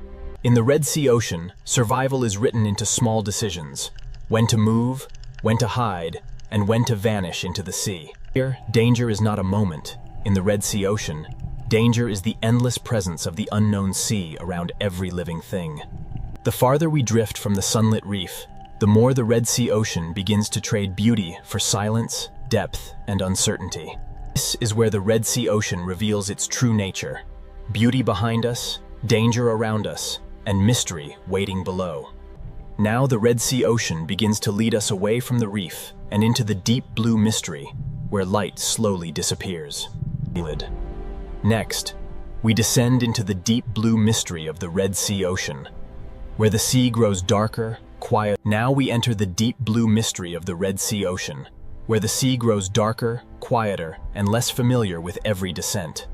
Above us, light still belongs to the reef, but below us, the Red Sea Ocean begins to belong to shadow. The Red Sea Ocean is not only reefs and color. Beneath the beauty, the sea drops into walls, canyons, and hidden depths. Along this wall, the Red Sea Ocean becomes a border between solid stone and endless water, between what can be seen and what remains unknown. In the deeper Red Sea Ocean, life becomes quieter, slower, and harder to find, but it never truly disappears from the sea. The deeper we travel, the more the Red Sea Ocean offers doorways into places where light can barely follow. Some places in the Red Sea Ocean do not reveal themselves at once. The sea asks for patience before it allows us closer. At this threshold, the Red Sea Ocean becomes a mystery within a mystery, a hidden room inside the deep sea. Inside this hidden passage, the Red Sea Ocean changes again, from wide blue depth into a narrow world shaped by stone, silence, and darkness. Here, where sunlight weakens, the Red Sea Ocean begins to whisper another story, one written in darkness. Here, inside the deeper Red Sea Ocean, light no longer rules the sea. It survives only in fragments. In this sea, even the smallest light becomes a signal, a warning, or a fragile sign of life in the dark. The deeper this passage leads, the more the Red Sea Ocean becomes a place of silence, adaptation, and hidden endurance. Inside the Red Sea Ocean, even darkness has direction, guiding life through hidden corridors carved by time and water. In places like this, the Red Sea Ocean becomes a refuge, where life survives by slowing down and staying close to stone. Every layer of the Red Sea Ocean is connected, and survival in this sea depends on forces moving quietly between darkness and light. The deep sea gives to the reef in ways that are almost unseen, and the Red Sea Ocean depends on this hidden movement to keep life alive. As light returns, the Red Sea Ocean reveals that survival is not sudden. It is built slowly, one reef, one current. This coral may look still, but in the Red Sea Ocean, it is constantly feeding, breathing, building, and surviving against the sea. In this sea, survival is shared, because the Red Sea Ocean holds life together through feeding, cleaning, hiding, and moving. The Red Sea Ocean survives through balance, and even a fish grazing quietly on the reef helps protect the seal's fragile foundation. From the coral floor to the open sea above, the Red Sea Ocean builds survival in layers, and every layer must remain strong. Movement is survival in the Red Sea Ocean, because the sea demands that every creature know when to rise, when to feed, and when to return. In this sea, nothing survives alone. The Red Sea Ocean depends on timing, shelter. As the current carries us forward, the Red Sea Ocean begins to show the fragile strength of life, adapting to a changing sea. As the current reaches brighter water, the Red Sea Ocean reveals how survival depends on adapting to a sea that never stands still. The reef may appear strong, but in the Red Sea Ocean, even the brightest coral survives only when the sea remains in balance. In this sea, survival is not always dramatic. The Red Sea Ocean often tests life through space, shelter, and quiet competition. For a small fish in the Red Sea Ocean, survival can be measured in seconds, in distance, and in the safety of the next coral opening. The Red Sea Ocean is a world of constant choices, where every creature must read the sea before it moves. To feed, life must leave shelter, and in the Red Sea Ocean, every meal comes with a measure of risk. In this ocean, timing is everything, because the Red Sea gives life only brief moments to feed before the sea asks it to return. The reef protects life, but life must also protect the reef, and this is the fragile agreement at the heart of the Red Sea Ocean. In the Red Sea Ocean, survival is not carried by one creature alone. It is shared across the entire sea. This living reef is beautiful, but its strength is fragile, and the Red Sea Ocean survives only by holding many forces in balance. In the Red Sea Ocean, warmth gives life energy, but too much change can turn strength into fragility. A current is more than movement. In the Red Sea Ocean, it is the sea's way of delivering life to the reef. In this sea, survival often means choosing the right place to wait, where food arrives but danger stays at a distance. The Red Sea Ocean is never completely still, and every creature here must learn to use the sea's force without being carried away by it. Even in a sea of movement, life needs shelter, and the Red Sea Ocean offers calm pockets where fragile creatures can recover.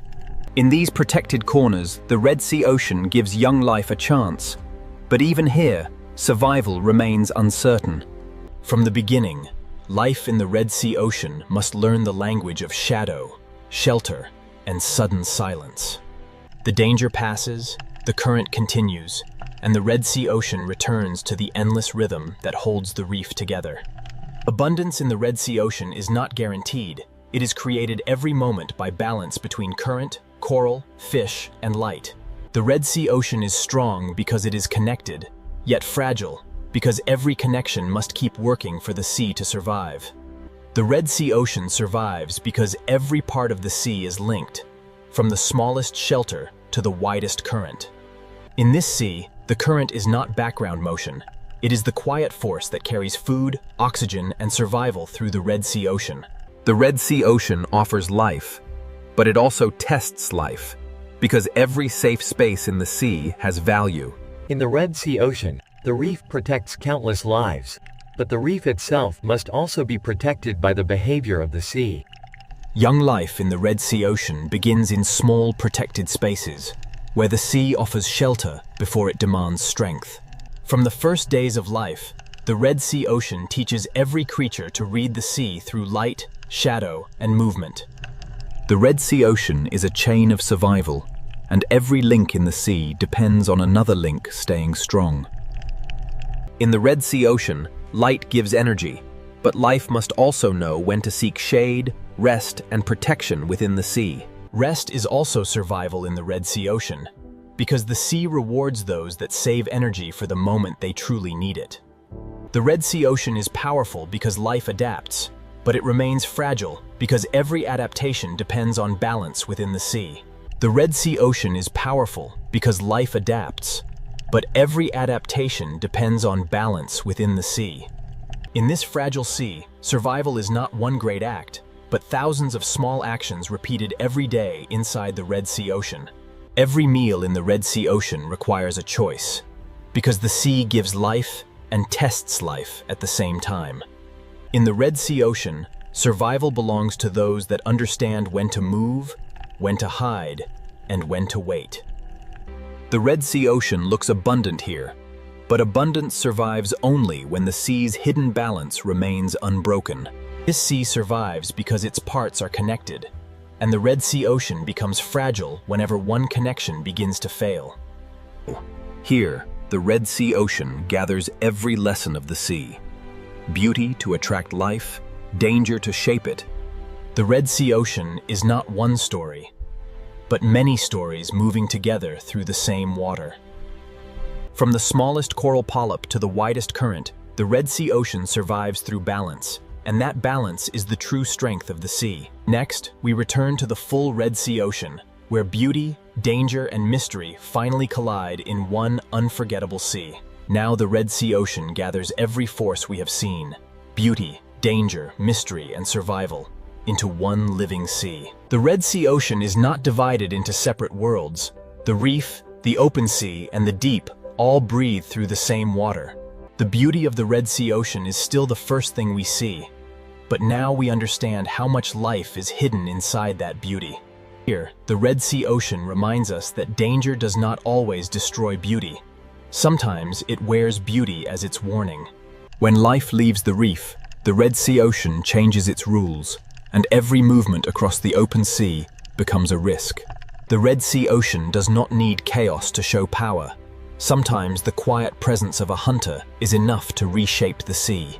Below the danger of the open sea, the Red Sea Ocean holds another force entirely: the mystery of depth.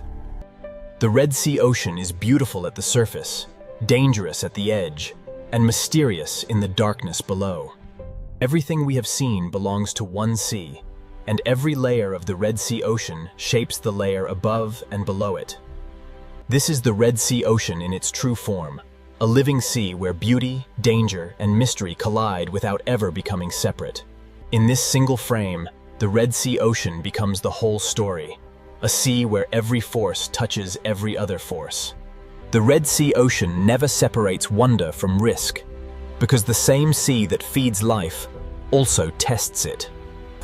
Every crossing in the Red Sea Ocean is a choice between the safety of the reef and the opportunity of the open sea. In the Red Sea Ocean, danger may pass without violence, but its presence changes the rhythm of the sea. The reef may seem like a safe kingdom, but the Red Sea Ocean keeps the deep mystery close, even inside its brightest coral. Beneath every bright surface, the Red Sea Ocean holds a quieter world, where the sea keeps its oldest secrets. This is the Red Sea Ocean at its most mysterious, where the sea invites us closer but never gives away everything it holds. The Red Sea Ocean moves between darkness and light, as if both are part of the same breath. Seen from above, the Red Sea Ocean is a living map of connection, where every path leads from beauty toward risk and from risk toward mystery. The Red Sea Ocean is unforgettable because it is never only one thing. The sea is beauty, danger. The Red Sea Ocean is unforgettable because it is never only one thing. The sea is beauty, danger. Every path through the Red Sea Ocean carries more than motion. It carries the memory of shelter, hunger, caution, and instinct. The great story of the Red Sea Ocean is written in small details, in sand tracks, coral shadows, and the quiet movement of life. In this sea, every doorway is both promise and warning, because the Red Sea Ocean hides mystery inside beauty. The Red Sea Ocean leads us through gateways of coral, each one opening from what we know into what the sea still keeps hidden. Here, the Red Sea Ocean shows balance at the edge, where beauty holds its ground while danger moves quietly in the distance. Below the reef, the Red Sea Ocean keeps its deeper silence, where the sea becomes shadow, pressure, and hidden light. Nothing in the Red Sea Ocean is truly separate. The deep feeds the reef shelters life, and life moves the story of the sea forward. The Red Sea Ocean is a circle of survival, where each return to the reef carries the influence of the deep sea below. As the Red Sea Ocean opens beneath us, the full truth becomes clear. This sea is not only a place to witness, but a world to understand. As the Red Sea Ocean opens beneath us, the full truth becomes clear. This sea is not only a place to witness, but a world to understand. Every path in the Red Sea Ocean connects to another, and every movement in the sea becomes part of a larger design. The Red Sea Ocean holds many worlds close together, and the distance between color and darkness is often only a few meters of sea. In this sea, survival is the art of balance, and the Red Sea Ocean asks every creature to understand the line between safety and risk. The Red Sea Ocean gives life the courage to move, but the sea also reminds life to return before the distance becomes too great. Danger in the Red Sea Ocean does not always strike. Sometimes it simply passes through the sea and changes everything around it. The Red Sea Ocean is filled with doorways, and each doorway leads from light into shadow, from safety into the unknown. The Red Sea Ocean is filled with doorways, and each doorway leads from light into shadow. The Red Sea Ocean does not choose between darkness and light. It carries both, and life must learn to move between them. Now the Red Sea Ocean prepares to leave us with its final lesson. This sea is most powerful when all of its hidden forces collide. The final lesson of the Red Sea Ocean begins here, where every hidden force of the sea comes together in one living world. Beauty is the face of the Red Sea Ocean, but beneath that beauty, the sea is always moving, testing, hiding, and surviving. Every creature in the Red Sea Ocean belongs to the same fragile rhythm, and every rhythm helps the sea continue. Danger is not separate from the Red Sea Ocean. It is one of the forces that shapes the movement, caution, and intelligence of the sea. Mystery is the depth of the Red Sea Ocean, the part of the sea that remains unseen even after the journey has changed us. From darkness to color, from depth to reef, the Red Sea Ocean shows that every layer of the sea belongs to the same story. This is why the Red Sea Ocean is unforgettable, because it does not offer one truth, but many truths moving together beneath the sea. The Red Sea Ocean is a living collision of forces, and its power comes from the way those forces remain connected. As we rise from the reef, the Red Sea Ocean remains below us, still alive, still dangerous, still beautiful, and still filled with mystery. The journey ends here, but the Red Sea Ocean continues, where beauty, danger, and mystery collide beneath the endless sea. This hidden chamber shows another face of the Red Sea Ocean. Not bright, not crowded, but ancient. In the deep Red Sea Ocean, mystery is not only what hides in darkness, but how life continues where almost nothing seems possible. Every hidden room in the Red Sea Ocean seems to lead to another, as if the sea itself is built from secrets. The path ahead sinks lower, and the Red Sea Ocean draws us farther from light, farther from color, and deeper into the unknown sea. At the end of this hidden passage, the Red Sea Ocean opens again, but now the sea ahead is darker, wider, and far more mysterious. Beyond the hidden cave, the Red Sea Ocean opens into a deeper world, where the sea becomes wider, darker, and far less familiar. Here, the Red Sea Ocean no longer feels like a reef. It feels like a silent sky beneath the sea. The Red Sea Ocean may appear empty in the deep, but the sea is never truly empty. Life simply becomes harder to find. Down here, the Red Sea Ocean is shaped by pressure, darkness, and the slow endurance of life against stone. In this deep part of the Red Sea Ocean, survival belongs to creatures that can vanish into the sea itself. The deep Red Sea Ocean is full of hidden valleys, places where the sea gathers silence, shadow, and fragile life. This valley is another corridor of the Red Sea Ocean, not carved for us, but shaped by the sea over time beyond human memory. The farther we move through this sea valley, the more the Red Sea Ocean seems to leave the surface world behind. Where sunlight cannot reach, the Red Sea Ocean creates its own language of light, faint, brief, and mysterious. The valley ends, but the mystery does not. Ahead, the Red Sea Ocean opens into a deeper basin where the sea holds its secrets in darkness. The valley opens into a basin, and the Red Sea Ocean becomes a hidden plain where silence stretches farther than light. Down here, the sea does not need color to feel alive, and the Red Sea Ocean speaks through stillness, shadow, and faint hidden light. In this part of the Red Sea Ocean, Survival belongs to those that move slowly, hide well, and waste nothing. Even where the sea appears empty, the Red Sea Ocean leaves clues in the sand, traces of movement written softly across the deep. The Red Sea Ocean guides us onward through the faintest signs, because in the deep sea, even a track in the sand can become a story. This ridge may look small, but in the Red Sea Ocean, even a low rise can divide shelter from exposure in the deep sea. The basin is not the end of the descent. The Red Sea Ocean keeps lowering the seafloor into deeper layers of mystery. With every downward turn, the Red Sea Ocean grows less familiar, as if the sea is hiding older worlds beneath newer ones. Here, the Red Sea Ocean reveals a world that does not need brightness to be beautiful, only the will to survive in darkness. Ahead, another opening waits in the deep Red Sea Ocean, and the sea seems to pull everything slowly toward the darkness beyond. At the edge of this canyon, the Red Sea Ocean feels less like a place and more like a question waiting in the dark. The Red Sea Ocean does not reveal its deepest rooms easily. It hides them behind stone, darkness, and pressure. Inside this canyon, the sea becomes a passage through shadow, where the Red Sea Ocean carries life into places almost untouched by light. Even here, far below the Coral Kingdom, the Red Sea Ocean refuses to become empty, and the sea still finds a way to hold life. In the deep Red Sea Ocean, movement becomes careful, energy becomes precious, and survival depends on doing almost everything slowly. The Red Sea Ocean keeps building mysteries within mysteries, each hidden space leading the sea into another layer of darkness. Here, mystery is not empty darkness. In the Red Sea Ocean, mystery is life adapting to a world without comfort. Looking back, the Red Sea Ocean reminds us how far we have traveled from color, from warmth, and from the easy beauty of the shallow sea. The deep Red Sea Ocean may seem separate from the reef, but every layer of the sea is connected by currents, nutrients, and life.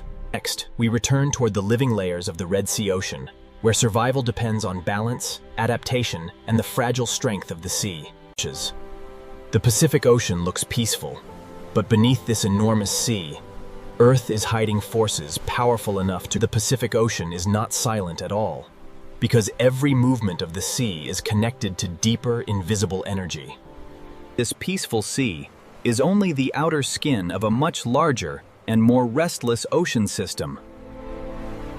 Below the calm sea surface, the Pacific Ocean carries heat, pressure, and geological stress across unimaginable distances. That the Pacific Ocean is both a cradle of life and one of the greatest engines of natural disaster on Earth.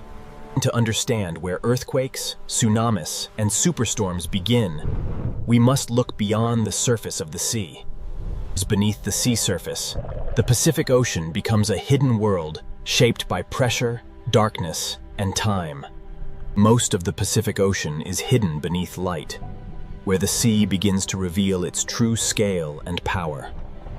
That the deeper the Pacific Ocean becomes, the closer we move toward the forces that shape the planet from below.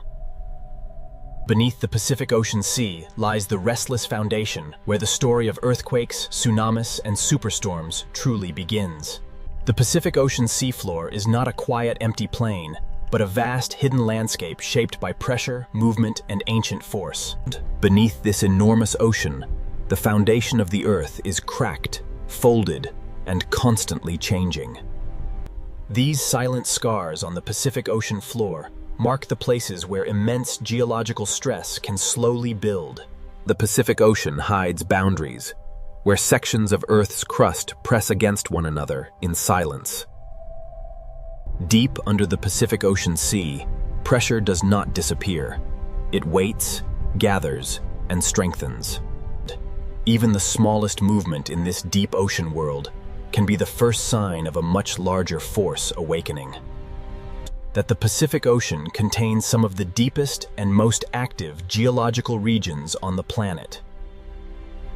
That the deeper the Pacific Ocean becomes, the more it reveals a world where stillness can hide enormous danger. Earthquakes in the Pacific Ocean begin when stored pressure finally overcomes the strength of rock. Beneath the Pacific Ocean Sea, the first quiet signs of a future earthquake may already be beginning. The Pacific Ocean often gives its first warning deep below the sea, long before anything changes at the surface. Beneath the Pacific Ocean Sea, pressure can remain trapped for centuries before releasing in a single violent moment. The Pacific Ocean rests on moving plates, and where those plates lock together, invisible energy begins to accumulate. This deep-sea silence is deceptive, because the Pacific Ocean floor is slowly storing the force that can shake entire coastlines. When rock beneath the Pacific Ocean can no longer hold against pressure, the stored energy begins to search for release. Trenches beneath the Pacific Ocean mark places where one plate may be forced beneath another, creating some of Earth's most powerful seismic zones. In the Pacific Ocean, the greatest disasters often begin with movements so deep that the surface sea remains unaware. Every layer of rock beneath the Pacific Ocean carries a record of collisions, ruptures, and pressure built over geological time. An earthquake beneath the Pacific Ocean does not begin as a single image, but as a chain of stress, resistance, and sudden release. Beneath the Pacific Ocean Sea, calm is never proof of safety, because the next movement may begin without warning. The Pacific Ocean can return to silence, even when the forces beneath the sea have not disappeared. Under this sea, stillness is only a pause between movements of the Earth. Every fracture beneath the Pacific Ocean is part of a larger system that links deep geology to the sea above. The Pacific Ocean hides an enormous architecture of stress, where pressure can travel across the ocean floor without being seen at the surface. When the seafloor moves, the entire Pacific Ocean above it becomes part of the transfer of energy. The ocean does not need to break open violently to carry danger. Sometimes the first signal is a silent movement through water. Energy born under the Pacific Ocean can move upward and outward through the sea long before the world recognizes its power. The Pacific Ocean is a bridge between the planet's inner force and the atmosphere that shapes storms above. This single ocean can carry energy from the seafloor into waves, from warm water into clouds, and from silence into catastrophe. The Pacific Ocean is never only what we see on the surface, because beneath this sea, earthquakes may begin. The Pacific Ocean always returns to beauty on the surface, even when the deep sea below continues to hold the memory of pressure and movement. What happens beneath the Pacific Ocean may remain invisible, but its consequences can travel across the sea with unstoppable force. The Pacific Ocean is connected from its deepest trenches to its highest storm clouds. Beneath this sea, the earth can shake. Above this sea, storms can grow. And across this sea, the Pacific Ocean is not one story, but many forces moving together beneath one endless surface. Every calm ocean scene in the Pacific carries the possibility of sudden transformation. This opening journey has only revealed the first layer of the Pacific Ocean, because the deeper story begins where the seafloor meets the movement. To understand earthquakes beneath the Pacific Ocean, we must descend again into the places where tectonic plates collide, lock, and for the next part of this Pacific Ocean story, we'll enter the Ring of Fire, where the sea hides volcanoes, trenches, and earthquake zones, powerful leaks fold.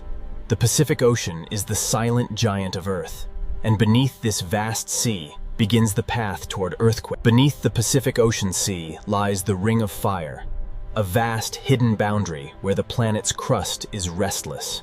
Along the Pacific Ocean trenches, one tectonic plate can be forced beneath another, creating some of the strongest earthquakes the planet can produce. The Ring of Fire beneath the Pacific Ocean Sea is where pressure gathers, rocks resist, and the first hidden steps toward earthquake begin. Inside the Pacific Ocean Sea, the Ring of Fire is not a single place, but a vast chain of hidden collision zones wrapped around the ocean basin. These layers beneath the Pacific Ocean were shaped by millions of years of pressure, collision, eruption, and slow tectonic movement.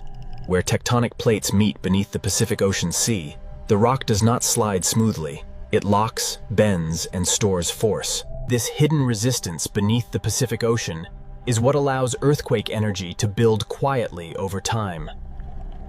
The ring of fire beneath the Pacific Ocean is a place where the surface of the planet is constantly being recycled, crushed, and reborn. Volcanoes beneath the Pacific Ocean reveal how closely fire and water exist together in this hidden world. Heat escaping from beneath the Pacific Ocean is another sign that the Earth below this sea is still intensely active. Beneath the Pacific Ocean Sea, tectonic plates do not move freely. They grind, resist, and lock against each other.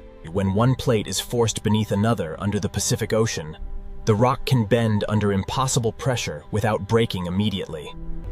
This bending beneath the Pacific Ocean stores energy slowly, silently, and relentlessly. That each tiny fracture beneath the Pacific Ocean Sea is a warning that the locked boundary is approaching its limit. The ring of fire beneath the Pacific Ocean is a chain reaction of pressure moving through rock, water, and time. Before a major earthquake beneath the Pacific Ocean, the seafloor may show only quiet signs of pressure seeking escape. When the locked plates beneath the Pacific Ocean finally slip, the release can shake the seabed with extraordinary force. This is the hidden moment when the Pacific Ocean begins to transform stored pressure into seismic motion. Even before the largest movement arrives, the Pacific Ocean floor can begin to ripple with warnings written in sand, stone, and pressure. Beneath the Pacific Ocean Sea, the ring of fire is now fully awake, and the next movement may be the first true step toward an earthquake. Beneath the Pacific Ocean Sea, pressure does not always release at once. It first announces itself through subtle motion in rock, sand, and water that this locked boundary under the Pacific Ocean has held back immense force. But every tremor means the balance is weakening. When seismic pressure starts to move beneath the Pacific Ocean Sea, the first disturbance may travel through stone before it travels through water. Along the Pacific Ocean Ring of Fire, trenches mark the places where the planet folds its crust downward and stores dangerous energy. That beneath the Pacific Ocean Sea, even a small upward movement of the ocean floor can become the beginning of a much larger event. The Pacific Ocean hides the moment when pressure becomes motion, and motion becomes the first language of an earthquake. That under this vast sea, the Earth can hold still for centuries, then move in seconds with enough force to disturb the entire ocean above. An earthquake beneath the Pacific Ocean is not only a movement of rock, it is the beginning of an energy transfer into the sea itself. Beneath the Pacific Ocean Sea, the ring of fire has moved from silent pressure into active strain, and the final rupture is now close. Beneath the Pacific Ocean Sea, the ring of fire has reached the moment when stored pressure can no longer remain hidden. An earthquake beneath the Pacific Ocean begins when locked rock finally gives way. When the Pacific Ocean floor shifts suddenly, the movement is not only local, it becomes energy transferred into the sea above. That this vertical movement beneath the Pacific Ocean is one of the critical forces that can disturb an enormous mass of water. The sea itself does not create the first force. The Pacific Ocean receives that force from the sudden motion of the Earth below. Deep under the Pacific Ocean, an earthquake is not the end of the story, but the beginning of a new motion through the sea. The terrifying truth of the Pacific Ocean is that disaster can begin deep below, while the surface remains almost unchanged. This contrast is what makes the Pacific Ocean so dangerous. A peaceful surface can conceal a violent transformation underneath. Once the Pacific Ocean floor has moved, the next question is whether that movement has pushed enough water to form a tsunami. Beneath the Pacific Ocean, the Ring of Fire has released its first great force, and in the next chapter, the sea itself will show how an earthquake can become a tsunami. When the Pacific Ocean floor shifts, the sea above it may become the next carrier of Earth's power. A tsunami does not begin as a towering wave, but as energy moving quietly through the ocean. As in the open Pacific Ocean, tsunami energy can travel across enormous distances while barely changing the surface. The Pacific Ocean can carry this energy like a message written through water. When part of the Pacific Ocean floor rises or drops suddenly, it pushes the water above into motion. The sea does not move because of wind here. It moves because the ground beneath the Pacific Ocean has changed shape. The size of the displaced seafloor helps determine how much water the Pacific Ocean will set in motion. In deep water, tsunami waves are often long, fast, and low, hiding their strength across the vast Pacific Ocean. This is what makes the Pacific Ocean so deceptive. The first stage of a tsunami may pass beneath a calm-looking sea. The tsunami has begun, not as destruction, but as silent energy racing across the Pacific Ocean. Across the deep Pacific Ocean, the first stage of a tsunami may be almost invisible to the eye. In deep water, tsunami energy can travel fast, while the ocean surface remains deceptively low and smooth. The Pacific Ocean can carry a tsunami across thousands of kilometers before the wave begins to rise. The deeper the ocean, the more efficiently the Pacific Ocean allows this energy to move. A tsunami is not simply a surface wave, but a movement involving a vast depth of water. Unlike ordinary wind waves, tsunami energy reaches deep into the Pacific Ocean. The Pacific Ocean transforms the earthquake's sudden force into a traveling pulse of water. The Pacific Ocean can hide great danger inside motion, too broad and low to appear threatening. Only when this energy approaches shallower water will the Pacific Ocean begin to reveal its true power. The Pacific Ocean is carrying the wave toward shallower ground, where silence will begin to turn into height. The Pacific Ocean is now carrying the hidden force away from deep water and toward the place where the wave will begin to change. As the Pacific Ocean becomes shallower, the energy has less space to remain hidden. When tsunami energy reaches shallower parts of the Pacific Ocean, the wave begins to slow down. The wave loses speed, but it does not lose energy.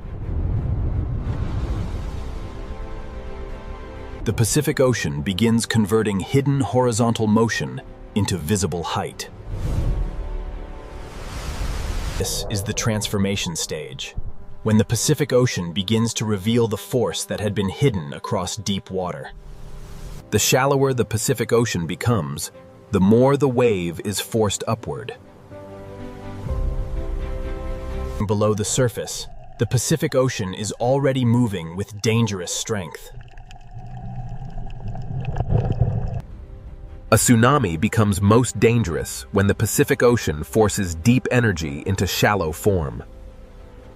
The Pacific Ocean has begun turning silent energy into a visible wall of water.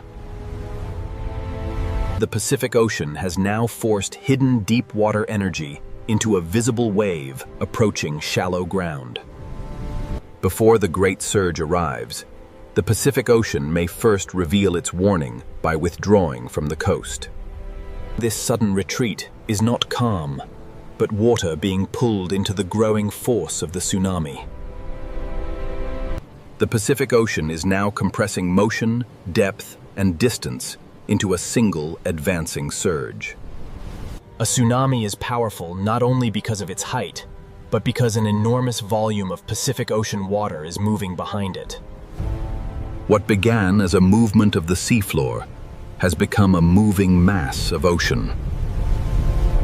Below the surface, the Pacific Ocean tsunami is not a simple wave, but a deep, moving body of water. As the Pacific Ocean enters the final shallow zone, the wave becomes slower, taller, and far more destructive. The Pacific Ocean is now releasing the energy that began far below on the seafloor. The Pacific Ocean has transformed an unseen earthquake into a visible force capable of reshaping the edge of land. The Pacific Ocean does not strike as a single wave, but as a moving body of water carrying the weight of the entire sea behind it. That once tsunami water reaches land, the Pacific Ocean becomes a horizontal force, more dangerous than height alone. The same energy born from the seafloor now reshapes the boundary between ocean and land. Tsunami danger continues even when the first impact appears to pass, because the Pacific Ocean can pull back with nearly the same force it arrived with. A tsunami is often not one wave, but a sequence of surges moving through the Pacific Ocean. The Pacific Ocean can send repeated waves because the original earthquake energy continues moving through the sea. The Pacific Ocean reveals how a movement deep under the seafloor can travel outward until it changes the shape and rhythm of distant shores. Earthquakes and tsunamis are only one face of the Pacific Ocean's power. Above the same ocean, another force begins when heat, moisture, wind, and pressure gather over the sea. The Pacific Ocean can turn seafloor motion into tsunamis, and in the next chapter, this same sea will reveal how the Pacific Ocean does not only create danger from below, it also feeds storms from above. Warm ocean water is the first fuel source for the storms that grow over the Pacific Ocean. Every breath of moisture rising from the Pacific Ocean Sea can help build the atmosphere of a future superstorm. When warm air lifts from the Pacific Ocean, it carries water vapor upward and begins the first step of storm formation. Above the Pacific Ocean, small clouds can become organized when heat, humidity, and wind begin to work together. A superstorm does not appear suddenly. It begins as many small disturbances gathering strength over the sea.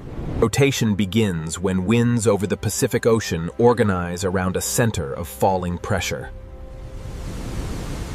As pressure drops, the Pacific Ocean sends more moisture upward, feeding the storm like an engine. The ocean and atmosphere are now locked together, each strengthening the other over the Pacific Ocean. The Pacific Ocean has begun turning heat into motion, and motion into the first structure of a superstorm.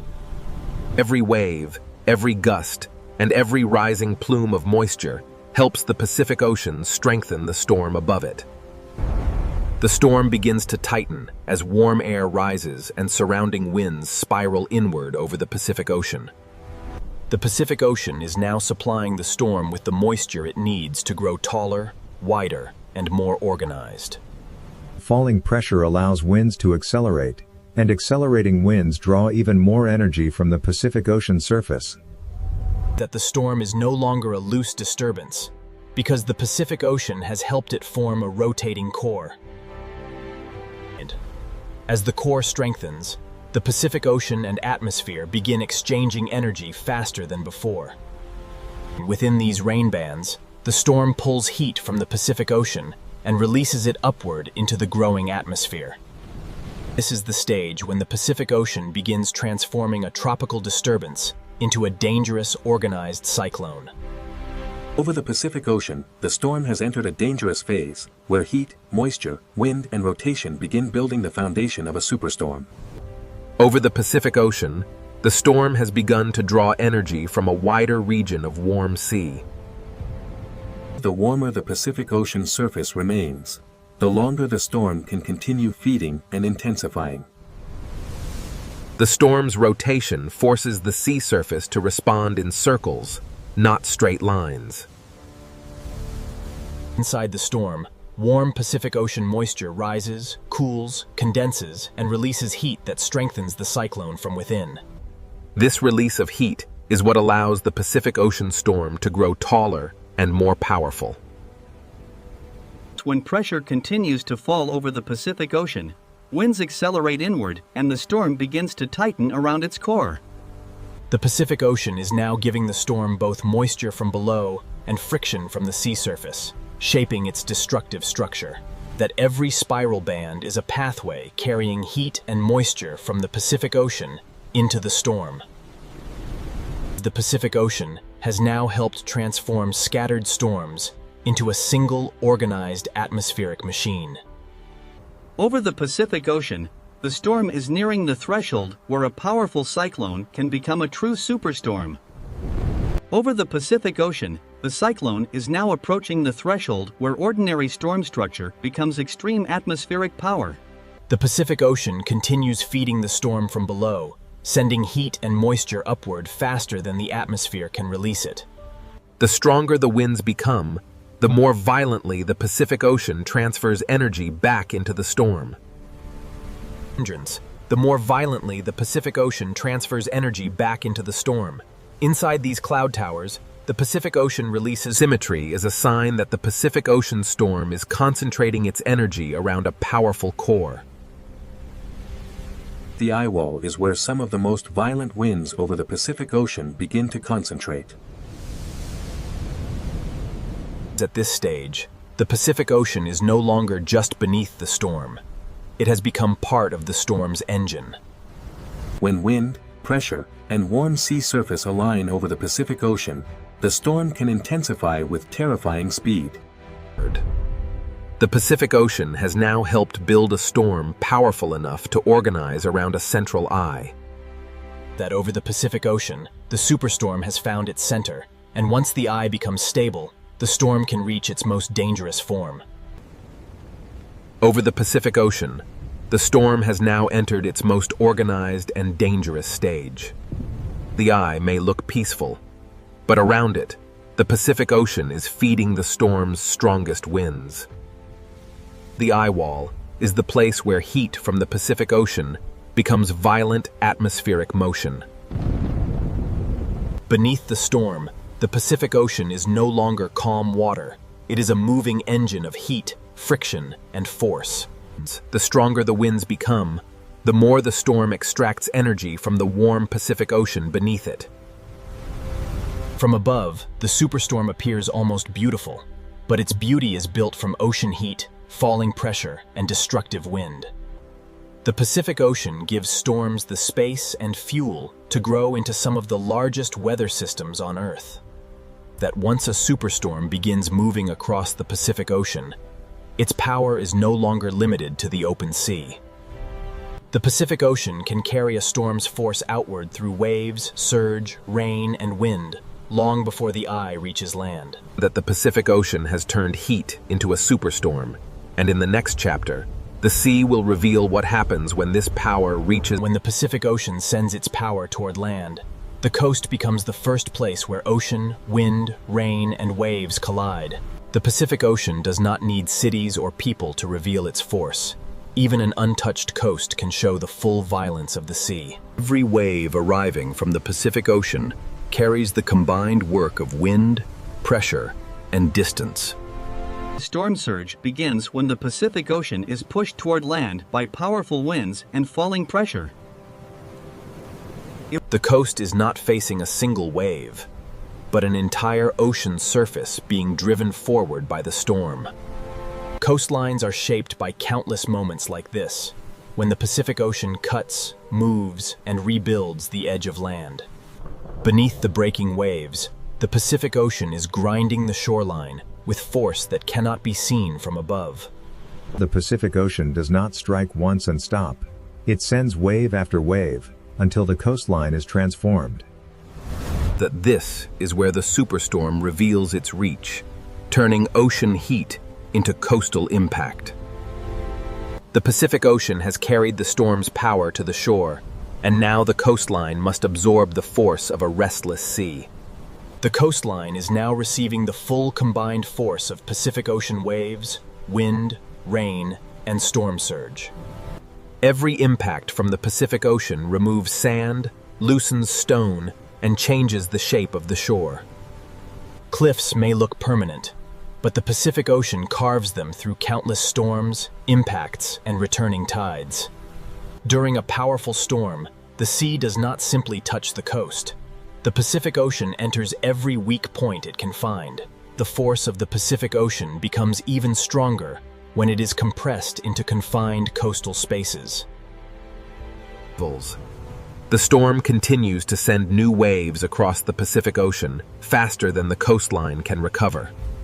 Storm surge is not a single dramatic moment, but a repeated rise of the Pacific Ocean over the land's edge. That the Pacific Ocean changes coastlines by repetition, not only by one catastrophic strike. After each wave, the shore is slightly different. Because the Pacific Ocean removes, deposits, and rearranges everything it touches. The Pacific Ocean is not only attacking the coastline in this moment, it is rewriting the boundary between land and sea. The Pacific Ocean does not only arrive with force, it remains long enough to reshape everything fragile along the coast. Every channel carved by the Pacific Ocean becomes a temporary river of storm water flowing across the coast. Storm surge allows the Pacific Ocean to move beyond its normal edge and temporarily occupy the land. During a major storm, the Pacific Ocean can divide the coastline into shifting zones of impact, retreat, erosion, and return. Natural coastal wetlands can absorb part of the Pacific Ocean's force, but even they bend under repeated storm surge. These living edges can slow the sea, but they cannot stop the Pacific Ocean when a superstorm pushes water relentlessly inland. The coastline is not a fixed line during a storm. It becomes a changing zone where the Pacific Ocean and land overlap. Each new wave from the Pacific Ocean arrives over a coastline already altered by the waves before it. The Pacific Ocean becomes most effective at reshaping land when surge, waves, runoff, and retreating currents work together. The Pacific Ocean has turned the coast into a living record of impact, where every wave leaves evidence of the storm's power. Every mark left by the Pacific Ocean is evidence of energy traveling from deep water to fragile land. Storm surge turns the meeting point between land and sea into a moving frontier. On a storm coast, the Pacific Ocean moves in both directions at once, pushing inland and pulling the shoreline back toward the sea. That erosion is often created by this repealed exchange, as the Pacific Ocean removes material with each retreat and returns with new force. This is how the Pacific Ocean amplifies its own impact, using earlier damage to carry later waves farther inland. Below the surface, the Pacific Ocean is grinding, lifting, sorting, and carrying pieces of the coast with every pulse. The Pacific Ocean leaves behind patterns that show where water climbed, where currents turned, and where the land gave way. The Pacific Ocean is both destroyer and sculptor, breaking the coast apart while shaping the next version of the shoreline. The Pacific Ocean is both destroyer and sculptor, breaking the coast apart while shaping the next version of the shoreline. Every retreating flow carries pieces of the coastline back into the Pacific Ocean. Cliffs resist the Pacific Ocean for centuries, yet every storm removes another invisible layer. After the strongest impact, the Pacific Ocean continues working through smaller movements that still alter the land. Natural coastlines recover slowly, but the Pacific Ocean always leaves behind evidence of where its power reached. That the coastline records the storm in patterns, showing where the Pacific Ocean pushed hardest and where the land yielded. Even as the storm begins to pass, the Pacific Ocean remains restless, carrying leftover surge, swell, and turbulence across the coast. The Pacific Ocean can appear to calm quickly, but the energy of a storm continues moving through waves long after the sky begins to clear. The Pacific Ocean does not separate earthquakes, tsunamis, storms, and coastlines. It connects them through one vast moving system. Terrestrials. The Pacific Ocean has shown its force at the coast, and in the final chapter, the story will return to the open sea to the Pacific Ocean never truly stops, even after earthquakes, tsunamis, and superstorms have passed. From above, the Pacific Ocean may look calm again, but calm is only one moment in a much larger cycle. The Pacific Ocean remembers every force through motion, through temperature, through currents, and through the endless rhythm of the sea. Beneath the surface, the Pacific Ocean continues to move in layers long after the sky begins to clear.